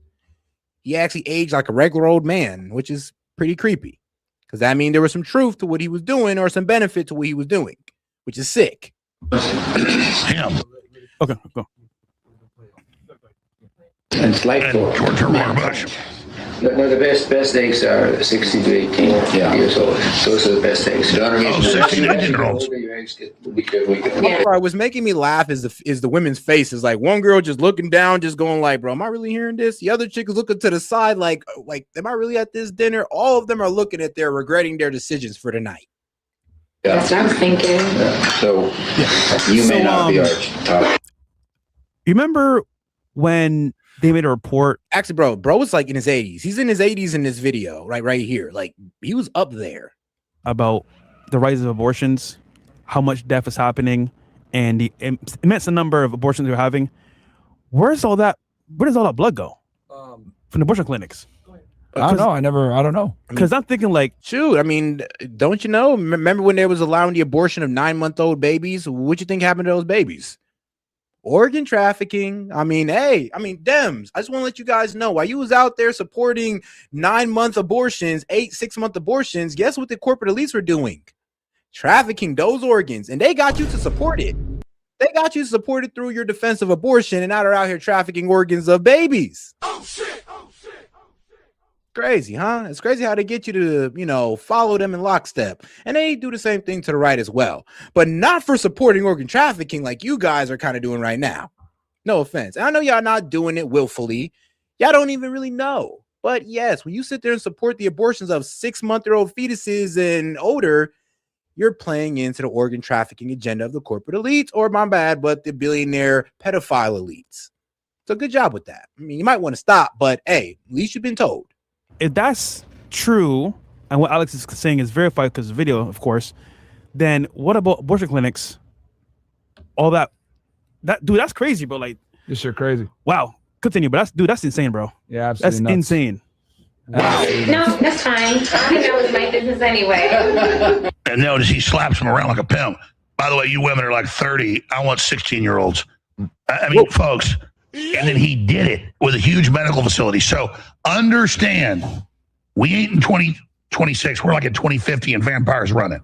These are literal vampires. And the young girl that is on record that he actually took his own child. He had a child with a 14-year-old, and he was taking the stem cells from that baby. I think they brought it to term maybe 8 months, I believe. Yeah. And then started taking the cells right from the baby and injecting it into himself. He personally did it. Oh, well, that's when they kept it alive. They told, so he's milking the baby. Yes. All right. For those that are what was that? You seen the movie Sinners? No, I never. Michael B. Jordan, the vampires. I haven't seen it. I'm telling you guys. Any listener, just type in Peter Nygard vampire. Yeah, he's over TV saying, "I pay black women for their babies and I suck their blood." Yep. I mean, he said it. Oh, and bro has the wildest jungle fever in history. Like, he likes only black women. And bro, if you see this guy out in public, he always had a beautiful black woman next to him. I mean, bro had the baddies next to him. Now, people just thought that he was a billionaire with some jungle fever. which I can respect. But no, we didn't know that he actually wanted to use them to have kids with him and, use it to have eternal youth while raping kids, or babies. Like, we didn't think that. Nobody was thinking that far. We thought he was just an old pervert who liked black women. But now we know he's an old pervert who liked black women who want to utilize them for their genetic benefits. Yeah. Yeah, he goes on. Can't make it up. You can't make this up. So what I'm telling you is now in all the other emails that came out 3 weeks ago, and now the new ones I was searching before I got here, it's all paying women to have babies. So the woman says they put me on drugs. I was 7 months pregnant. The baby's gone because they drained your baby, lady. And so they get them there. They artificially inseminate them with their sperm on the island. The women. Zorro Ranch at the island, and Zorro Ranch was the main place. Okay, that was in New Mexico. Yes. Yeah. So I know this all sounds crazy, folks. That's why I've been dig up Zorro Ranch. I promise you, there got to be bodies there. There got to be. A lot of cold cases will be solved on Zorro Ranch. Just dig up the whole damn property. F it. Like, why is Trump covering this up? Yeah. They said stock market. It wasn't the best. And I said that hundreds of times. We'll take them because I know we have a lot of people here that are probably like their mind blown is like, what is going on here? Can you kind of like explain to them kind of step by step how this works and how we know, but like for the newbies out there, that normies that don't know what the hell's going on here.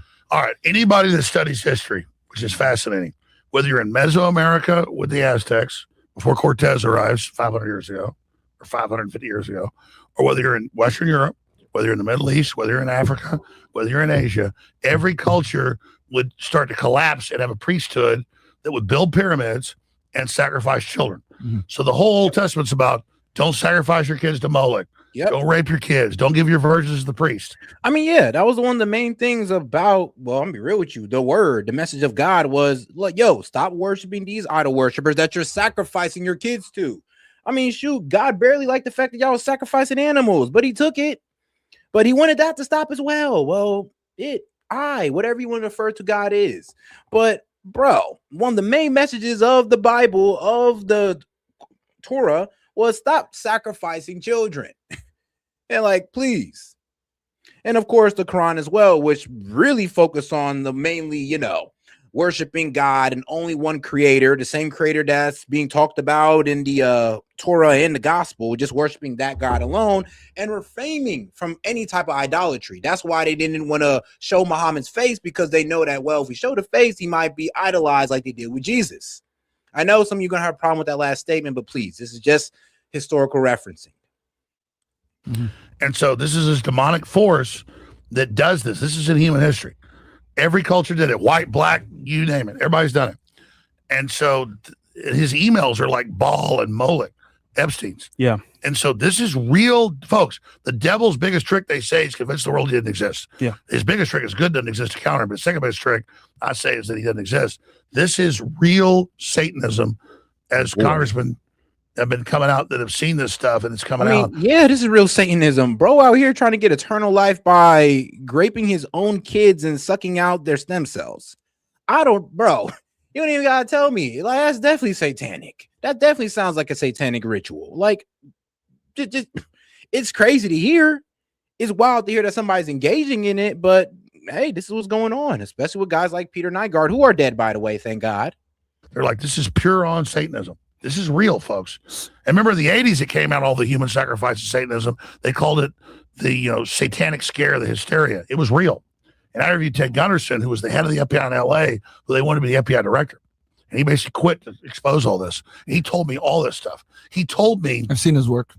He told me that they starve babies for like a couple days. Damn.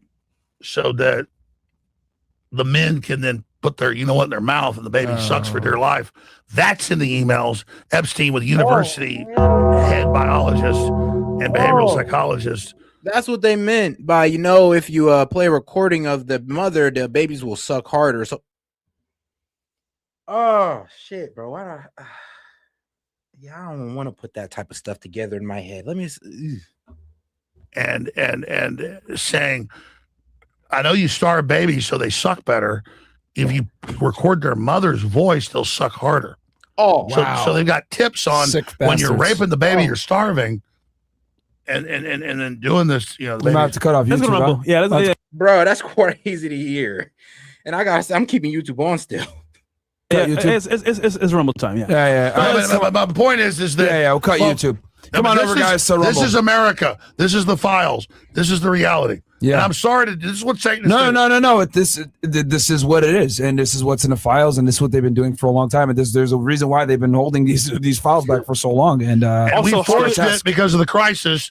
Follow me on Real Alex Jones on X and our backup HAN Live for the new network. They're trying to shut me down. Yeah. But I'm sorry, folks. I'm sorry this is so horrible. I'm sorry. With the new emails today, Woody Allen, how to eat bodies, how to grind the bones, how to get great fiber out of the bones. Yeah, Woody Allen, him talking about how they're gonna have great shits of eating people. We got how to deliver the meat, how to deliver the adrenochrome. It's all in there. Fresh and Fit for Rumble, guys. We'll go to Fresh and Fit on Rumble. I'll get my stuff up. We got like 25,000 you guys watching right now, pretty much. So yeah, we're gonna move on over to Rumble, guys. Come on over. Rumble.com/Fresh and Fit. Come on over. And for folks that don't know, Trump just ordered all the files released. It's all coming out. Yeah. So absolutely, I ain't gonna lie. I kind of wanted to have willful ignorance about the last part when it came to the babies. Like I kind of knew where they were going, but I was like, let me play willfully ignorance because I do not want to make that connection. But apparently, Alex Jones gonna make that connection for us. So shout out to him. Some more normalcy here because that was a bit crazy. People in Hollywood have been saying this for decades. Hey, I was at this party. I saw this. They're killing the babies, eating the babies. And I'm like, okay, maybe just go a little bit crazy. But all the accounts of people saying this, Ryan Garcia, other people, it's like, this is actually true. So then how do you stop this from happening? Could you even stop it at this point? Well, imagine it's a rite of passage. Like, MS-13 makes you do a satanic ritual. In the old days, the mafia, Italian mafia, you had to kill somebody, make your bones. Other mafias, you had to do this or that. It's a rite of passage that you're corrupted. They got dirt on you. And so this is a rite of passage. That's what this is. Wow. That's sick, bro. Now, that's sick. Is there vitality reasons for doing this? Is it for control? Is it both? Is it? It's vitality. It's for political control, but also they believe they get vitality out of it. Like They live longer. To live longer.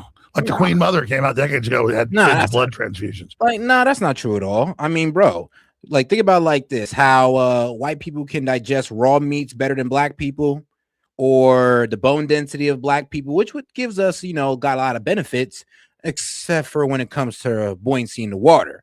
This is why not too many black people actually pass the water part of the Marines test. So no, there are biological differences between races. Don't mean we need to sit there and be racist and act like we're better than one another, but we do got to sit there and accept that, there are differences between us. It is what it is. But families will voluntarily be paid money, and the little kids will get blood for her. And like the new PDD stuff just came out where his assistant, would sit there and they would just give him pints of blood all the time. Absolutely nuts. Okay, so I guess we could go into the UK. Yeah, royal family. Yeah, let's go into the royal family. Andrews, the Rothschilds, etc. So, you said we need to arrest my brother. Somebody, one of the. Well, even the king has said, okay. I remember though, we're not really saying that. There's special. These black women just have these ultimate genetic and cells. No, this is what these billionaires are saying. Not me. I wish they weren't saying this about black women because that means they're not going to go target my women. But this is what they're saying. They're saying, according to their belief, black women are just the best people to perform this type of depravity that Peter Nygard was doing. Apparently, they had science behind it. They were saying. So I don't know, man. Don't get mad at us. Get mad at the corporate billionaires that was saying it. Like, hey, we ain't saying it. They are. Hey, they've raided the prince. They've raided Lord Mendelsohn. They've raided all these people. There's all these resignations, all these big mega banking resignations in the U.S. It's all Democrats. And that's what I said to Trump. I said, why are you doing this when they're your enemies? It's going to come out anyways. They're just going to implicate you. So the whole thing's going down. Shit. So what is the British connection there? I mean, obviously we know we got London, the city of London, finance, etc. Very big. Rothschilds are British first. But what was the connection with Epstein and the Rothschilds, specifically when it comes to the United Kingdom? Well, the Rothschilds are based in the UK. Yep. True. People don't know, like 500 years ago, they had they spread their banking system all throughout the world, but mainly stationed in the UK. Had a couple of them in the UK. On shop in Germany. And then they learned to people wanted to keep their gold there, so they would give them receipts to it. That's where checks came from. And so for every ounce of gold, they would loan out 10 ounces, basically. Yep. And Epstein talks about that in fractional reserve banking with Bannon. Yeah, he does. He explains it. So then by the Second Napoleonic War in 1815. Pretty much, I ain't gonna lie, the Rothschilds kind of created this entire corrupt banking system that we're in today. And it's kind of funny because throughout time, any nation that operated outside of this banking system was attacked or overthrown. I mean, trust me, you can even use Hitler as an example. You Gaddafi, old monarchs in Iran. I mean, anytime somebody try to go outside that dollar or get a better deal for themselves, we overthrew them because they're trying to go outside of that banking system that the Rothschild set up. We've been doing this since, well, that banking system has been set up.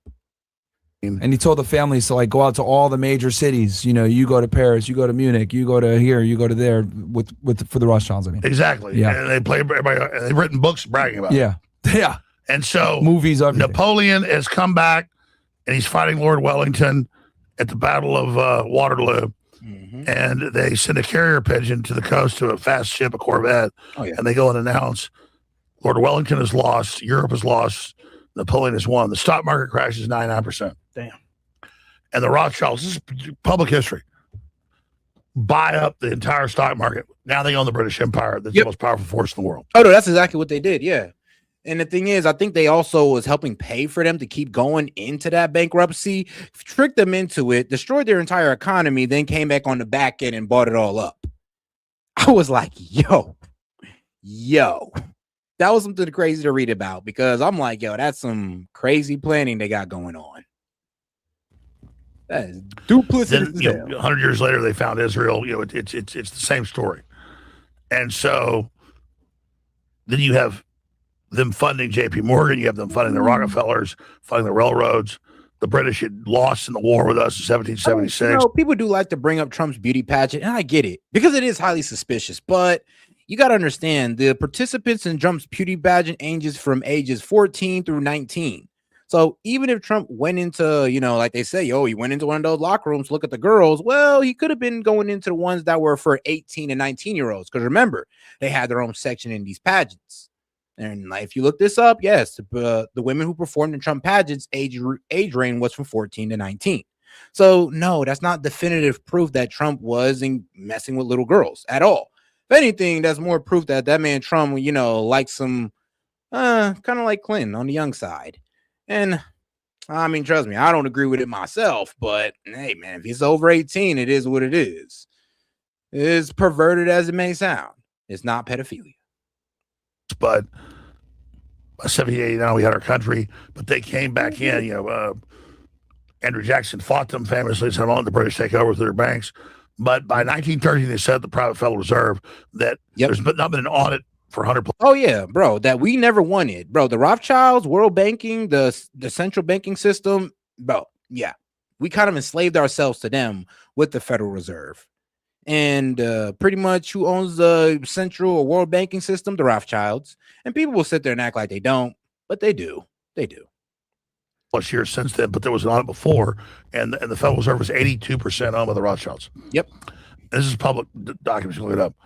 And so, actually, what's even crazier? Like, during the Great Depression, right, in like the 1930s, the current Fed chair let the whole economy fall out while his ass went out there and bought the Washington Post. Like, literally watched us fall out in economic turmoil, and he's over here buying assets. So, gotta let you know why I have a deep hatred for the Fed chair, because they've sat back and watched us burn plenty of times and enrich themselves.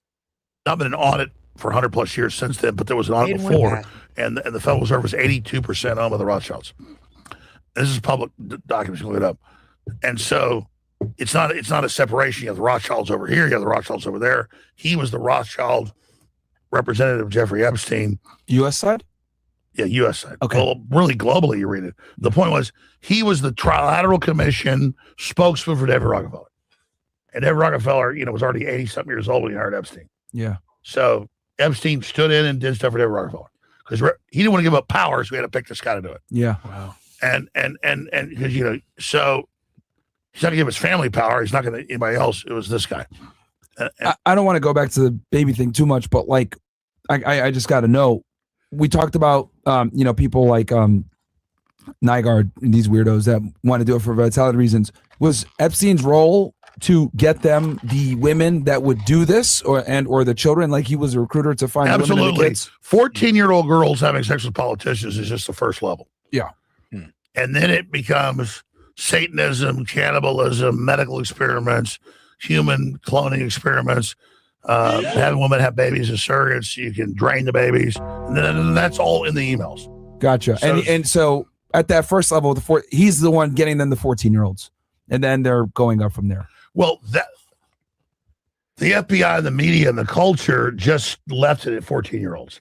But when you see these women that are 30 years old now, and I'm putting them down, they have Stockholm Syndrome, they are victims, I don't blame them. But it's come out. Everybody learning about pedophiles, they use a kid to pick up other kids. Of course, yeah. So these girls on record went recruited. They were doing it, a lot of them. The media goes, Jones is attacking victims. No, I'm saying the fact that they have this limited hangout where you stop at 14-year-old girls. Wow. No, it's cloning. It's draining babies. It's baby surrogates. It's all of this. And now you see surrogates where one Chinese guy has 200 kids, and they all get anchor baby money, and the dad all gets their welfare money, and where do the kids go? I mean, this is like, people ask, what's the new Epstein? Like, who's the new Epstein? It's been externalized. It's gone from beta to open. Transgenderism. He's all saying they're going to launch that decades ago. He did donate quite a bit to transgender research. That's because they said if you can convince somebody that a kid can make decisions and there's no age. In California, parents go in to have a medical a dentist or surgery or whatever, and at 12, the kids had to fill the forms out. California, it's a misdemeanor now to have sex with a 12-year-old. 2 days in jail. What? What? Yeah, look it up. So what the fuck? Yeah, look it up. So look it up. California, it's now a misdemeanor to have sex with 12-year-old. So the point is, it's about ending the age of consent. It's about saying that kids can speak for themselves, so the state and these systems can come in. So this is all about destroying any protection of children. So when it comes to abortion clinics, I know, for example, there's a ton of abortions every single day being done. What happens to that blood and all that? Well, that's stuff? right. The women don't know that a abortion is 6 weeks. So, let me see here. So let's get into this. California Penal Code 261.5. So a person who engages in an act of unlawful sexual intercourse with a minor who is not more than 3 years old or 3 years younger than the predator is guilty of a misdemeanor. Okay. Yeah, it's right there. Yep, here it is. Let's see here. As of current, current as of January 1st, 2025. Let's see. Yeah, a person who engages in an act of unlawful sexual intercourse with a minor who is not more than 3 years old or 3 years younger than the predator is guilty of a misdemeanor. This is California Penal Code 261.5. Let's see here. Let's read the A section. Let's see. Unlawful sexual intercourse is an act of sexual intercourse accomplished with a person who is not the spouse of the predator. If the person is a minor, for the purpose of this section, a minor is a person under 18 and of age, and an adult, of course, and a person who engages in a sexual crime with a minor who is not more than 3 years old or 3 years younger than the predator is guilty of a misdemeanor. God damn it, I'm reading it over and over again. I'm not believing what I'm reading. All right, here, let's go to section C. A person who engages in an act of unlawful sexual intercourse with a minor who is more than 3 years younger than the predator is guilty of either a misdemeanor or a felony and shall be punished by imprisonment in a court, county jail not exceeding 1 year, or by imprisonment, persecution or pursuant to subdivision section. Oh, hell no, brother. Hold on now. Okay. So they're just saying it over and over to me, pretty much saying that, yeah, you can have sex with a minor and it could be seen as a misdemeanor, depending on what court system you go, depending on what court you go to, which is creepy, by the way. And then it could be seen as a felony, which is punishable up to, let's see, imprisonment in county jail, not exceeding 1 year. So it can exceed 1 year in jail. Huh, son of a bitch. Yeah, like 20. Remember, California Penal Code 261.5. You can find this on findlaw.com. Grand. Yeah. An abortion at 3 or 4 months, they get like 30, 40 grand. Findlaw.com. When they kill a baby. Hold on, let me reference that again. It's codes, .findlaw.com. That's where you can go search for it, or you can go to lawjusta.com. It'll also, say the penal code as well. And once again, you look for California Penal Code 261.5. Right before it's born. They can get up to $500,000. This came out in lawsuits. The Democrats indicted people, put them in jail in San Francisco. They found it. They were delivering babies with beating hearts to medical research facilities. Look at that up. Babies with beating hearts delivered to medical research facilities in California. Wow. So the woman's homeless, the woman's whatever. She doesn't know she's drugged up, delivered the kid.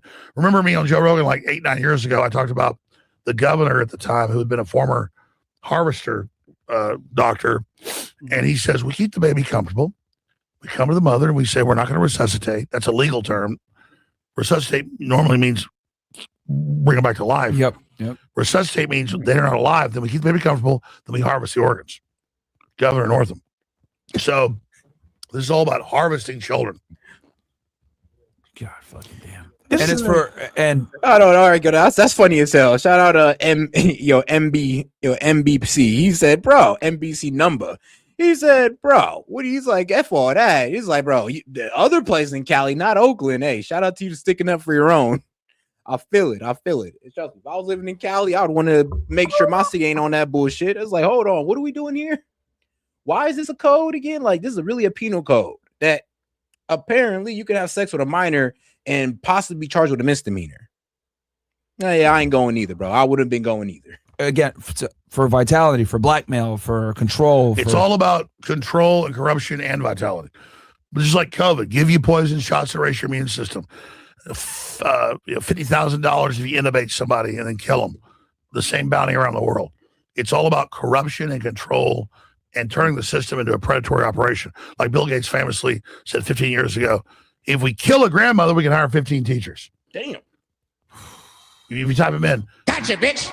Bill Gates talks about death panels for old people. I mean, bro, because what do we used to take the kids? We used to take the kids to grandma. Shoot, grandma would raise them a little bit, show them manners, sometimes teach them some stuff. And man, damn near COVID, I guess it did wipe out all the grandmas. These evil bastards. I mean, not wiping out grandma was a whole part of indoctrinating the children, which makes sense, which actually does make sense.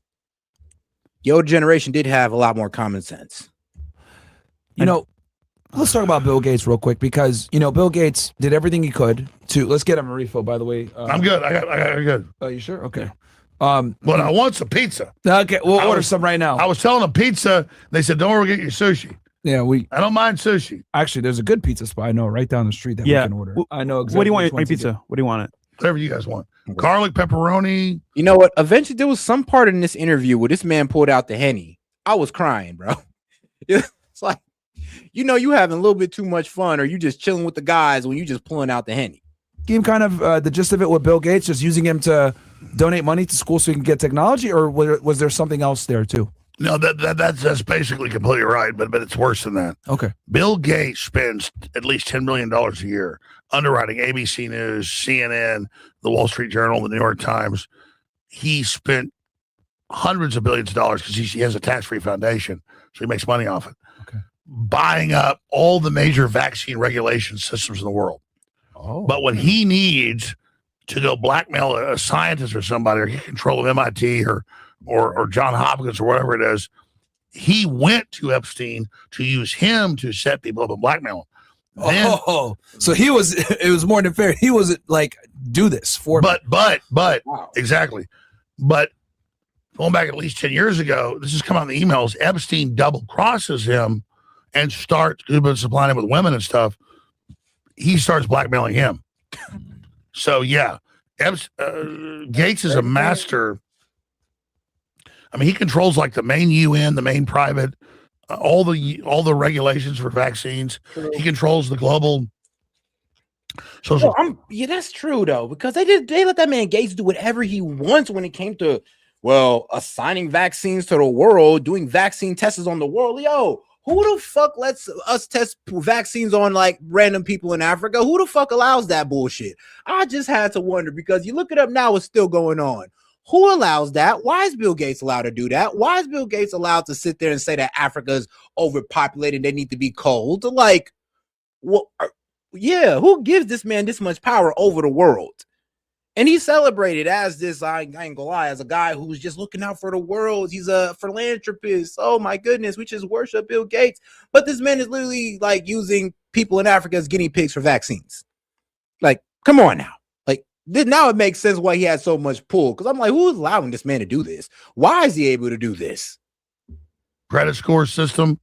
It's being in the world ID. People forget that Bill Gates, like because everyone's like, Elon Musk is so rich, he's so rich. I'm like, dude, Bill Gates was like the richest man in the world for like the majority of my lifetime. Like, yeah, let's be clear. Elon Musk being rich is like new. Whoever you hear is the richest, yeah, the Rothschilds reportedly have, bro, quadrillions. Quadrillions. Yeah. So Musk, I mean, bro, they have a large supply of the gold. I heard that, and this is what I've heard, that most of the Earth's gold is owned by them. Like, it's them. So yeah, they're seen as quadrillionaires to trillionaires if you just add the whole family's net worth together, apparently. And like, but let's be real. I mean, when you run banking, it makes sense. actually pays taxes. All these actual elites don't pay any. Kind of like Google pays like 1% tax or whatever. Yeah. They don't pay tax. They Putin got a lot of money too. Huh? Putin got a lot of money too. Oh, he's got gold. Yeah, he's a lot of gold. And the Rothschilds have a bunch of. They're the ones that crashed the gold markets, man. Oh yeah, they have you're all right. the gold. What about the 13 royal families? Like, are they still like running shit behind the scenes? The royal families after the battle. That's why it's really hard to take Putin out economically. I mean, I'm glad they said that, because it's hard to take that man out economically when he has gold. Putin has a shitload of gold that he could fall back on. I mean, his whole currency could crash today. My man could just say, all right, F the currency, we on gold now, and he'll be good. That's why it does seem like this whole economic strangling or the attempt to economically strangle Russia was for naught, because, I mean, bro, these guys can fall back on commodities. And they got the hell of resources, like 4 trillion in resources. You don't think they can fall back on that if we just destroy their dollar, which we've been trying to do for a while now? Like, come on now. Battle of Runnymede. Actually, that was Magna Carta. After the Battle of Waterloo, this is on record. The Rothschilds took control of the British Empire and demanded breeding rights. So they are now all bred into the British royal family. Yeah, the Rothschilds. Yeah, the Rothschilds are royals now. Because when you refer to a Rothschild, you have to call them Lord or Sir Rothschild in England. Like, yes, if you hear of a Rothschild, they are called Lord Rothschild or Sir Lord Rothschild. It's kind of cool, I ain't gonna lie. Considering how they got it is a bit duplicitous, but I mean, come on now. The name and the title is pretty raw. Because they demanded not only money and power when they took over the stock market at the end of the Battle of Waterloo, they demanded breeding rights. They've written books, there's PBS documentaries, they brag about it. So they've all bred with the British, who are not British. At the start of World War I, the British were called Saxe-Coburg-Gothas, which was a German Transylvanian roll line, which goes back to its original Vlad the Impaler, Count Dracula. Wow. By the way, that sounds insane. Type in the British royal family traces its roots to Count Dracula. AP, Reuters, you name it. Sounds insane. Just type in British royal family traces its roots to Count Dracula. And so that's what all comes into this. And so you already have the Count Dracula Eastern European royal bloodline. And so they changed their name from Saxe-Coburg-Gotha to, Mountbatten Windsor.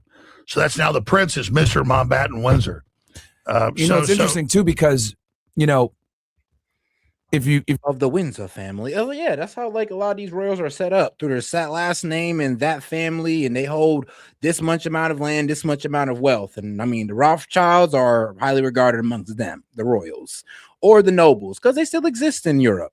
Still, you get the breeding rights, if the woman, but they complain about us being an oligarchy and all that wild stuff. Please spare us. I mean, shoot, in a way, your royalty still rules y'all. Is Jewish.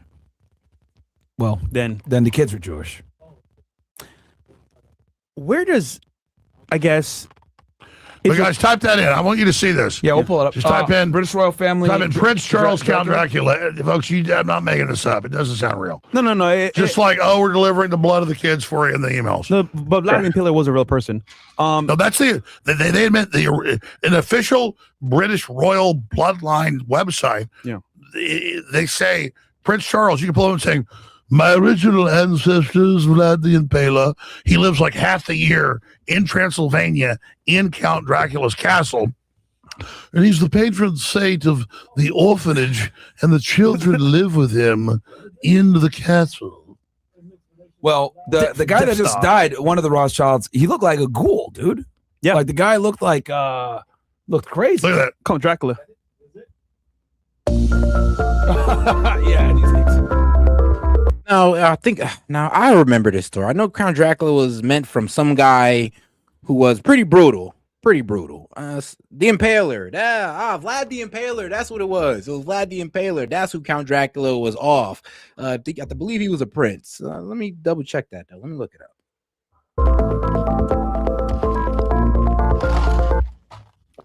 Yeah, bro, it's crazy.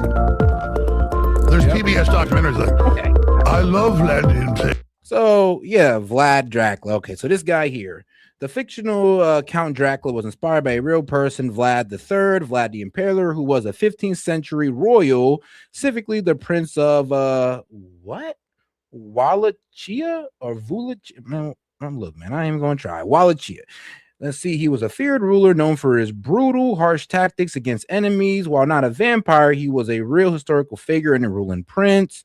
Let's see here. He was a ruler in a region which was modern day Romania from 1448 to 1476.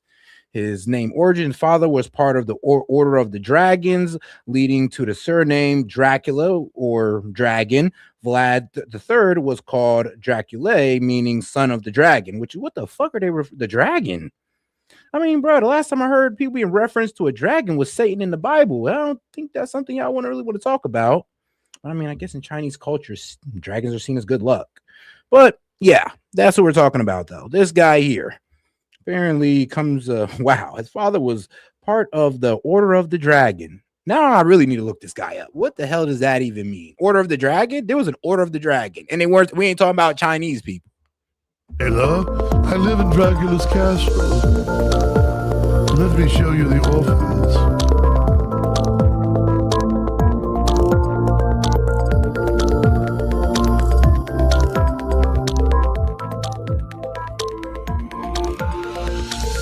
Just show news articles. Like, go to Google. Just type in Prince Charles Count Dracula. Okay. All right, and this is the Order of the Dragons that his family hailed from. All right, so it's the Order of the Dragon was a monarchical, cavalieric order only for select higher autocracy and monarchs. So you had to be one of the upper family. I mean, it's either you were rich or you were closest to the king, the family, and all that good stuff. I'm not really sure how they work the hierarchy. I'm just assuming, but this was the Order of the Dragon.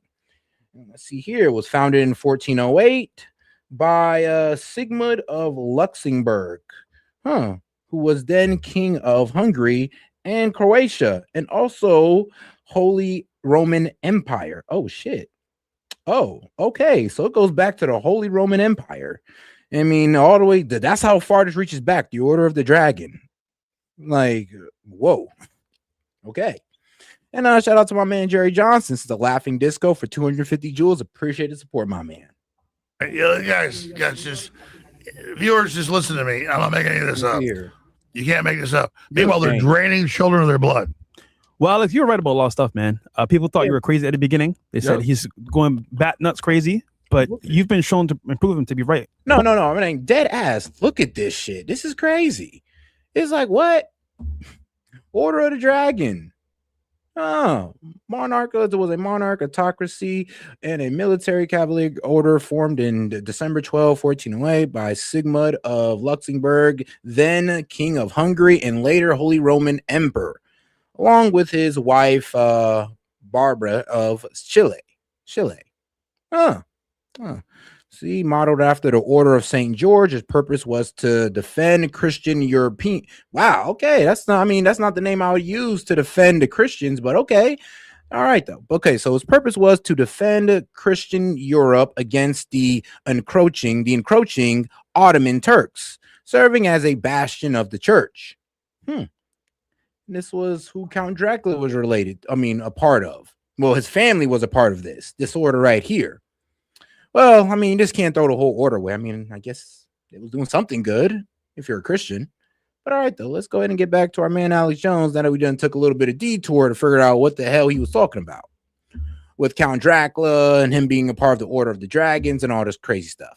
Most of the time, I mean, it's It's there. And these files are going to It's in the vindicate you as files. well. You got to realize, Bram. Oh man, shout out to my man Jerry Johnson for sending the Oh Dear for 800 joules. Appreciate the support, my man.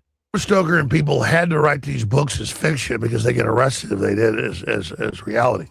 You've got a royal that lives under the... Yeah, they got no free speech in England. King Charles probably been in the Senate of Vlad the Impaler, see? Is this it? Yeah, that's him. I live at Dracula's. Yeah, that's King where Charles he lives. He lives in Dracula's castle. So you're bragging about a castle that people were literally living in, a castle that people were literally tortured in the most gruesome ways. And that's a flex. That's a flex to him. Okay. Couldn't be me, but okay. You have a bit of a stake in the country. As it were. Vlad the Impaler. Highness Prince Charles, who can trace his ancestry back to Romania's dark and distant past.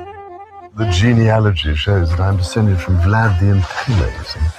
So I do have a bit of a stake in the country. As it were. The stake. Who's the other Rothschild guy? He sounds crazy too, bro. The one that just died recently. Oh, if I'm like, the orphans live at Dracula Castle with me.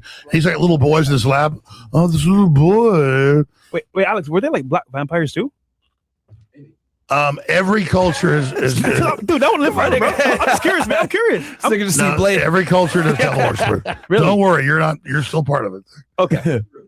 Point is, viewers watching, like, guys. Yeah, I mean, bro, there's some African tribes that practice some pretty satanic shit. I'm be honest with you. So no, they're out there. They're out there. May not be as big as the billionaire pedophiles, may not have as much money, but they're out there. You can't make this up. Yeah. Like, I'm like, they're offering black women to drain their babies. Bro, there's an African tribe that literally out there drinking cow blood, which is not as bad as human blood, but they doing it. Video. We saw it. Here's Count Dracula. We're showing you. Yeah. So, and then now the emails are Woody Allen. I'm eating these people. All I'm eating is humans. They're like Epstein has been eating humans for 6 months. He's about to go off the diet. I mean, it's in the emails. Damn. I'm the real Blade. This guy Blade. Where's Blade when you need him? Yeah, I know, right? Yeah, it's absolutely nuts. Were you gonna say something? I'm curious. So where does this tie into? Okay, so obviously, they created Israel. Jacob Rothschild. Yep. But what's their role now with this whole plan? You think? Yeah, I mean, look, Israel's important. Mm-hmm. You have to understand the way this is set up. When you attack Israel, they get more powerful. Because the average Jew isn't involved in this. I think they're under attack. So they give all their money to them. So it's like, who's the guy in Marvel Comics Doomsday? The more you attack, the more he gets powerful. Yeah. That's a good Well, analogy. no. I mean, right now they're already like censoring and going crazy again. Like the censorship is coming back. Yeah, so I don't attack Jews because most Jews don't know this. I just oppose the policy. No, I don't want to carbon tax the world government. No, I don't want transgender kids. No, I'm not for Satanism. And it's not just the Jews doing it, but it's a big part of it. And that's the reality. So what they're doing is they're mapping everybody. They're letting the biggest misconception is to put it all on the Jews. It's the Jews. It's always been them, the Jews. No, it hasn't. No, it's not the Jews. Now, these people hide behind Jews for sure, but they're not Jews. They're not real Jews. Let's be honest here. Like, it's a little different. Way different, actually. I do this right now. Showing the news. And I know actual Jews, and trust me, they are not with this shit not one bit. Especially some of them are not, bro. A lot of them don't even agree with what's going on in Israel. So we can't put this on all Jews. And I hate when guys do that. Censorship comes in, you're all banned. Yes. Whereas I'm just like, hey, I don't want to drink blood. I don't want to rape kids. I don't want to ban cows. I don't want world government. I don't want to teach kids to cut little boys' penises off. I just oppose the policies. So this is what I heard. I heard they let people talk online now to see who they are to ban them later on. That's what I heard. Yeah, though they're mapping and all. Oh, yeah. But you got to understand. You understand. This year to cook. You got all these satanic competing groups. So people spend, and I'm not defending it. I'm saying, I'll talk about communist China, doing some major move to take the Panama Canal. Yeah. And half the comments are, you're covering up for Israel. There's more than just that. You have all the pieces.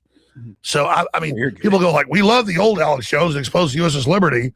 We love the old Alex shows and expose this. I still do that every week. Yeah. They just want to have this weird thing where I'm not doing it. I'm like covering every angle. Yeah. And China. You can't just talk about Israel all day too. Like it just gets I really love the gay and Chinese annoying. people. I'm not against them. But I mean, China is like, makes Israel look like it has a soul. I mean, it is literally the sky's the limit over there. China's a real enemy, bro. Low key. Yeah. And so all I'm saying is, we need to like real godless society over there in China, sadly. Real godless society, sadly. I mean, shoot, at least Israel got a religion. China, boy, nothing. Not a damn thing. So yeah, I mean, shoot, their religion is, well, I guess to just be the slaves of the CCP or of the 100 million of them that can live a good life while the rest of them live in straight up poverty. Like, that sucks. Look at the big picture. Yeah. And so It's great. not Iran, bro. It's China. Yeah, don't let Israel run us. Don't let China run us. I'm just like, but people only get trained about one thing. And, you know, believe me, I've never gotten my Qatari check, my Israeli check. My viewers buy my products. That's how I fund myself. And I just study this stuff. But a lot of people woke it up, but they don't have details. And so it's the easiest thing is just to do that. And again, it's red meat, fine, whatever. I'm trying to get big picture. Yeah.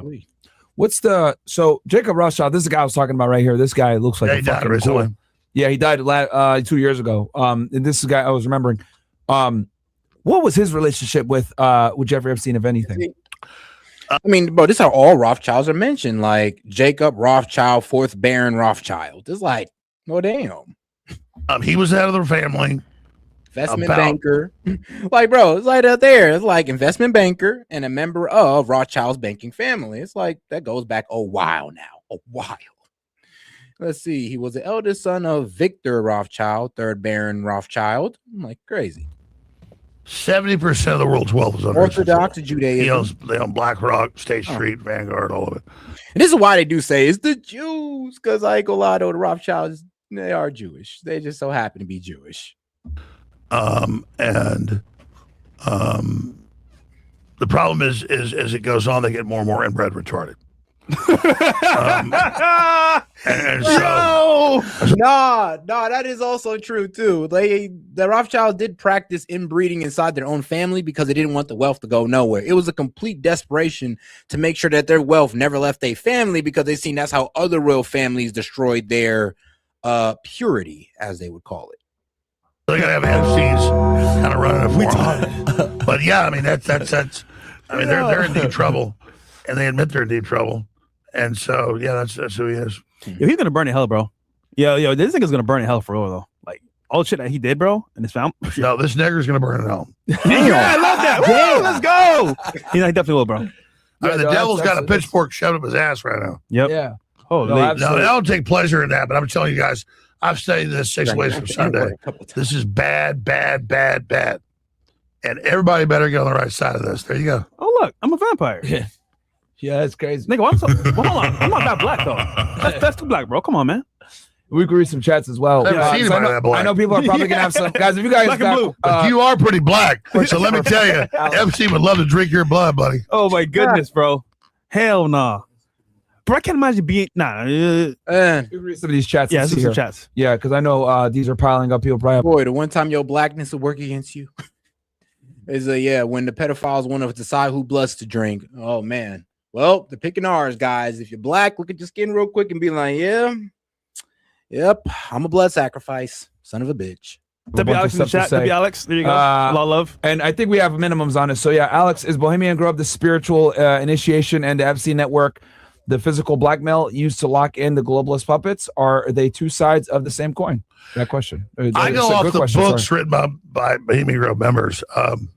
Helmut Schmidt, the West German chancellor in the late 80s, wrote a book called Men in Power's Political Retrospective, where he said, we do our own satanic druidic rituals in Germany. My favorite place to do it is Bohemian Grove. So it's a spinoff of Skull and Bones. It's a Republican Satanism event. Half the people are guests. So when I snuck in, I saw Danny Glover. I saw Clint Eastwood. And I later researched they weren't involved. They were just guests invited there. So it's kind of like a gateway. Oh, it's a fun thing with great. Yeah, it is definitely a gateway. It's like a mock human sacrifice. They're not really sacrificing a human. They're putting on a play where there's a pretty much a sacrificing of a human, not a literal sacrifice, but a play of a sacrifice, which is basically kind of weird. Because I mean, why would you want to show up to this play that, I guess there's a mock trial of a human sacrifice? It's a bit weird. To an owl god, by the way. That's great. Artists and music. We do a ritual with a mock human sacrifice for a kid, but it's no big deal. So the average Bohemian Grove member is not bad, but it's a gateway into the Satanism. Yes. the footage that you had that rare footage of the Bohemian Grove. Let's see if we can pull that up, man. With the owl, right? With the owl. Yeah. Yeah. What's like? I mean, obviously we know presidents have been there. I think I've done a couple things. Yeah, was that? I've done a few. No, things. you've done a lot of things. Let's see if we can get that footage up. Type in Bohemian Grove, Alex Jones. How did you get in there? Like, you snuck in there. It's in California. Like, how'd you pull that off? Well, no one had ever got in and out. Yeah. And you read like CBS tried all of them, but they would try to do interviews. They would walk up with start interviewing members. Once I snuck in, it's a 2,700 acre Redwood Gorge Valley in Sonoma County on the Russian River. So I got all the intel from reading news articles and knew that they always got arrested when they walked up and tried to interview them. So I just snuck in, got in, hid under one of the cabins that had like a deck with like centipedes and stuff. And then as soon as it got dark, I came out where the map said the Moloch statue, owl human sacrifice was. Damn. And I got the footage. So it was real simple. It's like, don't try to talk to people. Like, I got in, I crawled under a thing, I waited till it got dark. That's why I was the only person ever getting to get the footage. What year was that? 2000. Year 2000? Yeah, 2000. Wow. I remember being in school seeing that shit. And then I remember you confronted one of the guys that was there. David Gergen. Hey, pull up David Gergen. Alex Jones, David Gergen. Someone take a piss. Go for it. Now I remember this. This was like so freaking funny to me. Like his interaction with this guy was like, I ain't gonna lie, it was just too funny. He says, "I disrespect you." Yeah. We could play. Young Alex Jones, bro. One last question. I read a Washington Times article many years ago where you had a comment about the organization, and then now it's been in the Wall Street Journal. It's been in a lot of different newspapers, and that's the Bohemian Grove. And back in, 1996, when you joined as a Clinton advisor, the Republicans were criticizing you. Oh, what about Bohemian Grove? And then you countered them by saying, "Hey, I don't run around in the woods naked." What did that mean? Here is the before-mentioned Washington Times article where he said, "I didn't run around naked like they do." I don't know what quote you're. I mean, bro, you made the quote. You said, "Hey, man, look, I went there, but I run around naked in the woods like they did." I mean, bro, hold on now. You watch them guys run around naked in the woods. You probably shouldn't have said that. You probably shouldn't have had no comment whatsoever.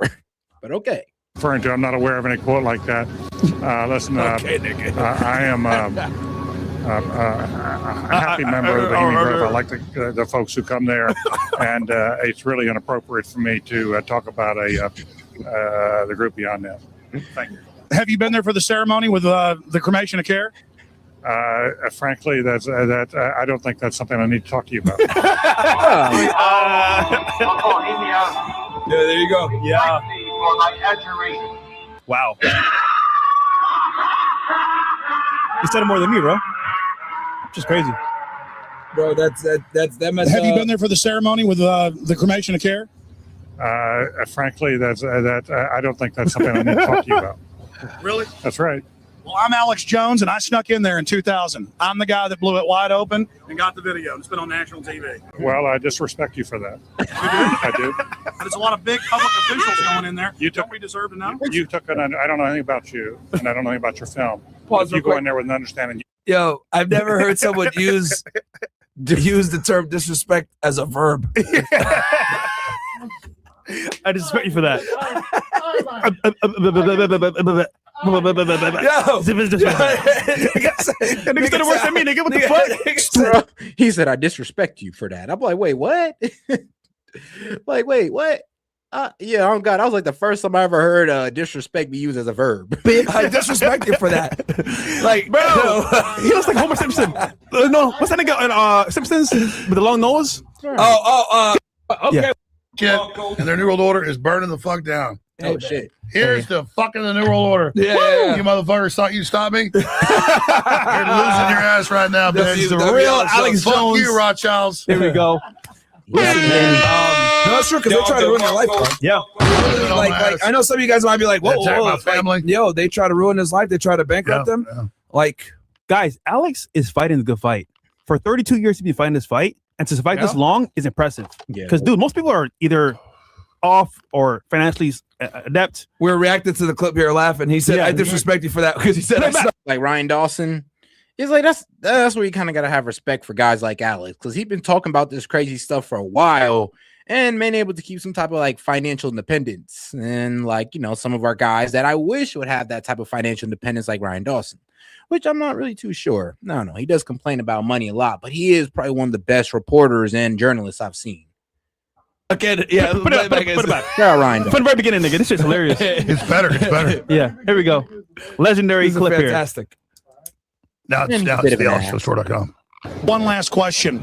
I read a Washington Times article many years ago where you had a comment about the organization, and then now it's been in the Wall Street Journal. It's been in a lot of different newspapers, and that's the Bohemian Grove. And back in, 1996, when you joined as a Clinton advisor, the Republicans were criticizing you. Oh, what about Bohemian Grove? And then you countered them. By saying, hey, I don't run around in the woods naked. What did that mean? Here is the before-mentioned Washington Times article where he said, I didn't run around naked like they do. I don't know what quote you're referring to. I'm not aware of any quote like that. Listen, I am better off the cuff. Mr. Burns, a happy member of the Bohemian Grove. I like the folks who come there, and it's really inappropriate for me to talk about the group beyond that. Thank you. Have you been there for the ceremony with the cremation of care? Frankly, I don't think that's something I need to talk to you about. So pause real quick. What are they doing in this? Like, oh, shout out to my man Ray for sending the bronze medal for 50 joules. Appreciate the support, bro. They're about to sacrifice a mock child. A ritual. They bring a baby in and burn it for the owl. It begs. It screams in pain. It's sacrifice for the owl. A human baby. Yeah, they're doing a mock sacrifice, which is all in the Epstein Files. Yeah, watch the rest of it. It's really mad. Oh, it's a mock. It's not like a real baby. Well, they claim it was. Yeah. Wow. No, not a real baby. Getting you prepared for this, though. And they're wearing outfits. Have you been there for the ceremony with the cremation of care? Frankly, I don't think that's something I need to talk to you about. Really? That's right. Well, I'm Alex Jones, and I snuck in there in 2000. I'm the guy that blew it wide open and got the video. It's been on national TV. Well, I disrespect you for that. You do? I do. There's a lot of big public officials going in there. Don't we deserve to know? Yeah, I mean, don't the people deserve to know that you're going there, like attending a mock child sacrifices? I mean, I'll be real with you. That might F up your voting. I mean, that might mess up your political stock right there.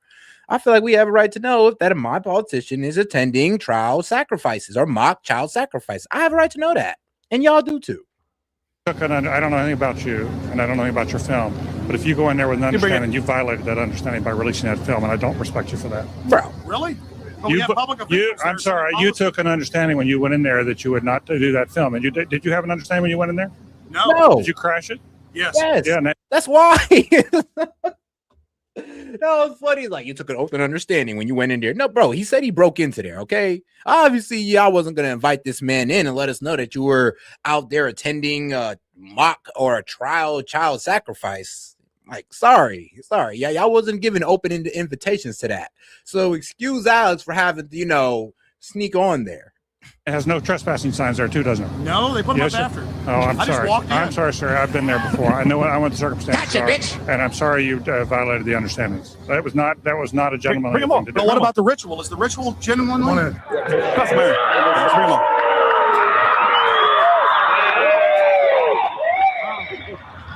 Sir, everything. I don't owe you this comment. I know. This is what's called ambush journalism, and I disrespect you for that as well. So thank you. Think about it. Why'd you give me the big one? It's none of your damn because business. you're bigger than us. Oh. Right. Listen. I'm going to share some of this with Alex. You go around and make understandings with people and violate them.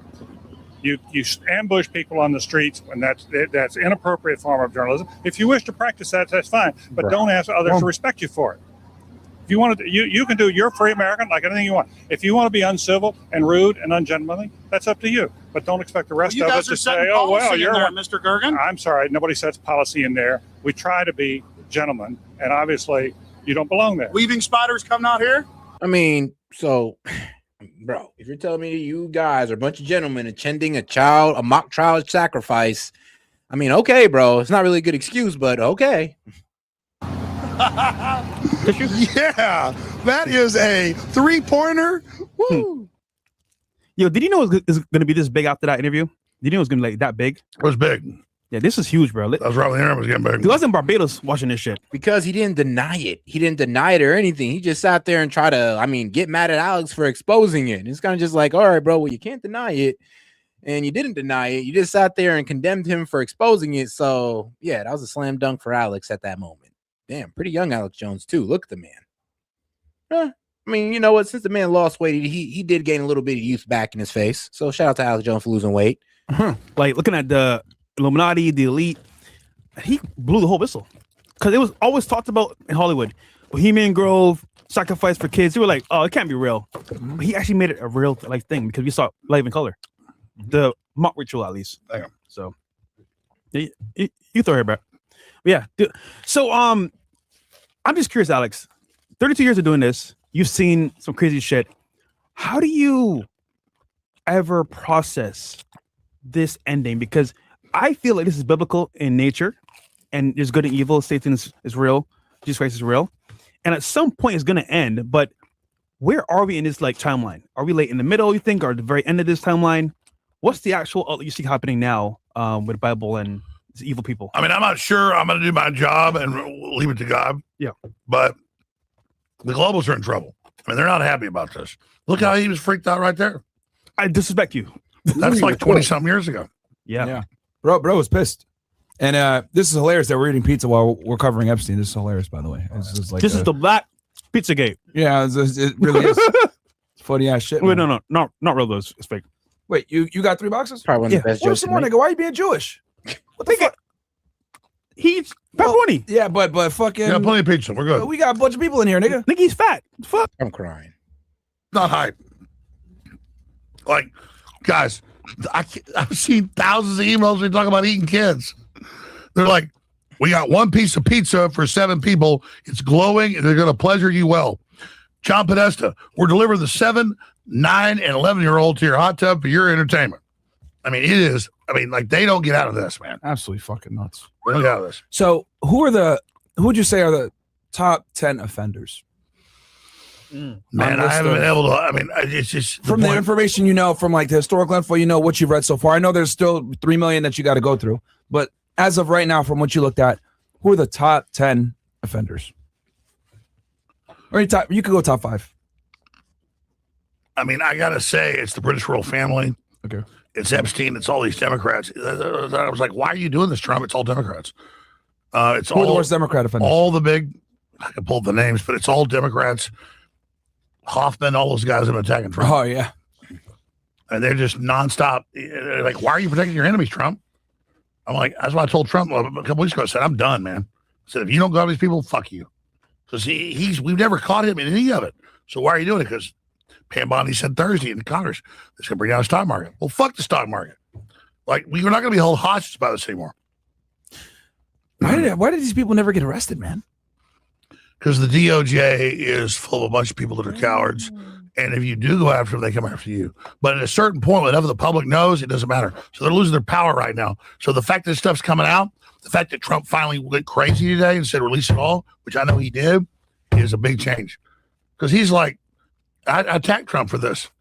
I said for weeks, I said, it's official. Trump is now part of it. He did it from any evidence, but now by extension, he's guilty by proxy. He's, what do they call that? Accessory after the fact. Oh, yeah, that's right. Yeah. And now, I literally was like, I've been talking to the family. I'm like, I'm coming after you. And they realize I'm a bellwether. And so I'm going to give myself credit, but I'm here in Florida for that. Yeah. So you want because I don't want to. You could disclose as much as you want, but so you came out to obviously. If you didn't hear Alex Jones' earlier message, he's pretty much saying 2 days ago from this being released, which was on Valentine's Day, I believe.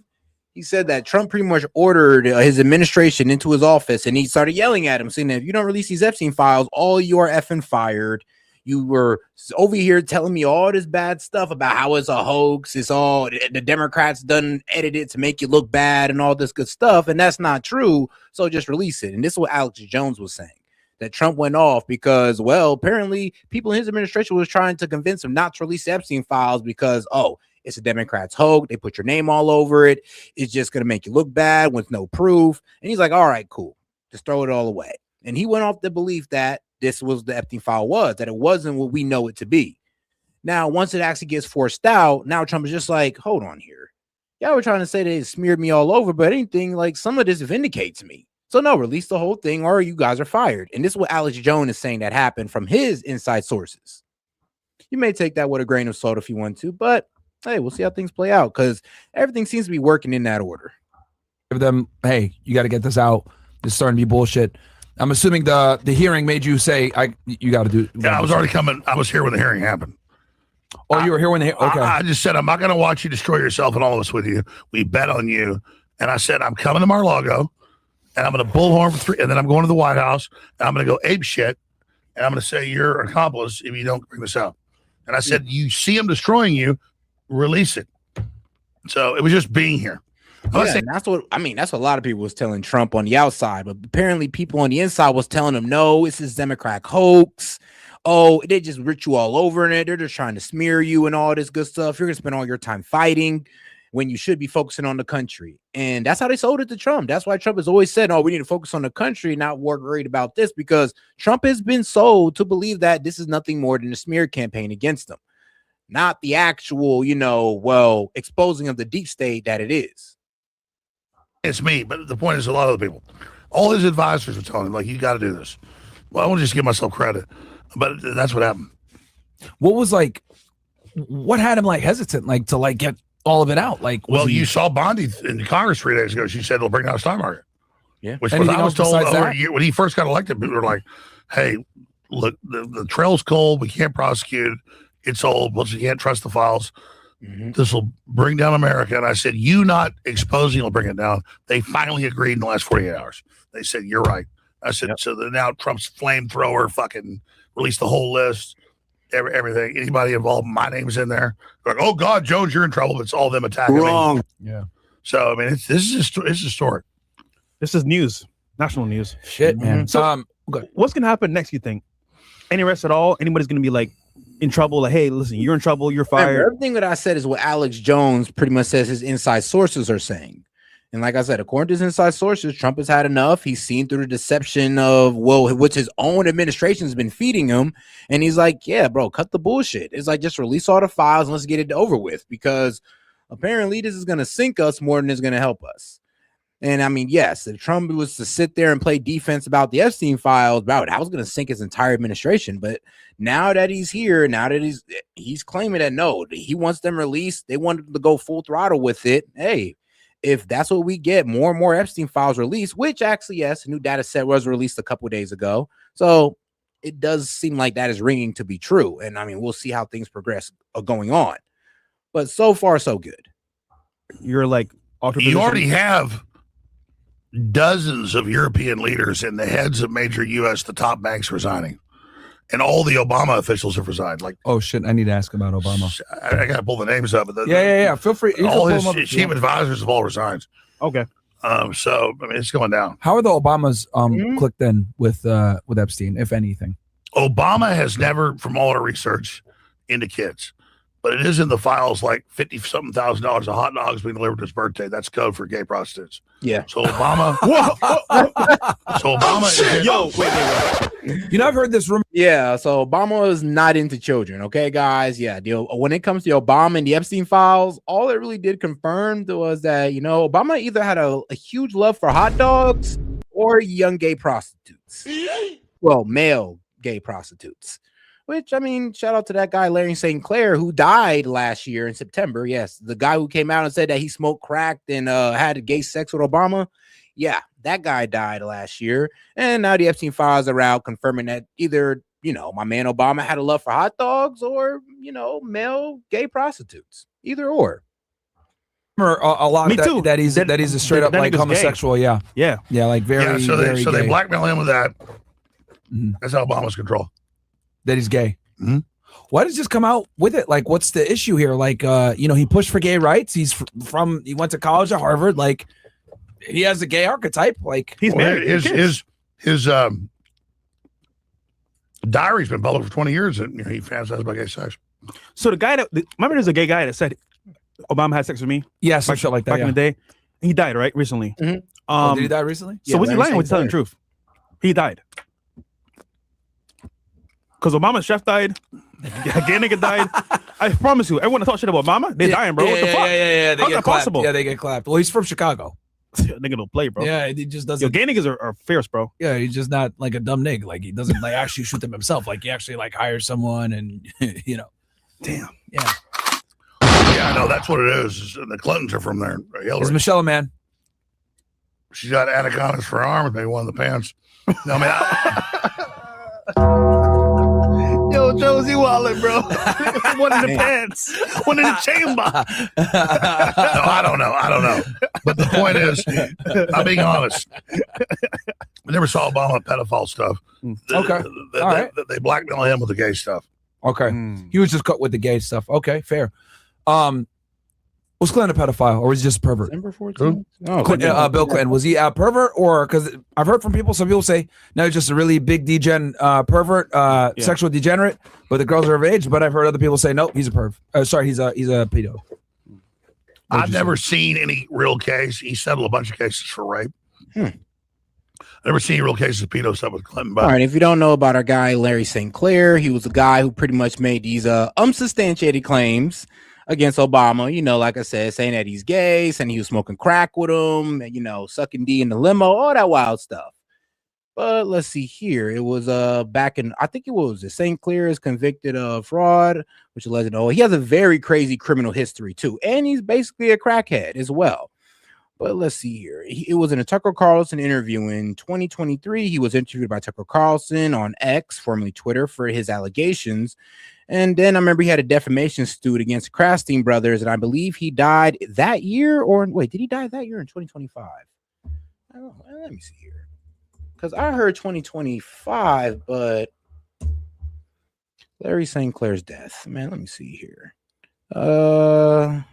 Man, son of a bitch. All right, guys, they're gonna make me track down which Larry St. Clair.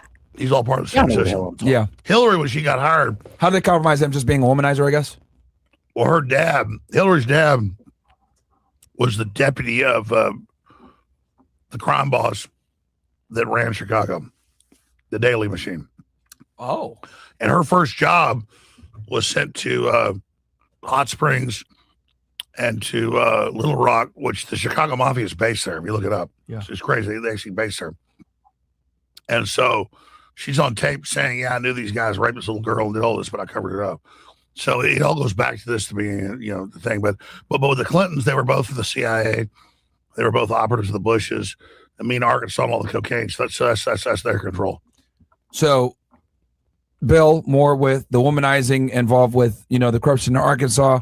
Hillary with her ties to organized crime. Okay. Well, damn. But they weren't. Okay, never mind. It wasn't in 2025. He died in December 14th of 2024, a year after he gave his I mean, I guess I could play it for you guys sometime, but look it up. Look, Larry St. Clair and Tucker Carlson, and you'll see everything he said. And a year later, he died. Weren't really, I guess, pedos. They were just involved in criminal activity and But they certainly cover up for pedos. Of course, they cover up for yeah, but I'm saying themselves. And I know Hillary was like a lesbian. Yeah. Right? She used to. They said she's seen more. She used to munch more ass in a toilet seat. Yeah, huge lesbian apparently. Damn. Huge likes women a lot more than Bill. They say. I don't know. Yeah, I heard that too. I don't know. They said that she likes. No, I heard that too. I heard Hillary Clinton's a huge lesbian. People was trying to say, when everybody ever notice how everybody in Hillary Clinton's, you know, campaign of women were, you know, kind of good looking? I was like, nope. I did not notice that, not one bit. But yeah, there are claims that, you know, Hillary Clinton might like, you know, vagina more than she likes the D, which is maybe why she let my man Bill cheat all the time. Shoot, she might have joined in on it a couple times. That's a toilet seat. Yeah, huge lesbian apparently. Maybe her and that girl Monica huge likes women a lot more than Bill. They say. I don't know. They said that she likes hairy vagina. So she, I don't know. So she like women? Yeah. So what was Bill doing? Hiding? You could have brought her in with Monica. What the fuck? Yeah, I don't know. Yeah, actually, that's a good. Yeah, I don't know. He could have brought her in for a double blowjob. Yeah, like they made it look like she was pissed off or whatever. Nigga, like, what? why not? Why did she not just like join in? Or does she not like Bill like that? I mean, bro, she kind of used Bill for that power. Like, let's be real. Bill was always a very charismatic guy. I mean, ever since he was a governor, even though he was involved in that drug smuggling into his state, but he was always a really charismatic and likable guy. And I mean, let's be real. Of Hillary, they kind of seen her as an opportunist, and she's blue blood. I mean, she comes from a line of rich people. So she's one of these blue blood Americans, and she teamed up with Bill. Well, honestly, kind of just to use him for his political stock, and hopefully that was going to launch her, or in her head, hopes that was going to launch her into presidency as the first female president. But Donald Trump threw a fork in that. Even her daughter, Chelsea's really reportedly the daughter of Webster Hubble. Oh, so Bill's not even the. Oh shit. No. Mm-hmm. Wait, what? Yeah, like they made it look like she was pissed off or whatever. Like, why not? Why did she not just like get involved, or does she not like Bill like that? Even her daughter, Chelsea's really reportedly the daughter of Webster Hubble. Oh, so Bill's not even the. Oh shit. No. Maybe. Damn. Shit. Damn. All right. What about the Bidens? What were their connection, if anything? I mean, if that's their relationship, it kind of explains why Bill is just out there doing what the hell he wants. I mean, shit, he already got to take care of a kid that's not his. Man, you better let me sleep around. That's a very nasty relationship. To Epstein, because they didn't release anything either. Biden administration didn't release. You got Biden in his Biden's daughter in the official diary saying, "My dad, I think my dad raped me in the shower." Yeah. So Biden's a total piece of crap. Of course. But like, was Epstein involved with him whatsoever? Because I noticed that I mean, bro, there's been sexual assault allegations against Biden. I mean, bro, when he was, I believe, what was it? It was this girl, Tara Reedy. Yes, look up Tara Reedy and Biden. She made allegations that Biden essayed her, I think when he was senator or congressman in Delaware or something like that. But yes, she worked in his office with him, and he ended up essaying her. I mean, told her, look, you ain't going to say nothing. You ain't going to do nothing. And guess what? She got chased away to Russia because of what she was saying about Biden. Apparently. Or I would say allegedly, reportedly, supposedly. Administration, as much as they talk, because here's the thing that people got to understand: people can talk shit about Trump all day, they can talk shit about Pam Bondi all day, they can talk shit about Cash Patel all day, but they are the ones that released the files. The Biden administration didn't do it. The Obama administration didn't do it. Bill Clinton definitely didn't do it. People say to me, Bush like, didn't do it. "Oh, you're defending Trump getting money." I don't like against lawsuits and tax wrong. That's why I'm like, Trump, why are you covering up? Yeah, because he did release it at the end of the day, dude. So it's like the Biden administration definitely didn't release shit. I mean, like it or not, there's been more done about the Epstein files under Trump than any other administration. That's just the fact of the matter. I mean, and you can sit there and you can obfuscate it off to Thomas, Massey, and Rouhana, but still, more has been done about the Epstein list under Trump than any other administration. Even with the bullshit binders that Pam Bondi did, that was still more than the binder.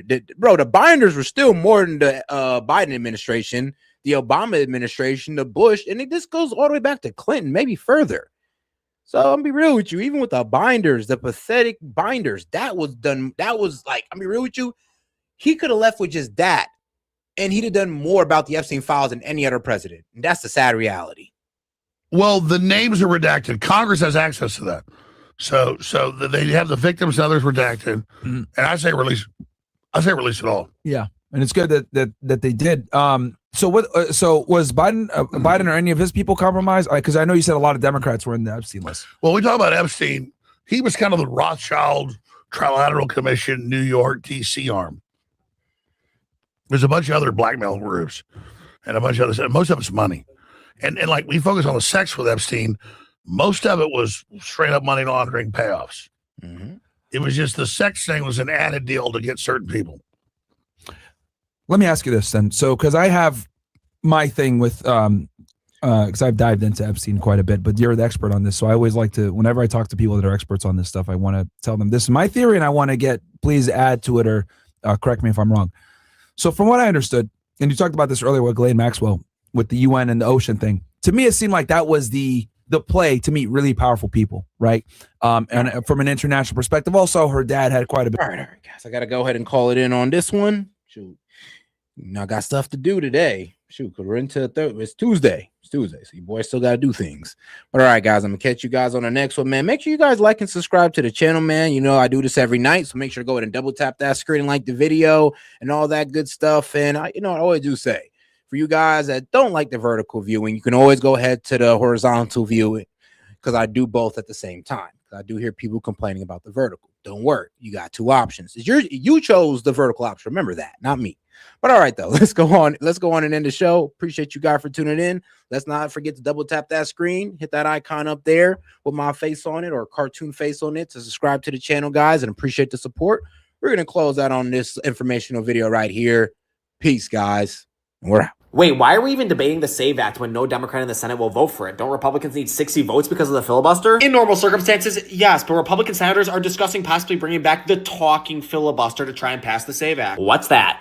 Quick history lesson. So the Senate was initially created in 1789, and in the beginning, all that was needed for a vote to be brought up was what's called a previous question motion, which allowed a simple majority to end debate and force a vote. Wait, so there was no filibuster at the beginning? When was it created? So up until 1806, the previous question motion to end debate was never used to stop debate because the Senate was more cooperative, so the debate just ended on its own. So Vice President Aaron Burr saw this and thought, this previous question motion thing is unnecessary, so he ordered its elimination. And what was the effect? Well, now there was no way to officially end debate and force a vote. But again, for a while, this didn't matter because the Senate was cooperative until 1837 when senators realized that they can now technically just talk on the Senate floor forever if they wanted to block a vote, and there was born the filibuster. Well, that had to be annoying. For the majority, yes. So then in 1917, the Senate adopted Rule 22 called cloture, which made it so that 2/3, so 67 senators, could vote to end debate and force a vote. This was changed to 60 votes in 1975. Wait, but didn't something big happen in 1970? Yes, and this is the key point today. In 1970, the Senate adopted the two-track system, which allowed the Senate to bypass filibuster bills. What do you mean? Well, prior to 1970, when a filibuster was happening, and this was important, the Senate could do nothing else until the filibuster was over. So it essentially gave the minority party the power to stall not only a vote on a specific bill, but stall everything else. So the two-track system allowed the Senate to move on to other business while the filibuster bill remained pending, which effectively ended talking filibusters. Wait, how? The two-track system says nothing about talking filibusters. How did it end them? Well, it didn't outlaw talking filibusters. It just decreased the leverage they created for the minority party because they could no longer stall the Senate. So kind of just naturally, the Senate moved away from talking filibusters to zombie filibusters. And since then, the only way to end a filibuster has been those 60 votes rather than the minority stopping their talking. Wait, so if the talking filibuster is still allowed, why wouldn't the majority party be more keen to force it on important legislation? And that's exactly what some Republican senators are calling for now. But if they force the talking filibuster, the Senate is stalled. So the Republicans can't work on anything else, and each Democrat, so 47 of them, can give 2 speeches as long as they physically can in rotating shifts and make the thing last for over a month. Okay, but once they're all finished with their 2 speeches, the filibuster is over, right? And Republicans can pass the SAVE Act with 50 votes, right? Which they have. Yeah, but there are other ways Democrats can extend their talking filibuster. They can call for a quorum vote at any time, and if 51 Republicans aren't present, the day restarts, and the Democrats get their 2 speeches reset, and the whole thing starts over. There would also be a complicated amendment process, and during all this, nothing else can get done in the Senate. Oh, and Republicans need to remember, if they bring back the talking filibuster for something, it would create the precedent for Democrats to do the same if/when they're back in power. DT, nigga. Drop 3 bombs at the end of discussion. Fuck, I ain't running from nothing. If you see me running, I'm running for president. Missiles on missiles, you know how we coming. Tell all your men we gon' blow up the country. I see you tweeting online, you a sucker. One more threat and I'm pressing that button. They trying to impeach me, they know that I'm thugging. I'm getting locations, I'm dropping 100. They sending that shit, they get stopped in the sky. Said one more thing, everybody gon' die. Since 6 of the men and they making it hot. I don't need no permission to blow up your spot. I don't need no permission to make you a target. You must not heard what happened to Hey Barack. They must not heard what happened to Bin Laden. 6 men deep and everybody body. If we get it started, nigga, we ain't stop. I take them to World War like I'm Johnson. They done let a real slime in the off. Stop talking about nukes, you ain't even got it. I won't say your name, but I can't pronounce it. Fuck is it, Masu, Masal, First of the money, we clocking they rip. Pat a home on the head, we tactical with it. Take over your country, infested with it. Tell Ali that he better repent. Setting up base right outside of the fence. Tell Qasim that nigga a bitch. Dig his ass up and I kill him again. You still ain't get back with that boy, he got bit. In the way that I did him, how could you forget? And I'm smoking your leader, this shit getting bored. They're not trying to get like a thief in the night, I send me a strike. Kidnap a op, I'm taking his wife. Me and Joe Biden are nothing alike. He fucked up and I'm making it right. I'm in my bedroom plotting on how we gon' fuck up their New Year. Send him a buck. I got your president hostage, bitch. You pay thing and I'm sending them up. Smoking on you don't know what I do for that fag. You don't know what I do for these riches. Fuck that money I got from my dad. 40 million on my head and I wipe it with my ass. I'm a $1 billion black and Paula. Hop out, get my man. Understand? I'm too deep in this shit. Who the fuck is Maduro? Kidnap you and you know. I tell him to come here, let's play a game of Uno. Drop 2 bombs, Uno. Just like I dropped that bomb on you know. And I cannot move on. I heard that they clicking up, I get in my Majin Buu mode, and I get them all gone. And I turn your whole country to a war zone. I take you and put you in a mud hole. Take your wife and give her ass cornrows. Weapons of mass destruction. Venezuela ain't no knife, know that they bluffing in the discussion. Know that I'm holding the button. They got me pressing the button. Can't catch you, then I'm killing your cousin. I pop out and I'm making it thunder. Take your oil, leave you with nothing. The mind of a general, know that I'm thugging. We gon' slap before dawn, they won't know that we come. When they bring up that list, they distracting the pop. Tryna make it seem like I'm just sliding for nothing. Tryna do me like Michael, they know I'm an idol. I hope your bitches reading your Bibles. I hope your soldiers staying alert. Putting their ass 6 feet.